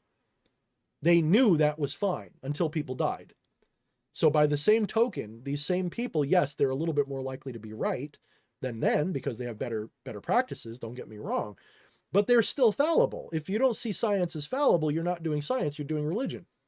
This is why people who say trust the science and don't question it are not science-minded. They're asswipes. Trust the dogma. Yeah, they're just Behold the dogma. Yes. I mean, and unfortunately, most humanity has been degenerate enough that they fall for that shit. I mean, to be fair, I fell for a lot of it for most of my life until about 15 years ago. And it's only been like the last year that I'm really starting to deprogram and de-indoctrinate myself to an even higher degree. There will come a point, I've even been thinking to myself, I think the ultimate goal is to get to the point where no amount of indoctrination affects your mind. I don't know how to do that, but I'm working on it. And really think to yourself, if you can't know what the truth is, how do you avoid being deceived into making errors? That's the Kali Yuga. Look at what the Kali Yuga is. Kali Yuga is the time when everything devolves, everyone has forgotten the gods, everything is fallen apart, everything's degenerate. What is the requirement for that degeneracy more than anything else? Ignorance. And what is the greatest form of ignorance? Misinformation that is dogmatized, that you can't deny. That's willful ignorance on a level of absolute impositional damage. That's Kali Yuga. That's the best rational picture of what Kali Yuga means. And how long have we been in this? What if I told you we're nearing the end of Kali Yuga? Why? Because we've been in spiritual ignorance for thousands and thousands and thousands of years, since at least the Younger Dryas. So, it is very likely that we're not in the middle or the beginning of Kali Yuga, we're in the end of it, or the ending of it. It may take 1,000 years to end, by the way. That's how long these things happen. But we're in the ending phase of it. The climax. The Ragnarok is upon us. Yes, and Ragnarok is cyclic. I don't know if you ever got that out of the myth, but it is. Just like Kali Yuga. Because what happens at the end of Ragnarok? I forget exactly who survives. Was it Balder? I believe it was Balder. I'm not quite sure. I only know so much. So a god and a human, or two gods, something like that, they survive and they get to restart everything. Sound familiar? Maybe that's part of the program of Earth. Maybe we're an experiment. Create civilization, smack it out of existence. Do it over and over again and keep refining it till you get something good. I don't know.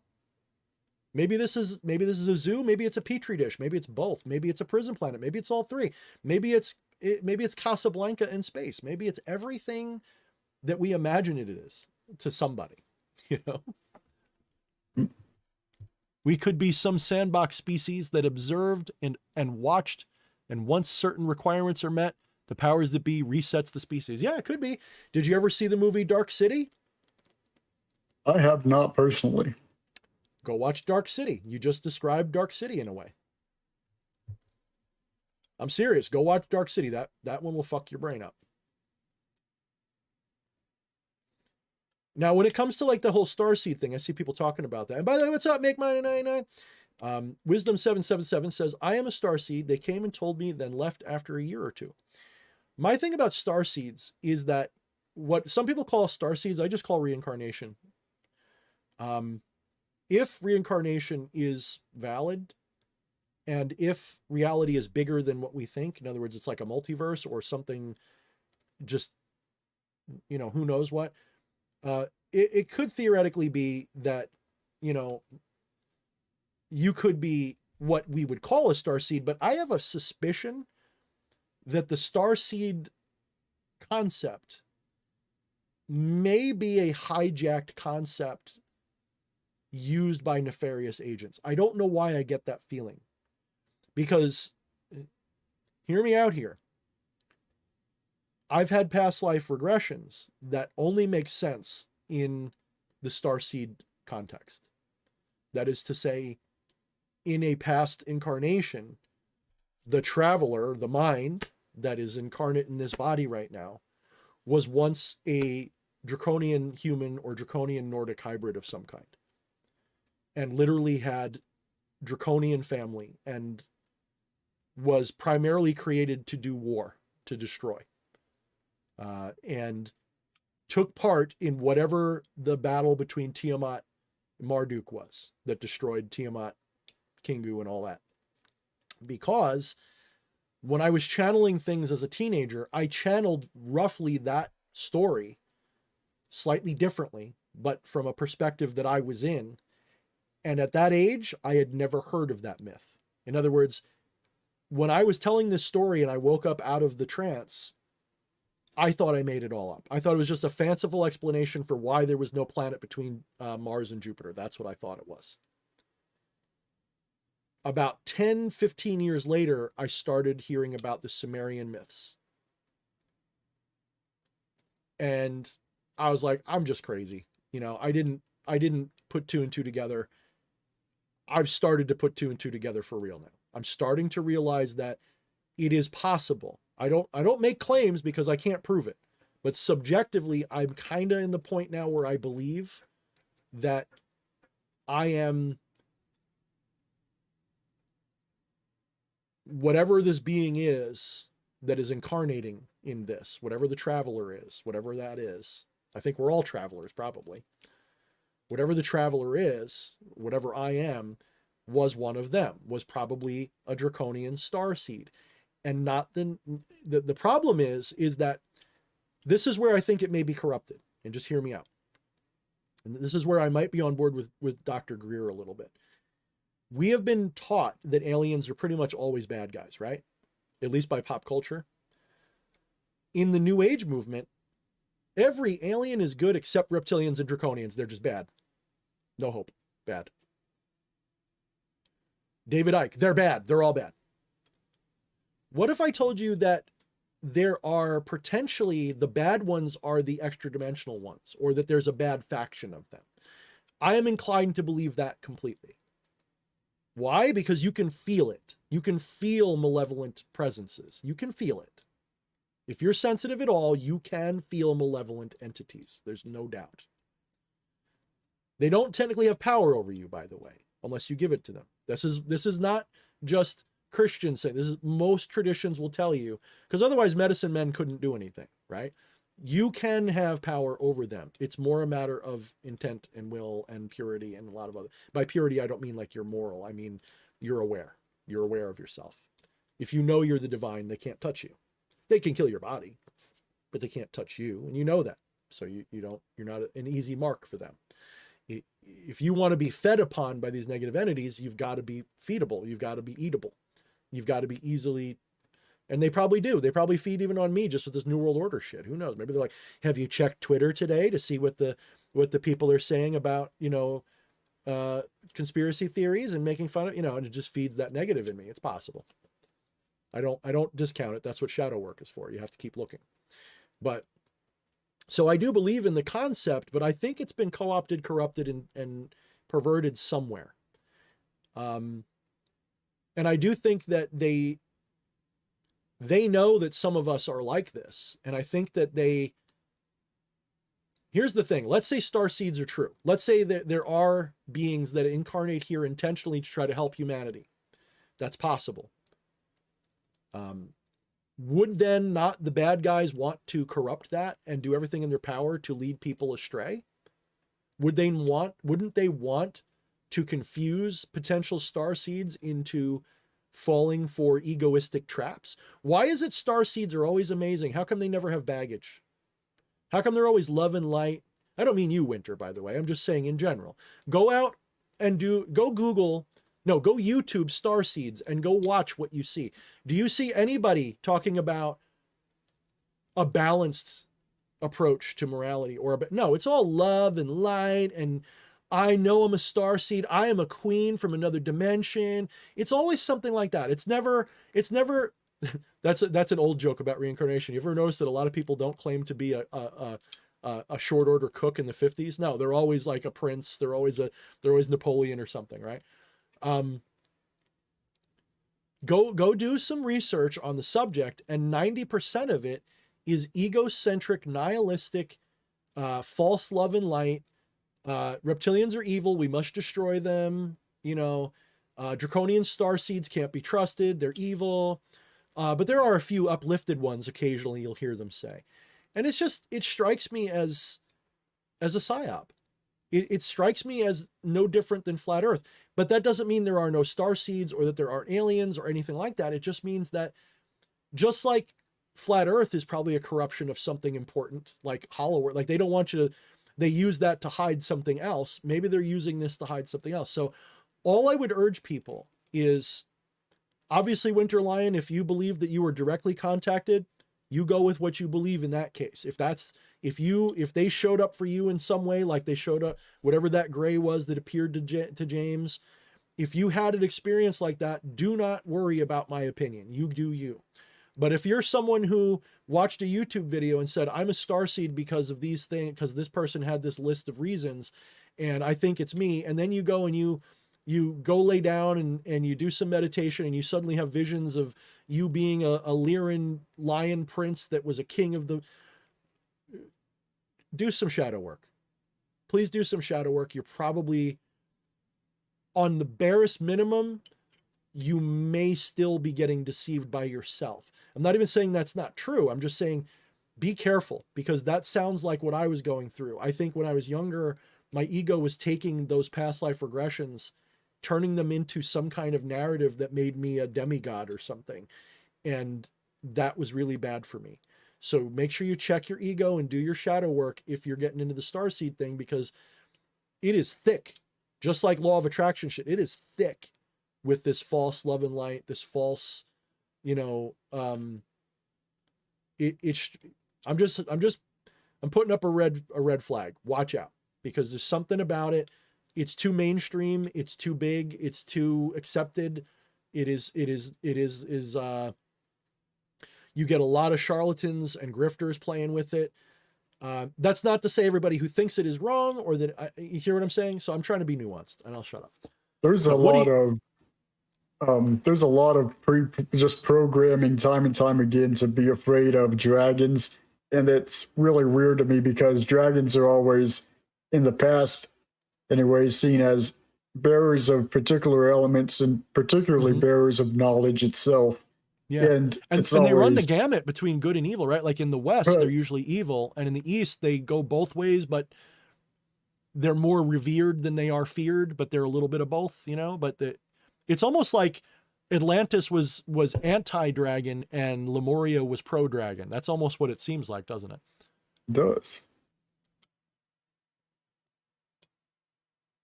Winter Lion says, we're not here to help humanity. We help all the galactic timelines. Earth is the library of the galaxy, by the way. I love strippers. I don't know. Okay. Yes. Strippers for the random. Random, but okay. Did I mention strippers earlier? Is that why? I don't know. That's what it feels like. So starseeds are definitely on the table, even for myself, because once I started to accept aliens were real, once I started to accept again, and I put reincarnation back into the program, once I started putting these pieces of the puzzle back in that I used to take out to try to remain 100% rational. Once I started putting those more speculative ideas or theoretical or woo ideas back in, I had to start taking my past life regression seriously again. And here's the thing. Don't take your trance visions literally. Always take them with a grain of dream salt, if you know what I mean. What do I mean by dream salt? When you have a dream about something, a lot of times it's symbolic. If you dream that your uncle dies, that doesn't mean your uncle's going to die. It just means that something that your subconscious is trying to tell you something about a big change that's going on between you and your uncle that you might not be aware of. Maybe it's you that's changing, but it's symbolic many times. It's not always literal. It's okay, Winterline. They're saying I'm not all love and light. No, I get you.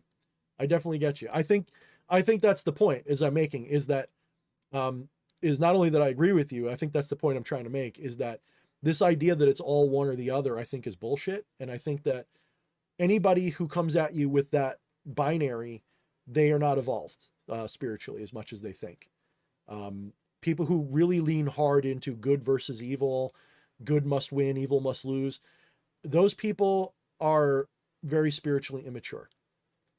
And some of the better starseed people will admit this. They'll be like, no, there's higher beings that are so elevated, they don't see draconians as evil. They see them as a necessary part of the whole harmony and shit like that. And it's like, oh, so we are talking about nuanced perspectives. And one thing I will agree with Greer about is that more than likely any group of beings that travel the stars are probably not what we would consider malevolent. But that doesn't mean that they're goody two-shoes either. It just means that, well, take that weird island in the Pacific where you have those natives living that we haven't touched. Only a malevolent person would land there lately because it's off limits for a reason, because we don't want to infect their society. We just want to leave them and let them be. Some would argue we should go there and help them because they're humans. We should give them refrigerators and shit. Other people would say, no, leave them alone. They don't necessarily want contact. Leave them alone. So in our world morality, it is more, the consensus would be to bother them is probably a malevolent act than a benevolent one, because they probably don't need us. And if we go there, if we're just going to corrupt them with our society, let them be until they're ready for contact. They'll let us know. When they start waving at us instead of throwing spears at us, maybe they're ready, you know? So leave them alone. So if you want to argue that draconians are malevolent because they interfered with us, okay. If that's your litmus test, then that I would agree. But they may not have necessarily interfered with us malevolently. I think Dr. Greer may be right when he says that the negative entities are interdimensional or extra dimensional. That may be the case. So he's saying, if you watch Dr. Greer, he says all ETs are good guys. Maybe. Depends on your definition. If you're saying that the malevolent ones are extra dimensional, that I cannot deny, because whatever we're talking about that I felt that's malevolent doesn't always have a physical form. So maybe. All right. I just looked at the time, dude. We did a 4-hour. Awesome. Like I thought it was like midnight. Are you okay? Are you still breathing? Oh, I'm good. Did you feel you got enough words in edgewise? Oh yeah, totally. It was wonderful. Let's see. Winterline 777 says the Pleiadians said they're one of the reasons. That'll be also the Plejorians. I've been told by people. This is how. Before I finish reading this comment, this is how twisted up the whole movement has gotten. You have people who say anyone who uses the word Pleiadian is a faker because they're actually Plejorians. And they use that as like this is how cultish and dogmatic people get about this stuff. And this is what I warn people against. I'm not saying you can't have that attitude if they literally took you on their ship and showed you. You can personally have any attitude you want. But some people really want to control what people think about this stuff. So Winterline 777 says, the Pleiadians said they are one of the reasons this world is messed up because they were one of the original controllers. Okay, that makes sense. So Winterline, what do you think happened? Do you think that they fucked up and they've seen the light and they're trying to help now? So you're saying, assuming Pleiadians, you mean the Nordics, right? Because they're usually associated with the Nordics, aren't they? Because isn't that where Aldebaran is? I don't know. You tell me. Not Aldebaran. Anyway, you correct me, because this is the thing. There's different groups of starseed believers that have different, and contactees and such, and starseeds themselves that have different stories. So you tell me what you think or what they told you. Did they fuck up and now they're trying to help us? Do they feel a sense of responsibility? Like, you tell me. I'm interested to know what your take is, Winterline. So yeah. I end up looking at the constellation Orion a lot, particularly Orion's belt. There is something to that, because you have Sirius, which supposedly the Syrians are good guys, supposedly. They're supposedly in the stuff I've researched, the Syrians are actually where we get our blue deities from, like Shiva and stuff like that. Like they have blue skin, bluish skin. What's My that? original symbol is actually blue. I have to show it. I can show desktop in a second here. Okay, yeah. Now, did you take that from the Hades game? No, actually, I sort of intuitively designed it back in the day, and eventually I discovered it's more like the Odal or Othala symbol. Yep, it is. Well, I mean, because you have a version of it where it's all twisted up, and if you look at the Hades video game, that's the symbol of Hades and his beard. So that one. Correct, Jasonium, and that's also why some people say that's where the blue or green-skinned aliens come from, because you have Osiris himself, which is said to be connected to that whole thing, and that the pyramid had something to do with being... See, here's the thing. The pyramids, I don't know. My jury's out. Like, we might all be thinking that literally power plants are sacred structures. You know what I mean? Like, like they may be like, imagine the stacks from a nuclear power plant being happened upon by primitive cave people and they worship them. Like that's kind of like what the pyramids might be. Personally, I think they're meant to align with the energy centers of the Earth, in line with that constellation specifically, to transfer that energy around the Earth grids.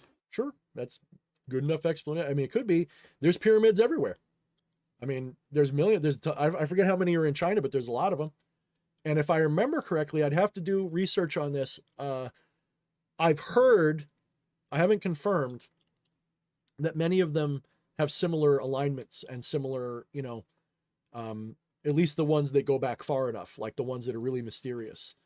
That doesn't mean they all look like Orion's belt or anything, but they're all aligned in that they have, they're astrologically aligned. They are sacred geometry aligned. Like they all have similar kind of features like that. I could be wrong, but I did hear that, and that they all sort of end up on a similar part of the Earth. They're all like within a certain, not equatorial, but a certain, I guess, longitude or latitude, whichever. Probably both. Yep. It A similar probably belt. A belt around the Earth, we'll say. I'm sure a lot of them go with there's a 23.5 degree axial tilt of the Earth. Mm-hmm. A lot Don't of forget them the might precession. do with that, and if they were aligned with a zero. I've seen speculation on that. Yeah. Yeah, and yeah, that's true, Joffrey. Beetlejuice has been active strange. They've been trying to get us to believe it's going to go super any day now for a while. They're like watching that with a hawk. It could. It might be more important than that. Maybe that's the fucking retro thrusters of their ship coming here. I'm kidding. Yeah. So there's a lot to this. It's just we don't know. And the best we can do is use occultism. This is one thing that I think a lot of modern ancient aliens people are missing, is they need to do a deep dive into esoteric occultism, because it's all in there too. If people like Graham Hancock haven't, they need to start studying Freemasonry, Rosicrucianism, occultism in general, new age theosophy shit. You need to deep dive these topics. And yes, the whole Hitler, Nazi, alien cult shit, you need to start diving down those pathways too, because you're missing out literally like more than half the story. Because if you're not including Agartha and Lemuria and Atlantis in these stories, you're missing something. You're missing a big thing. Mount Shasta, all these things. There is some, I'm not saying there's a city under Mount Shasta. Maybe there is. I don't know. I'm just saying that you need to do more than just archaeology. You need to do esoteric occult studies, because the mythology is there. If you're studying the mythology, well, you need to study the occultism, because that's what's connected to it. In some ways, the occultism is more important than the mythology, because the occultism makes use of the mythology. It's not the mythology doesn't come first. The occultism comes first in a lot of ways. Totally believe that there is I believe it's Telos off the coast under Mount Shasta. I totally believe that. Yeah, I'm not saying there isn't or isn't. I think it's totally, like, if you said they're there and you show me a picture, I wouldn't be shocked. There's also the whole Grand Canyon Egyptian tomb thing. That's there's evidence for it. I don't know if it's believable, but there's reason to believe that it's possible. Okay, Winter Lion got back to us. They said they seem to be Nordic. I don't know who they are as humans. They do feel responsibility, but they also have to correct their own timelines, because we're all connected. I wish we had more time to talk about time, because it is a higher understanding to realize that every moment is interconnected with every other moment, and that no moment causes any other moment. They're just connected. And this is why you can have light that seems to communicate back in time with itself to pick the proper path through a double slit experiment. So it's not that time itself flows or anything like that. You, consciousness, your personal mind, shall we say, is what travels through time. Your consciousness shifts its perspective through this dimension we call time. Time does not move. Time is a static thing. It is not an object. It is it's transcendent. Time does not exist. Time is just another direction. You got me? It's just another dimensional direction. It doesn't mean anything outside of the hologram. So in the hologram, time does not progress. You change perspective of the whole, of the, to our mind, only makes sense as a multiverse. So picture a multiverse in which all time, every event already has occurred. It's all there static. And you, as a personal bit of consciousness, just for conversational sake, because that's not what you are, but let's say it is, your soul is shifting through the dimension of time of that multiverse. And it's only through one direction. You can go any direction ultimately, but you only experience it as one direction. So in that context, every point in space and time are interconnected through the null space singularity of whatever Brahman is. So you can go anywhere in space and time. You just don't because of, well, that's the $1 million question. Why don't you? Why are you limited to here and now? If you really think about it, you might actually be able to answer that question. Because you want to be. It's your will. So it may be possible for the highest beings in the multiverse, these precursors, shall we call them, just for fun, it's maybe possible these precursors can do that. Maybe they can see all possible temporal paradigms and then they herd little souls to go through different, I mean, we don't know. This is the fun part of all this. You can speculate anything you want. Everything's back on the table. Because I think we're going to find out that a lot of stuff that we've been brought up to believe is just as strange, stupid, and wrong as those people who believe that you could irradiate your feet to make your shoes fit better. I think that's what's going to come in our lifetime. A lot of the stuff that we have taken for granted is going to be debunked. I really think that. And it's going to be a massive shift of humanity. A new heaven and a new earth, guys. It says it in Revelations. I'm not saying take it literally, but it could be predictive. All right, I keep rambling. James, you are cordially invited to join me anytime. You were a wonderful guest. I enjoyed your input. Great, it was absolutely awesome. You have a quick mind, and you definitely know your stuff pretty well, especially considering I got 20 years on you. You're not doing bad. So good for you, and I welcome you again. You have the right attitude. You seem to be chill as hell. You don't have any of the warning red flags so far. So come on back, brother. Hopefully everybody enjoyed having you. Yeah, so I will let you close us out. Do you have anything you want to talk about before we leave, or do you just want to get going, or just say goodbye? Do what you want. Really just enjoy the night, I guess. And it's been awesome on the show. I do look forward to talking more as things progress and seeing where this earth-shifting paradigm goes. I mean, let's put it this way. If I'm right, I'm going to come out of retirement in 25 or 26 and form an order or something. I'm going to do something. So, because I'll be vindicated enough to be like, yeah, fuck all y'all. You got to listen to me. Not like a dick, like I'm being a little bit of a dick the way I'm saying it. I'm joking. My confidence will be all the way back. We'll put it that way. So I will feel confident enough to feel like I can responsibly do it. Because right now I'm too wound up with all of it still. And I'm still sort of reforming my perspective. So I hope you're right. I hope we're both right. I hope that this next year unfolds at least similar to how I predict it will. And I hope that after that, we'll start rebuilding what we've had broken over the last. Maybe it'll take 10 years. I mean, I don't want to rush it. It may take a long time. But I'm pretty confident, as were most of the people in the chat, we're not going into New World Order genocide gulag land. I think we've avoided that. I think we did dodge that bullet. And I think that we had help, probably from ETs and extra dimensional beings and gods and everything else. So I think we're going to see that. I don't know if they'll reveal it to the normies, but I think we'll get soft disclosure very soon, very, very confirmed for a lot of us. Like right now, when I watch science television, like science programs like PBS Space Time, like there are no aliens. I'm like, have you been watching the fucking the congressional disclosure with Grush and all this? Not that I say Grush is a great source, but have you been watching this shit? So you're telling me that they're lying to you? That he says that we have alien biologics? Are you telling me you don't believe that? Okay, that's fine. They believe everything but what yeah, sure. So anyway, guys, have a wonderful night.